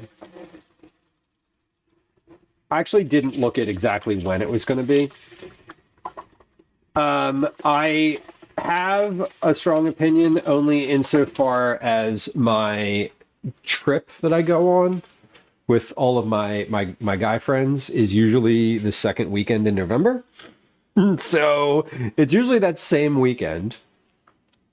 That said, I will probably just do one trip right after the other this year. And we'll just have like a super inconvenient week and a half of time. I hadn't thought about that until this exact moment. So how am I feeling about it? Annoyed. Annoyed. But like I can't change it. It is weird that it's that late. Do you still think you find a lot of benefit? It's hard to say. Yes, I think ultimately I do. Ultimately I do. Hold on one second.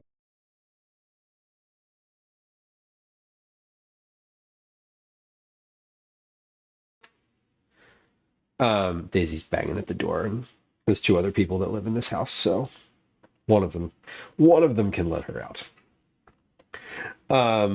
Specifically Calvin, who I just yelled for. Liz, I do.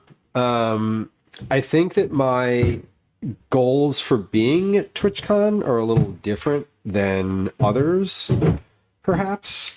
And I do think that I'll go. This next one. Yeah.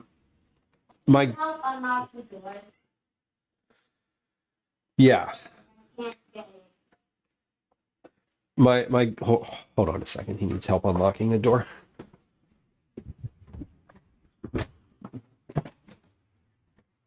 Yeah, I got you. Thank you. Okay, got it. As a bonus, however, I am going to give you another. I'm going to give you another cat. Here's another cat. We have another cat on stream. Here she is.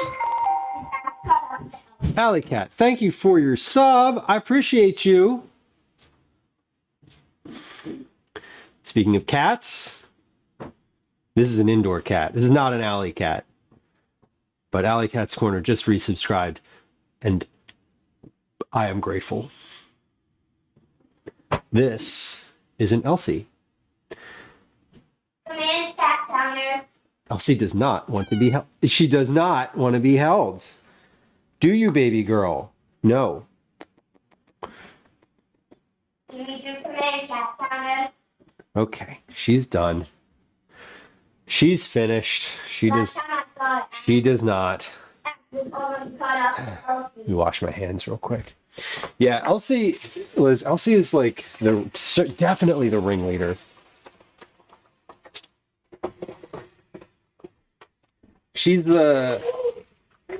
Elsie's like the brains behind the operation. Yeah. She's the one who's the least likely to take your shit. And I don't mean like physically take your things. I mean like take shit from you. You, me, or anybody. She is the most tenacious of all of the cats. Like, she is the one who does not give up. She doesn't give up. Zero giving up in that animal. Has she been surpassed by Ash? I don't know. Zero giving up. She is persistent and relentless, and if you turn your back on her when she is like going for if when you turn your back on her, she will go right back to doing what she was doing. Like, I don't mean just like a little hesitation. I mean immediately. Like, the very second you turn your back, she's just immediately right back onto her nonsense.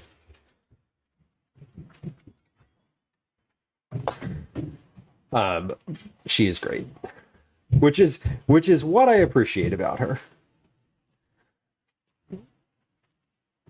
and also what you have to be very careful of. Okay, so chopping this parsley. This is only the only prep you have to do for this one is the parsley and the garlic. So it's a very straightforward scenario. And you can do all of this prep while your pot of water is boiling. Which of the three is most cuddly? It literally depends on who you ask in the house. Obi is the most cuddly with Gwen. But he will not sit with me. Doesn't want to sit with me. Ash wants to sit with me all the time and will not cuddle with Gwen. Ash will cuddle with Calvin sometimes. Obi will cuddle with Calvin sometimes. And Elsie doesn't want anything to do with any of us. So it's really a toss-up, and it really depends on who you ask, quite honestly. Which is funny and notable. Like, Obi literally won't sit with me. Like, he doesn't sit with me. He'll sit near me, but not on me. He will sit on Gwen. So, very different personalities, all three of them. And they're still forming. I mean, they're only 7 months old at this point, and they're still really kind of coming into their own. Yeah, Elsie's just like, I don't want any of it. She doesn't really want to be held. She's just very, like, she's doing her own thing and she's happy with it, and like doesn't want your interference. Just generally speaking. Okay.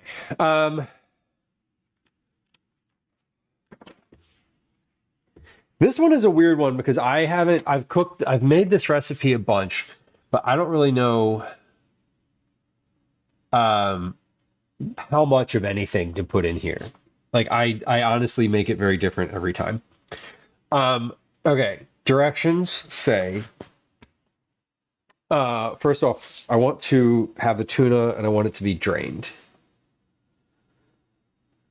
We're going to measure our ingredients after I put the tuna on, or after I put the pot of water on the stove. So it says do not drain on the can. Why? That's weird. Don't tell me what to do. I'm going to drain this anyway. What do they mean do not drain? Why would you not drain this? Like, That is the first time I've ever seen that direction on a can of tuna. It literally says "Do not drain." Days, leave it.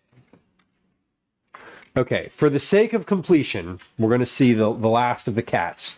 Who haven't we seen today? Who haven't we seen?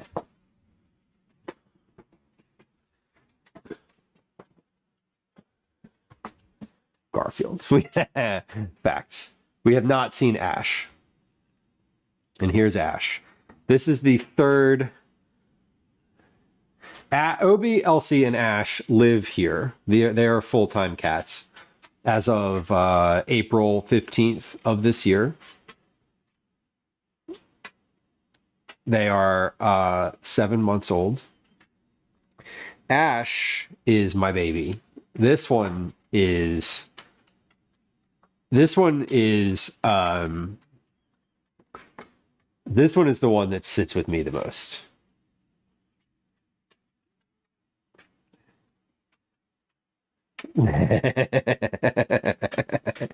We're paying the cat tax. Ash is really only interested in the tuna that's on the counter in front of him. He sees it. He sees it. Yes. Yes, he's starting to struggle to get to it. You're not going to get there, boo. You're not going to get there. I'm so sorry. He is. Oriah, hello. He is a big, happy baby. This cat just likes hanging out. He sits near and around me all the time. He also doesn't really know how to use the litter box, which is super annoying. He's a bit slow to learn. Yes, his tail's starting to go though. He hears other cats yelling. Okay. We're going to let him down. I'm going to wash my hands again, and then we're going to start our pot of water on the stove. Oh, shoot. I need to wash this bowl in the sink because this is the big bowl that I need to...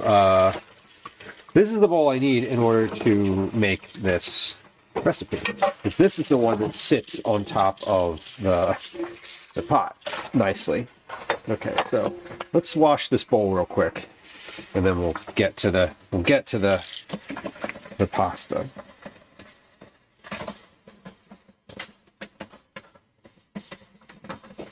Okay. Beautiful.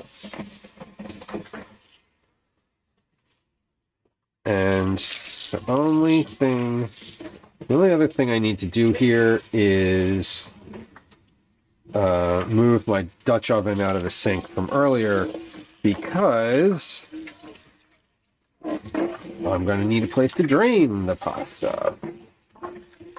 Okay. Perfect.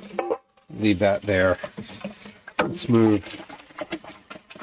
You know what? We're gonna take a break. We're gonna take a break here in a few minutes as I get this. You know, maybe I can just put this on the counter without doing that.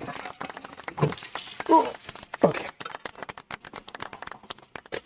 No, I can do that. There we go. We got it. We got it.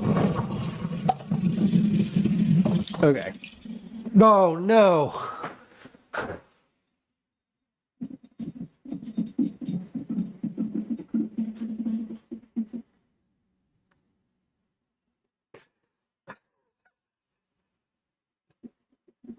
Lou, he's trying it. I wish there was a way to alert you. He's stealing. He's eating it. He's licking it. I told you he was eyeing it, didn't I? I said he's eyeing it. Now, if that was Elsie, this can would have been gone. She would have had her whole mouth in there just going for it. Am I cooking it? Yeah, I'm cooking it. Of course I'm cooking it. If you think I'm not... This can of tuna was like $4. I am not going to toss any piece of that can of tuna.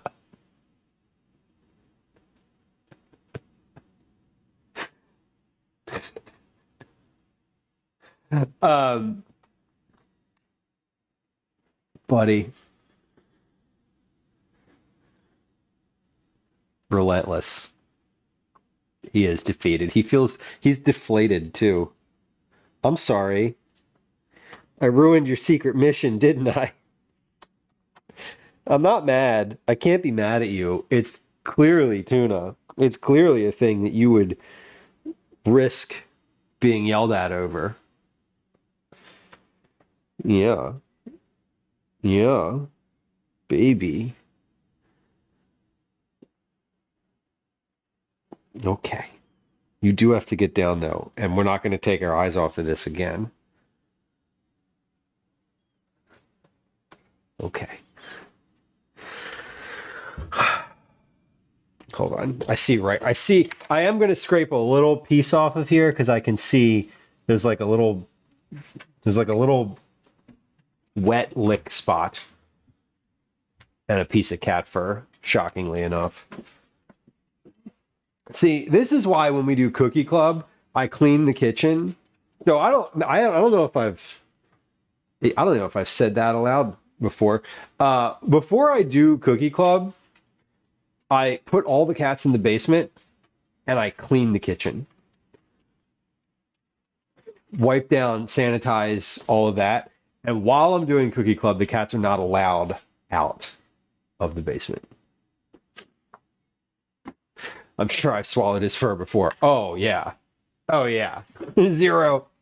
Listen, if you did my autopsy, my lungs are just going to be cat fur, and that's it. Just cat fur. Okay. So here's what we're doing, by the way. Yeah, there are more cats in this house than other living creatures. There are currently seven cats living in this house. 4 of them are allowed upstairs. 3 of them are allowed upstairs. 4 only go in the basement. Yeah, Jamie, there are currently 4 foster cats and 3 full-time cats.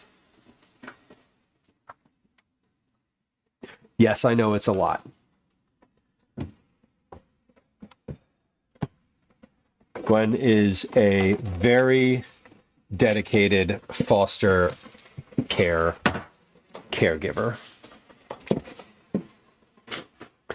I am supportive of her fostering, and while I don't necessarily take care of the cats vis-a-vis feeding, emptying litter, etc., I don't have a what I want to say is I don't have a say in it. And I am going to say that because I don't really. I do. If I really if I bitched about it, I'm sure that I'm sure that change might happen.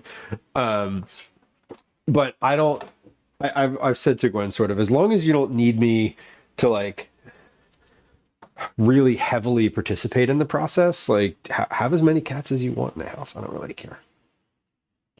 That's almost enough cats. 10, Jamie, that's a lot. We had 10 earlier in the spring. She became disabled and started volunteering, and you can guess what happened after that. She started fostering cats. Yeah. No, and Araya, 7 isn't bad. The thing, if you had 7 adult cats, it would be a very different story. Okay, we're gonna add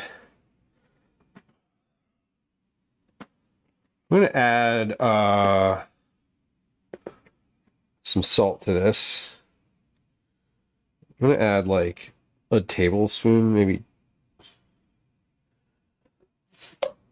2 tablespoons of salt. That's probably too salty. Ash is still right here. He is right here. He hasn't left at all. And we do have the space. The thing is that The thing is that we have a basement and it has a door. So you can shut the door, like you can shut the basement off completely from the rest of the house. What Gwen has been doing is taking in kittens, like small kittens, like bottle feeding little tiny ones that just literally live in the basement. Like right now, there are 4 baby kittens in our basement. They're not bottle feeding anymore. They got spayed and neutered last week. 1 spay, 3 neuter, and they are literally living there. Like that's they don't go out of the basement, so it's not like they are all around the house. They are very contained. The other 3, the adult cats that live in the house, are allowed in the basement, and they go upstairs. And the little ones are just in the past like 2 weeks, really wanting to come out and explore upstairs. And I said this on stream earlier, but I was like, that's when you know they're ready for adoption. When they're like then they're actively trying to get up the steps and get out of the basement. That's the time. Because that only really happens when they're the size, when they're over 1 pound, and 1 pound is the cutoff for when you can spay and neuter them. Okay, turn on a big pot of water on the stove. Add everything but the pasta to a bowl sitting on top of the pasta pot. So we're gonna take this one. I need to take a little bit of water out of here because I have too much. It's like touching the bottom of the bowl. I don't want it to touch the bottom of the bowl. That is a no. That is a no-no. No touching bowl bottom. So part of the recipe, part of like the literal process of doing a recipe and like writing a recipe is just like writing down all the various like tiny steps that you take when you're already just doing something naturally. And making sure that you have them documented. So that's like kind of what I'm doing here. So this is this recipe is basically like the sauce that I'm making cooks. It doesn't really cook, but it heats up on top of the pasta.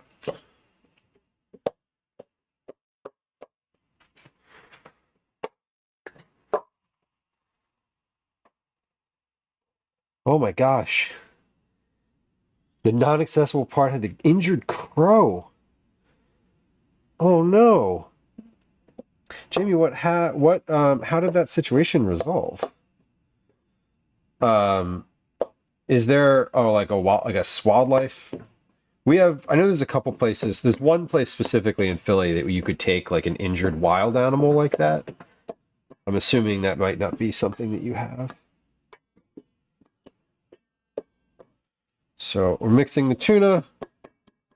Basically mixing the tuna, mixing the garlic. We're going to add to this maybe 2 tablespoons of lemon juice and then like a cup of olive oil. So this is a oily pasta. And we're going to balance this out at the end here when I'm once this is finished, I'm going to have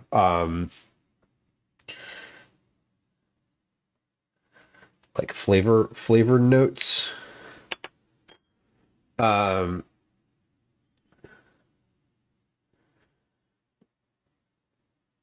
Okay, breaking up the tuna. I'm going to add a half a cup of olive oil to this. So I'm actually going to get out a big container of olive oil because otherwise I'm just glugging it out of my tiny little container. So let's see how much a half a cup of olive oil, what that looks like. Well, I mean, it looks like that, but what does it look like when I stir that in? I probably want a little bit more than that.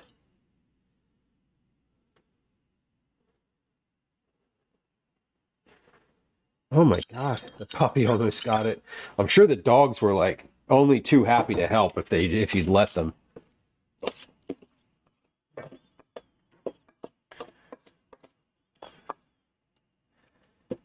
Oh God. Yeah, birds are tough. Birds are tough because like they mainly the animal hospital like they won't take them. They're not a cat or a dog or like a house pet.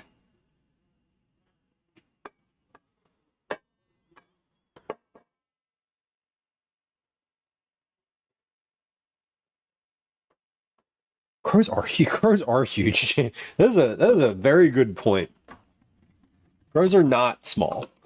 I remember my cat caught a crow when I was a kid one time, and my family likes to tell, both my dad and my mom like to tell a story about how the crow was in the cat's mouth, kind of bouncing along in the yard, and the cat was like becoming airborne little by little.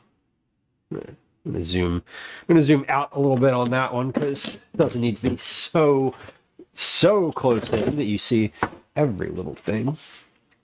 All right, we're gonna add a teaspoon of dried dill, probably more to this. So the dried dill is going to rehydrate a little bit as we're cooking. So olive oil,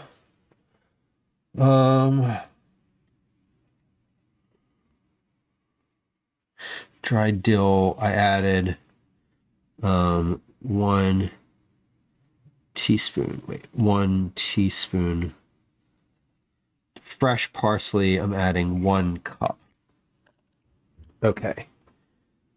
Wait, that wasn't all of the dill. There we go. That's all of it. But I might add more. Coming in. Yeah, what are you gonna do? What are you gonna do with it after you catch it? Yeah, if you don't have a plan for it, like the best thing is probably leave it alone. Although moving it out of the way where it's agitating the dogs might be helpful. Like I'd probably want to put it in like a box, like a big old cardboard box or something, like in the garage, or I don't know, somewhere not where it was, but I don't have any idea if I would. Yeah, that would be a surprise. Would definitely be a surprise. All right, we need more olive oil than that. That's the tuna is soaking that up, and the tuna is soaking that up, and the dill is starting to soak it up. I don't know how you would catch it either. That's the other. That would be a logistical. I don't want to say fun, but an interesting logistical hurdle. The like, hey, what do? Put a blanket over it, like. All right, so I'm going to add another quarter cup of olive oil. That should be plenty because I'm making a pound of pasta. So I'm just noting that.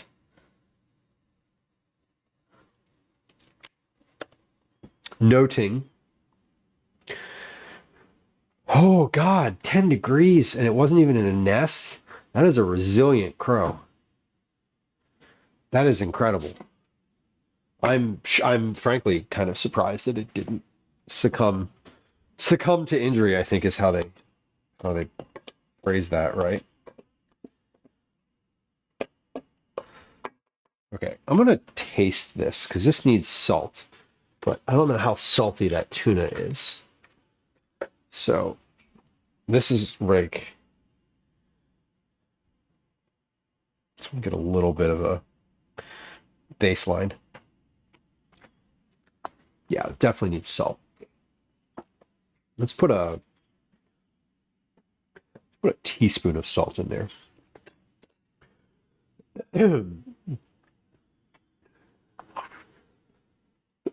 Dogs were used to it. They were probably, the thing that I've noticed, not noticed, but the thing that I will note about dogs is often they're curious, and if they won't get their curiosity sated, then they're sort of like they're like sort of relentless about it.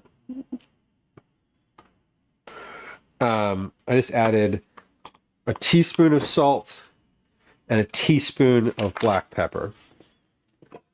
Note that here.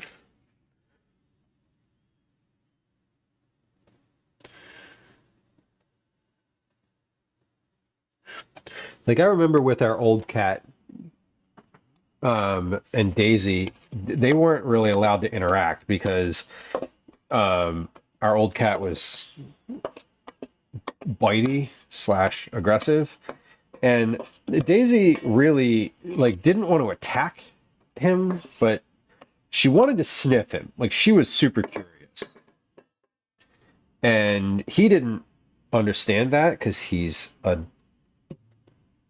cat and she was a dog, and they don't really talk to each other like that.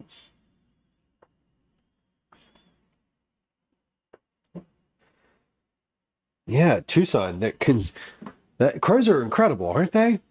The roosting part is what I was talking about. Like they're just completely. If the crow's just like out in the yard, completely exposed, it's like for 2 days, as opposed to, you know, hunkered down somewhere with the rest of the murder.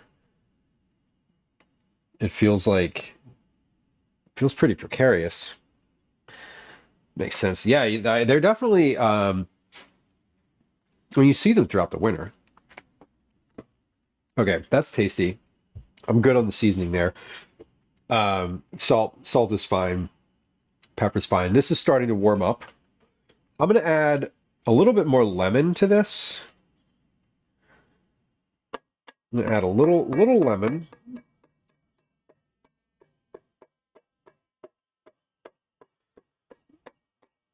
A little more than what I have.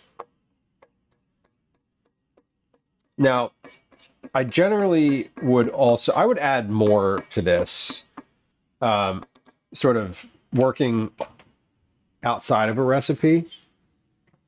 I would probably add capers to this. I would add crushed red pepper to it. I would, yeah, capers and crushed red pepper for sure. So I'm going to add another tablespoon of lemon juice. Noting the lemon juice. I think I'm good on the dill. That looks pretty all right. Add celery. Celery would be good in here too. Celery salt would be great. As opposed to like straight up celery. White pepper would be good in here. Let's see. We're almost boiling. So my pot is on.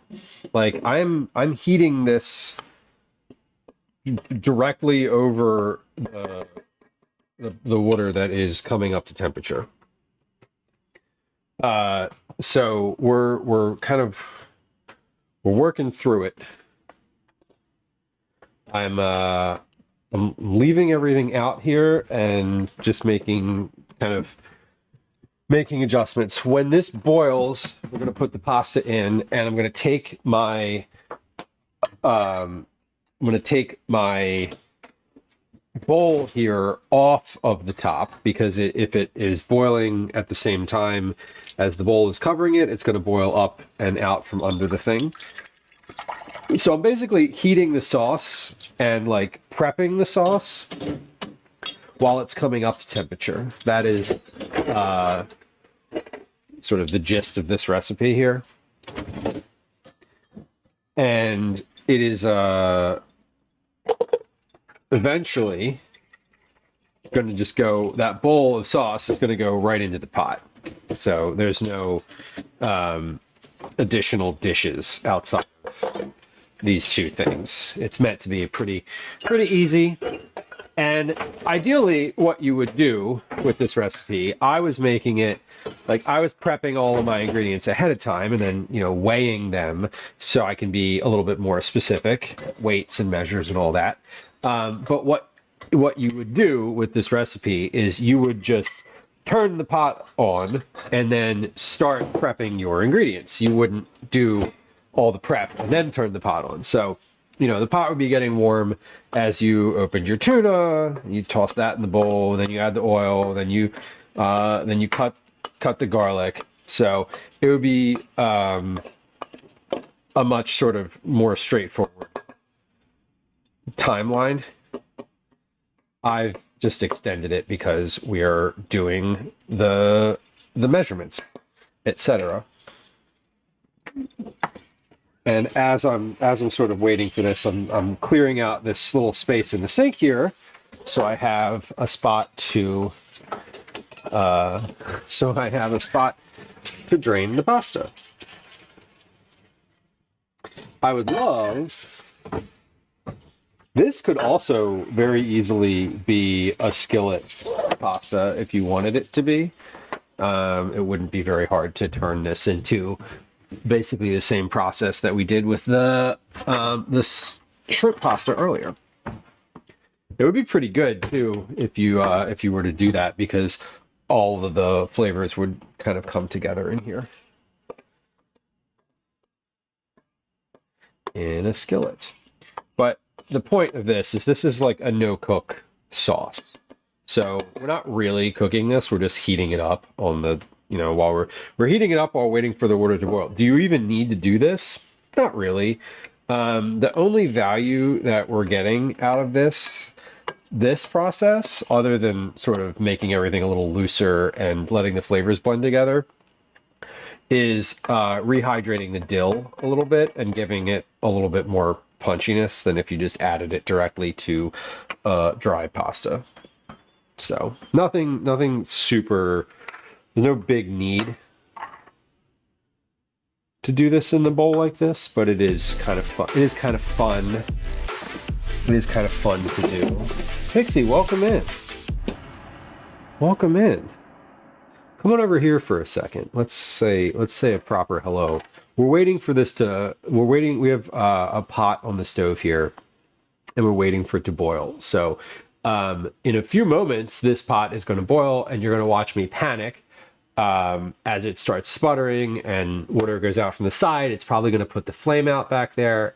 Anyway, welcome. A little bit about the immediate future of this stream. Lizzie, hello. Season's Eatings. What was stream today? Special events. Were you doing gingerbread today? And Twitch just exploded on me. It does happen. There was an update today, I believe. I understand there was an update. Friends who were hanging out here on this stream, Blackbird's Pixie is a fellow food and drink streamer, friend of the stream.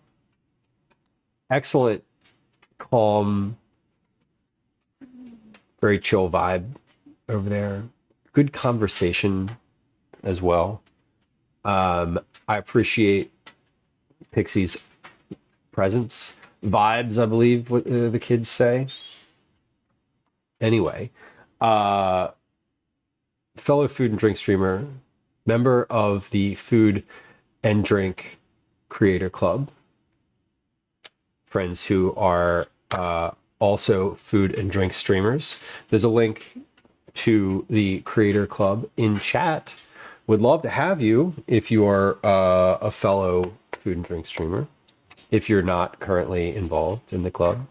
It's a great resource, a great way to get resources, advice, and community in a small community here on Twitch, that being food and drink community.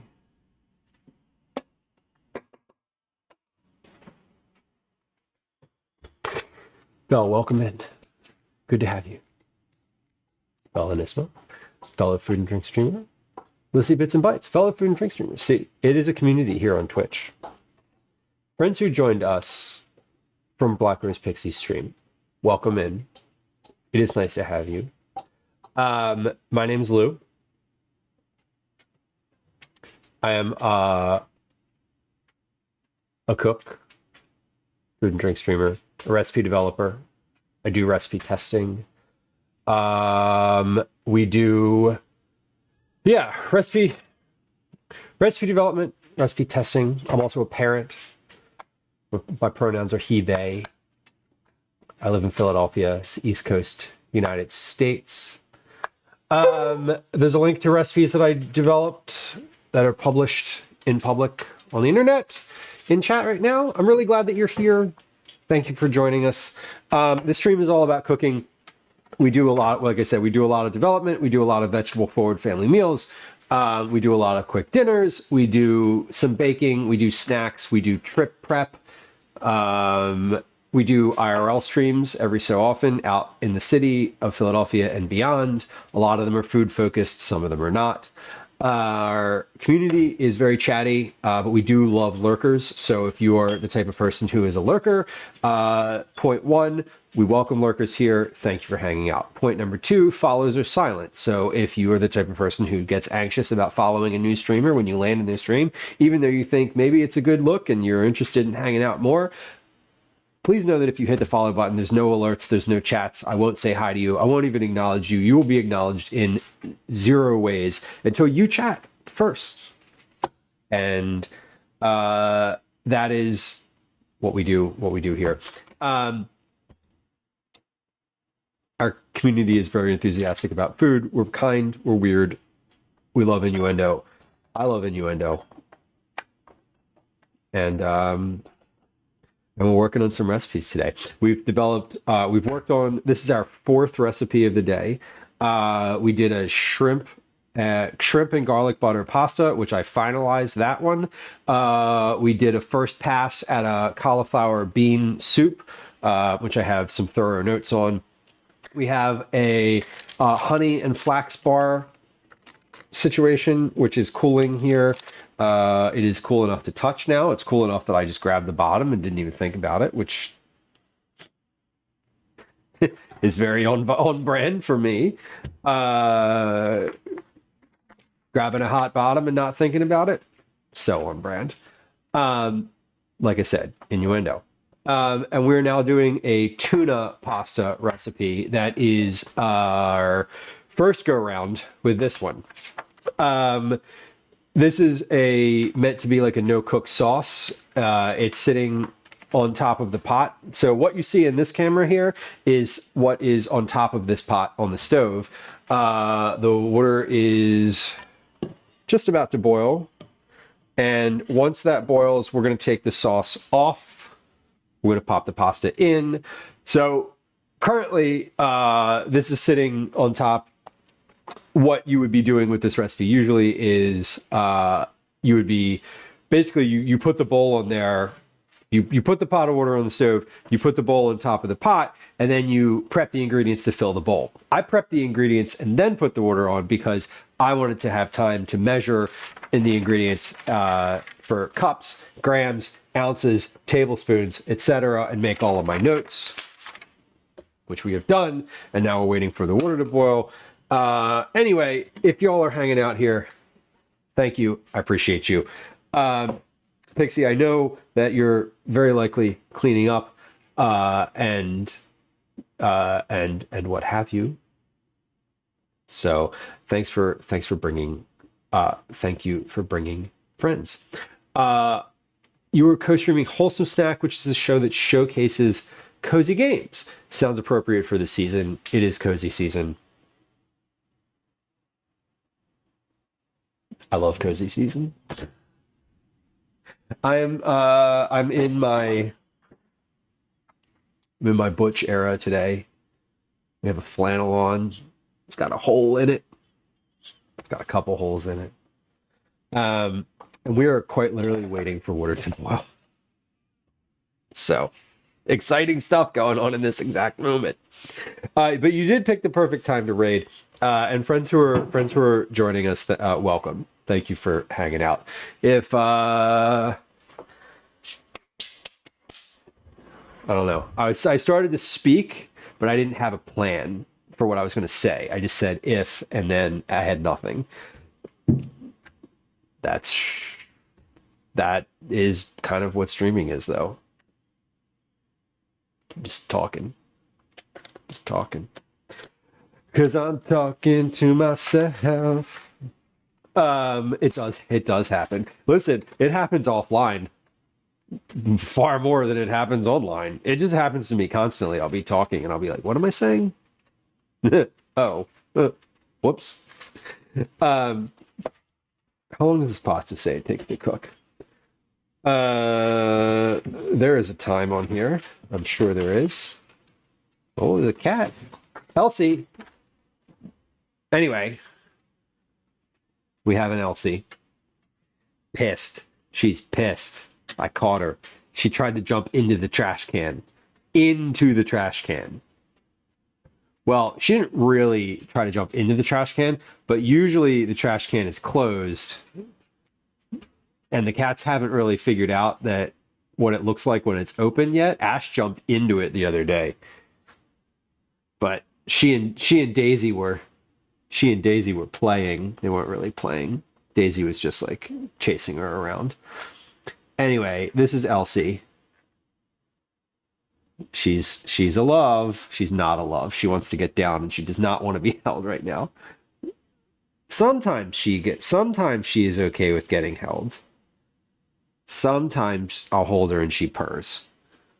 Most of the time she just is looking for opportunities.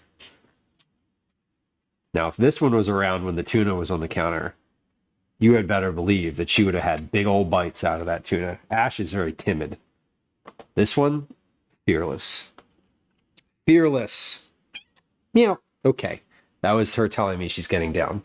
Here, you go this way. She does. She likes open boxes. She likes really anything she can get into. She's just like very I was saying this earlier, but she's very like tenacious and very what's the word? There's a word that I'm searching for. She's persistent. She's extremely persistent. Alien Fox Mulder, welcome in. Hello. Hello.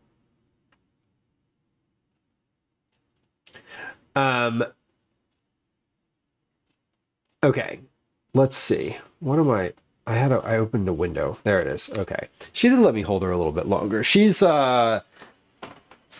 being pursued by Daisy, so I think she felt maybe it was safest to be where she was in that moment. Ariah says, my bitey cat just bit me. Yeah. None of these cats are bitey, thankfully. Not yet, anyway. Sometimes they don't get bitey until they're a little older. Okay, we're going to take this off now because we're starting to boil. I'm going to take this off, and we're at a boil. Beautiful. Camera is going to steam. Okay, we're going to drop the pasta in. We're not breaking it this time. We're just dropping it. And it says 10 minutes, boil for 10 minutes. So let's set a timer for 10, 1, 0, 0, 0, start. Okay, 10 minutes or so. As I mentioned earlier, friends who just joined us, thank you for the reminder. Bot follows are silent. There's no alerts. There's no chat sounds. And I am not going to say hi to you until you say hi first. So please feel free to follow if you are into food and drink stuff. And that is how you will remember to come back here. Unless you write it down. Anyway, This is now we're on. We're stirred. Everything is submerged. I need to remember to save a cup, at least a cup of this pasta water. I need to get my. Oh shoot! I put it in the dishwasher. Okay, I don't need 2 cups. I need at least 1 cup. So we're gonna put our cup measure. You know, the secret is to put the cup measure in the colander so that you don't forget. It's not really that much of a secret, but you know, feel free to take it as a tip if you like tips. All right, I'm finished. I think I'm finished. This is your friendly reminder to save a cup of your pasta water. Sparky, welcome in. Welcome in. Good evening to you. Very. It seems pretty it's late there. Late. I love a good tip. I too enjoy tips. I mean, listen. Command tip in chat if you wanna tip financially. If you want to leave a tip of an informative nature, feel free to do that. And if you want to use any other version of that term, call me. Nobody does that anymore. DM me. People were like, what does this mean? What are you doing? Huh? It's a telephone. You know, the thing that terrifies anyone who's a millennial or younger. That thing. Okay. I'm gonna walk over here for a second. I'm gonna dump those in the dish pan. Yes. A massive storm and it's midnight. I hope you're staying safe and indoors. But ham hock and lentil soup sounds delightful. That one doesn't. That one is a genuine, like, if someone wants to do that and they put that command in chat, it's like supposed to be helpful. Bring back Rotary. Like, call me. I'm a miniature DJ. It's not how that works. Yeah. Oh my God. Oh, I hope the power doesn't go out. Rotary phones are great. I'm gonna bring back a landline. Yeah, you gotta memorize your friends' numbers. Do y'all still when you are saying to roll down the window, like, is it still commonplace to do like this? Like, actually, I mean, if you're driving, it would be on the other side. Whatever. Is it commonplace to make that motion? I think it is, because otherwise, like, there's no other. That's like a universal motion, right? The TikTok trend.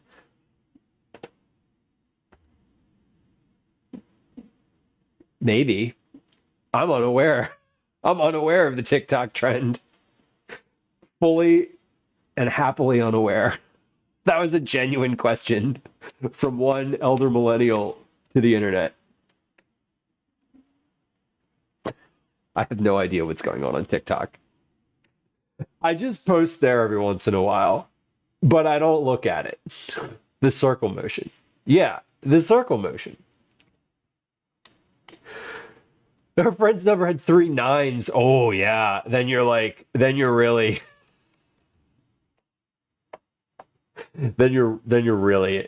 screwed.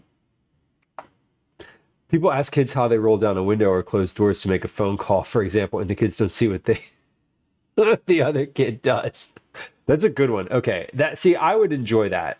I would enjoy watching that. Maybe it will come up on YouTube for me now that it's being mentioned.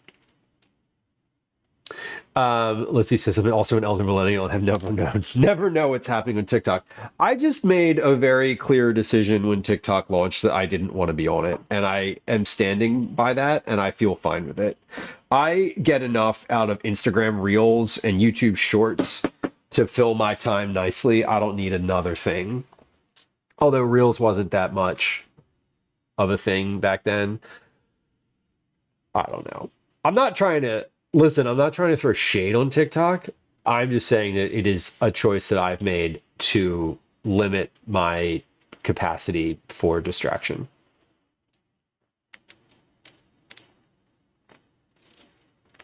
Sparky, I would love an F-150 truck. I know zero about cars, but I do know that I like that truck. So if this is my first car, I didn't even have seatbelts. Oh God. Sparky, I also have a VHS player. It's a combo DVD and VHS player. I also have a combo record player and cassette player. I don't like not being able to play all of my old media. I don't play it, and neither of those things is hooked up, but I could, and that's the point. Throw the shade. Nah, I guess what I'm saying is I'm not throwing shade on people who use TikTok and enjoy it. Like, as a corporation, yeah. But like, listen. The owners of Twitch, the owners of Google, the owners of all of it are all in the same shitty boat. And I don't think that any of them should be allowed to have the money that they have. So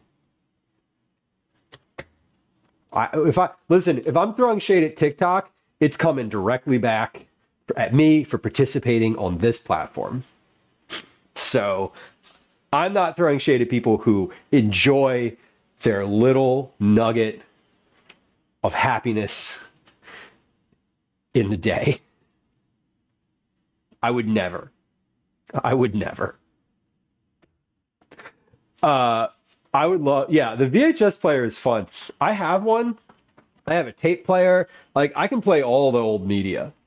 I don't like to throw things out when they still work. Like, I was never going to get rid of my VHS player simply because I don't have it hooked up to a TV anymore. No, it just goes in the box with the few VHS tapes that I have, and and someday I'll use it. The one that I have is from college. I bought it when I went to college so I could play so I could watch movies because they were on VHS. And they were on DVD. It was a combo player. The tape player I have is the one that lived in my house when I was a child. And my mom at one point was like, I'm gonna throw this out. Do you want it? And I was like, does it work? And she was like, yeah. And I was like, yes, I want it. It has a record player and it has 2 cassette decks, and you can like record from one cassette to another, or you can record, importantly, and I did this, you can record off of the radio. So I have all of these old mixtapes that are just like songs from the radio.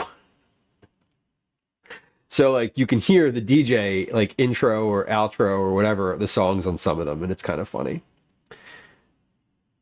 My back hurts. Yes, correct. Don't worry, it gets worse.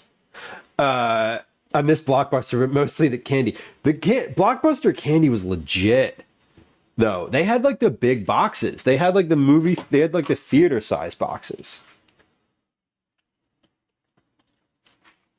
Look, Blockbuster was what's up. Like, I don't know what current type of like joy there is in the world. They need another minute. I don't know what type of joy equates to the feeling of going to Blockbuster as a child. Mike, welcome in. Reese, hello. Pixie Licious, hello. Welcome in. Good to have you. Thank you for coming through.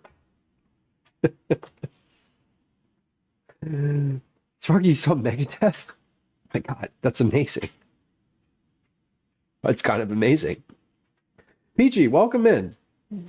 Like, it's going great. We're working on a pasta dish right now. Friends who are hanging out here. Mike is a fellow food and drink streamer, friend of the stream. Cheeky name, as the kids say, and I appreciate that. Please go give Mike a follow and a thank you for bringing friends through. In just a moment here, I will say hello and introduce myself. In the interim, I'm going to take this pot off the stove and we're going to drain it in the sink because it is finished. I am going to save. I'm confirming that I am saving some pasta water. I'm saving 2 cups. Here it is. I promise I'm saving it. We're going to drain this and then we're going to return it right back to the pan. And we're going to add our sauce in it. Add our sauce.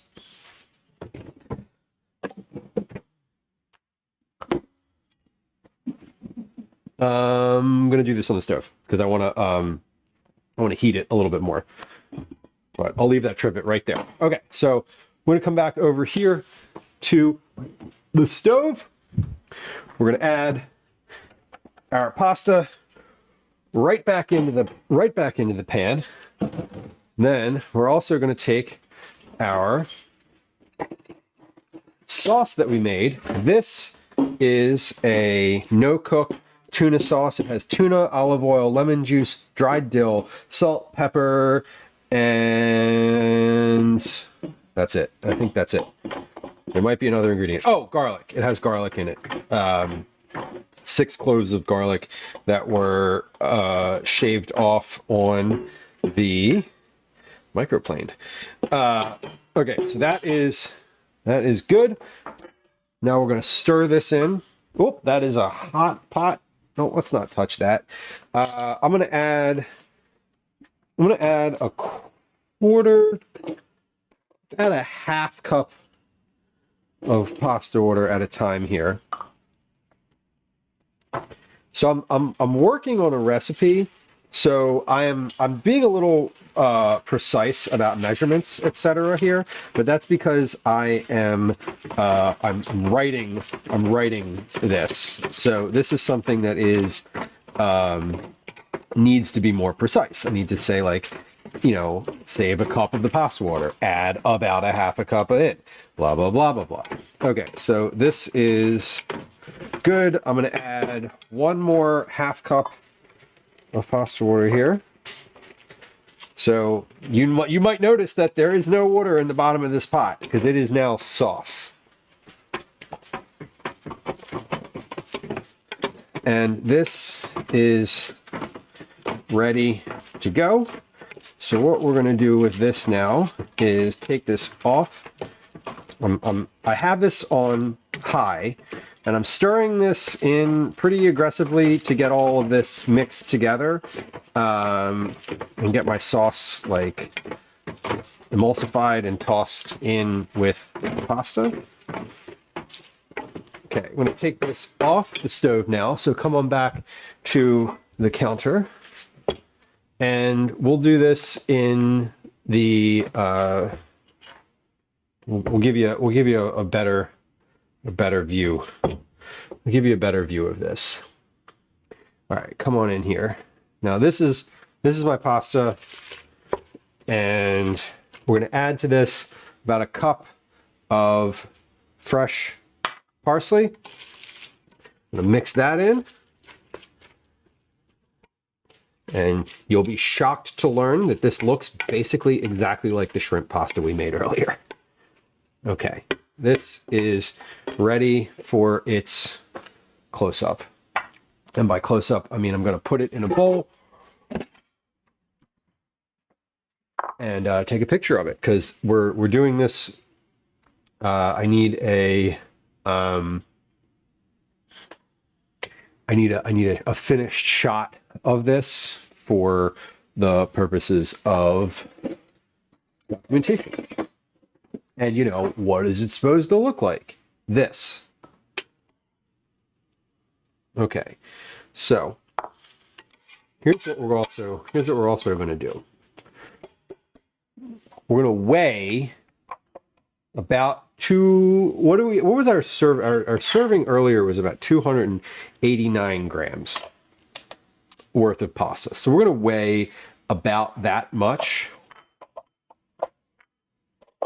Now, 289 is about a cup and a half of pasta. So that, how much is that? 251. We're very close. Okay, 251.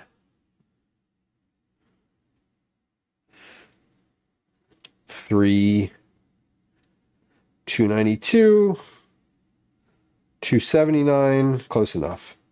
292. Okay, 292 grams in this bowl. What I'm going to do is measure the rest of this. We're going to divide it by 6, which is about what a box of pasta feeds. Like if everyone has a bowl that's about 289 grams, like that's a pretty good amount of pasta right there. Now, you could add a few more fresh herbs on top of there. You could add a bit of Parmesan. I prefer to add red pepper flakes to the top of this particular pasta. You can kind of do what you want with it. You can add cannellini beans into the actual mix so that it is a bit more heartier. You can do a lot with it. That's sort of the point here. What I'm going to do with it is weigh the rest of it.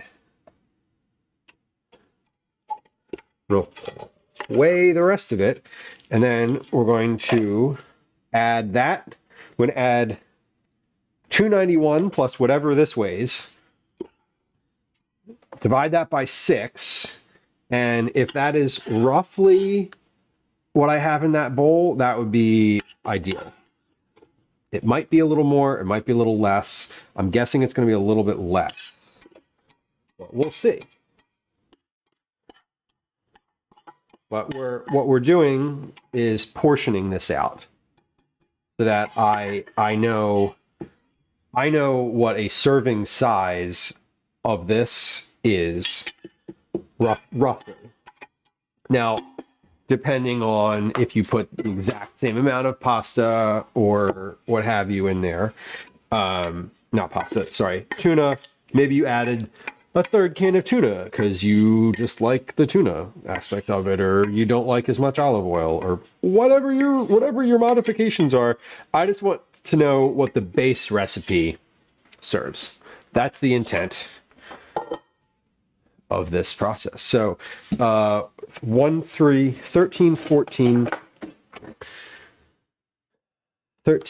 14 plus, what did I say, 291 equals 1605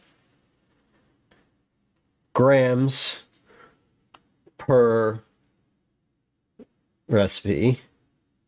1605 divided by 6 equals 267. So close, very close. 267 grams. I have 291 in here. Like, that is super, super close. That is going to be about that's V1. Hold on, where's V2? That is going to be about 1.75 cups per person serving, if we do six servings. Okay. I promise you it's not always math around here, but it is often math. But let's take a look.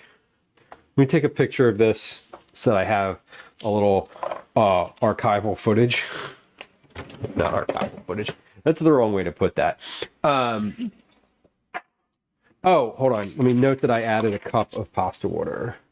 Reserve 1 cup of pasta water. Great. I already had that in my, I already had it in my notes. I just needed to fill in the blank. All right. Picture time. Picture time. Then we're going to, here's what we're going to do. We're going to recap. No, we're going to cut these, squares, and then we'll recap what we did today. And then I think we'll be finished for the day. But today was a very successful one, generally speaking, insofar as I made and documented 4 different recipes today. What I did not do was the dishes. Oh no. I'm just putting some stuff away as I sort of go through here because there's a lot of stuff just sitting out and I don't love that. It's visually cluttered here right now. Okay, so let's recap what we did today. No. First, let's eat this. Let's eat like a little bit of it and see how it is. All right. Looks good.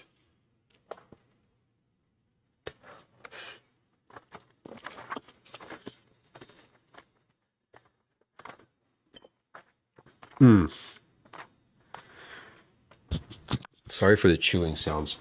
I know y'all love it because my microphone is usually right next to my temple. And when I start chewing, you can really hear it. Now you could totally put like 4 cans of tuna in this, and it would still not be enough.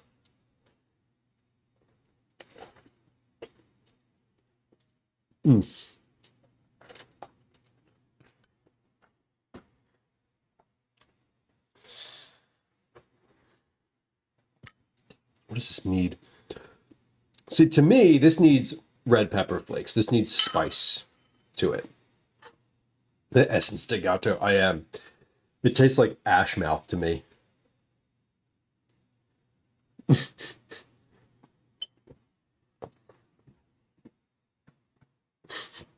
That's good. Oh my God.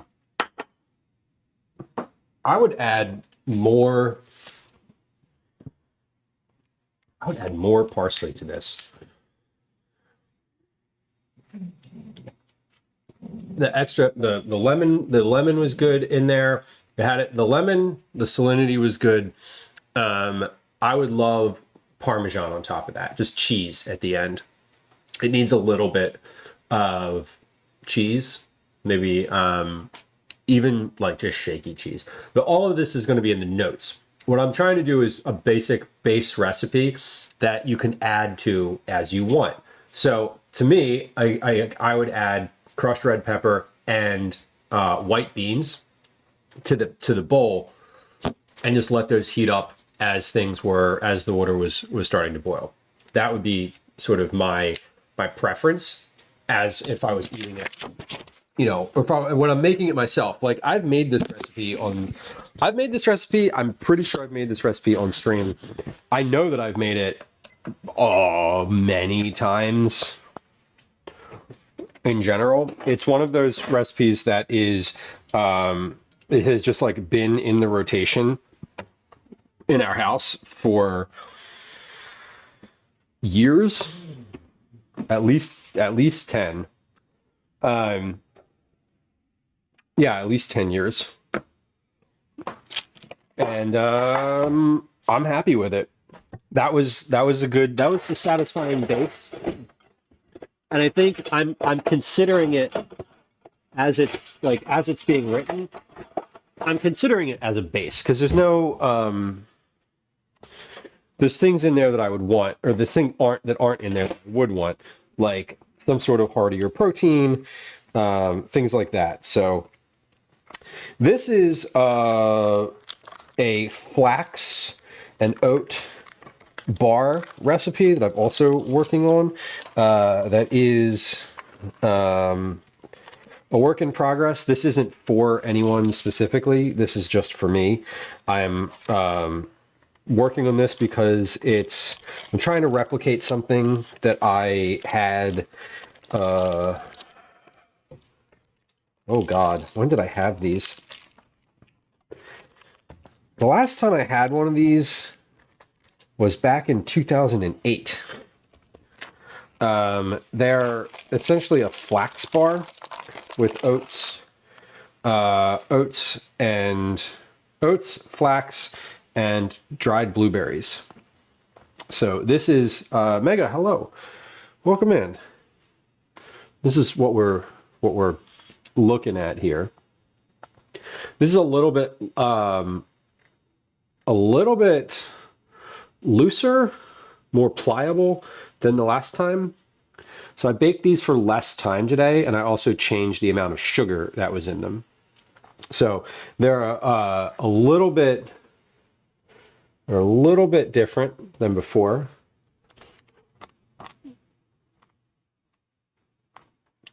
Oh, now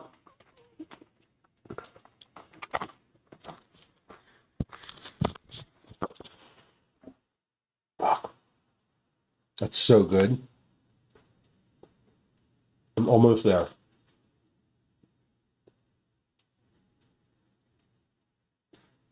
I'm going to let these dry overnight. But these might be there. If these dry and harden a little bit more, they're going to be fantastic.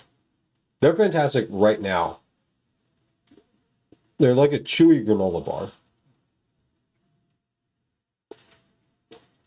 I want them to have a little bit more sturdiness. But flavor-wise, they're great. They're not burned. The thing with these is the last time I overcooked them. So today I think I undercooked them a little bit. And now I'm pretty sure that the note that I left myself that said 15 minutes on the recipe was how long I thought I should cook them next time, as opposed to how long I did cook them last time. I cooked them for 14 minutes today. So I think 15 is like, this would be the sweet spot if I didn't open the oven. But I'm really happy with the taste of these. I think the consistency could be a little more firm.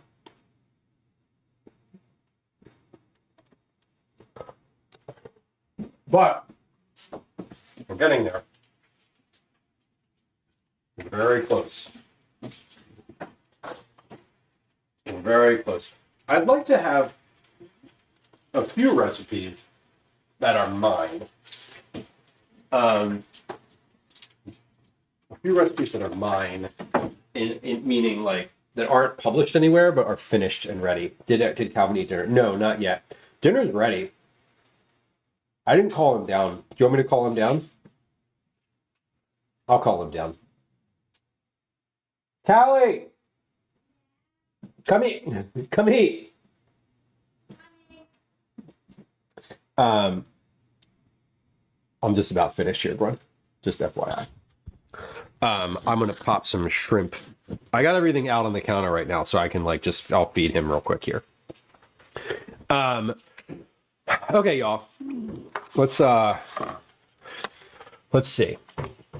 We're just about to be wrapped today. Let's see what we're doing here. Hold on a second. Okay. Who?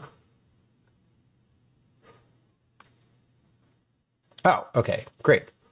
I think I know where we're gonna raid.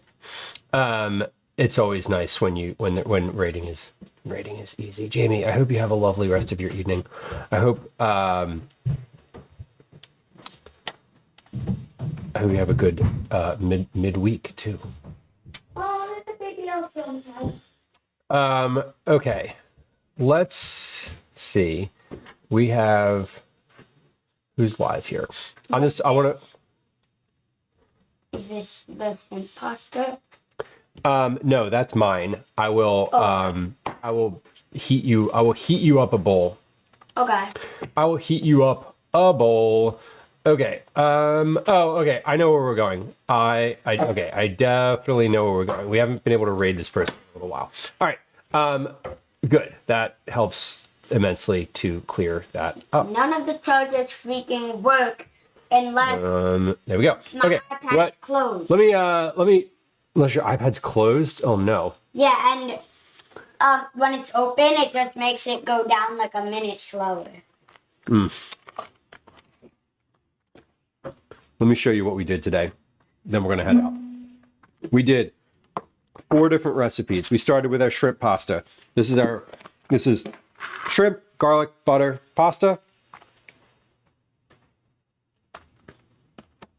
We then did a soup. This is a cauliflower white bean soup. We did a tuna, garlic, olive oil pasta. And we did a honey, flax, oat, dried blueberry bar. I am really happy with how everything came out today. I am really particularly pleased with the soup, which I was quicker and easier and tastier than I thought it was going to be. So all of those things are good. I have a question. Calvin, you have a question about chat. What's your question about chat? Let me put this in a bowl, and then I'm gonna hit the raid button because he needs to get fed. You want the shrimp, right? Yes. Okay. Why does it say check please as a check-in? It's at the end of the stream. Check please is a command that I can use that I usually use at the end of the stream to basically say, like, here's a bunch of social media links. That's where you can follow me on the internet. However, the way that it's structured, and if anyone wants to put this into chat, it would be super helpful. It says it right And just say, like, check please, check in, fix, and I like stream dump, command stream dump, fix check please, or something. Oh. I know, I see it, Cal. Oh, okay. I know exactly what you're talking about. I know exactly what you're talking about. You don't need to point it out. I got it. I got it. Well, you said if someone could type it in, it would be helpful. Yes, what I'm asking for something that is specific because it will remind me. See where it says thanks for the reminder? What that does is it posts it to a Discord channel where I look later after stream and I'm like, oh yeah, I wanted to remember that thing. And it's super helpful for me because I won't remember much in general. Chazzy, hello. Oh, Okay. there's been 12 We are going to raid. It's been what? 12 seconds since I last looked.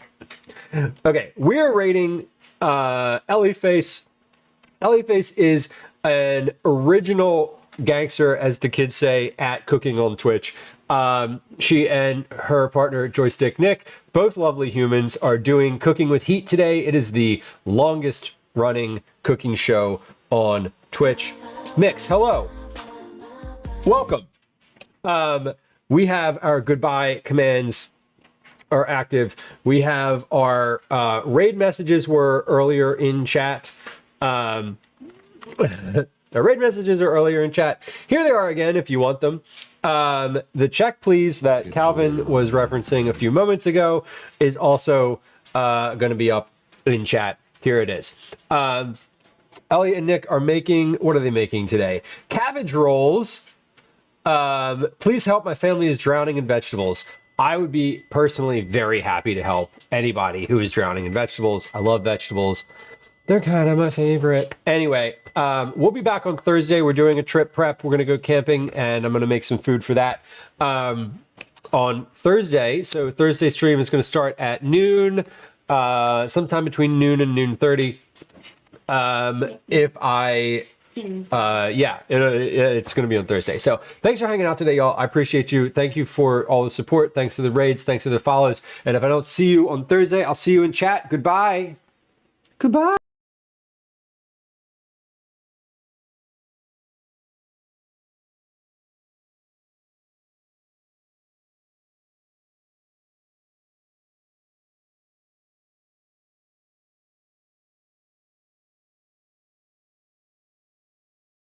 For the raid, welcome everyone from Eat It Dad stream.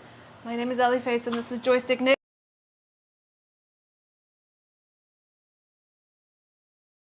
Bye, YouTube.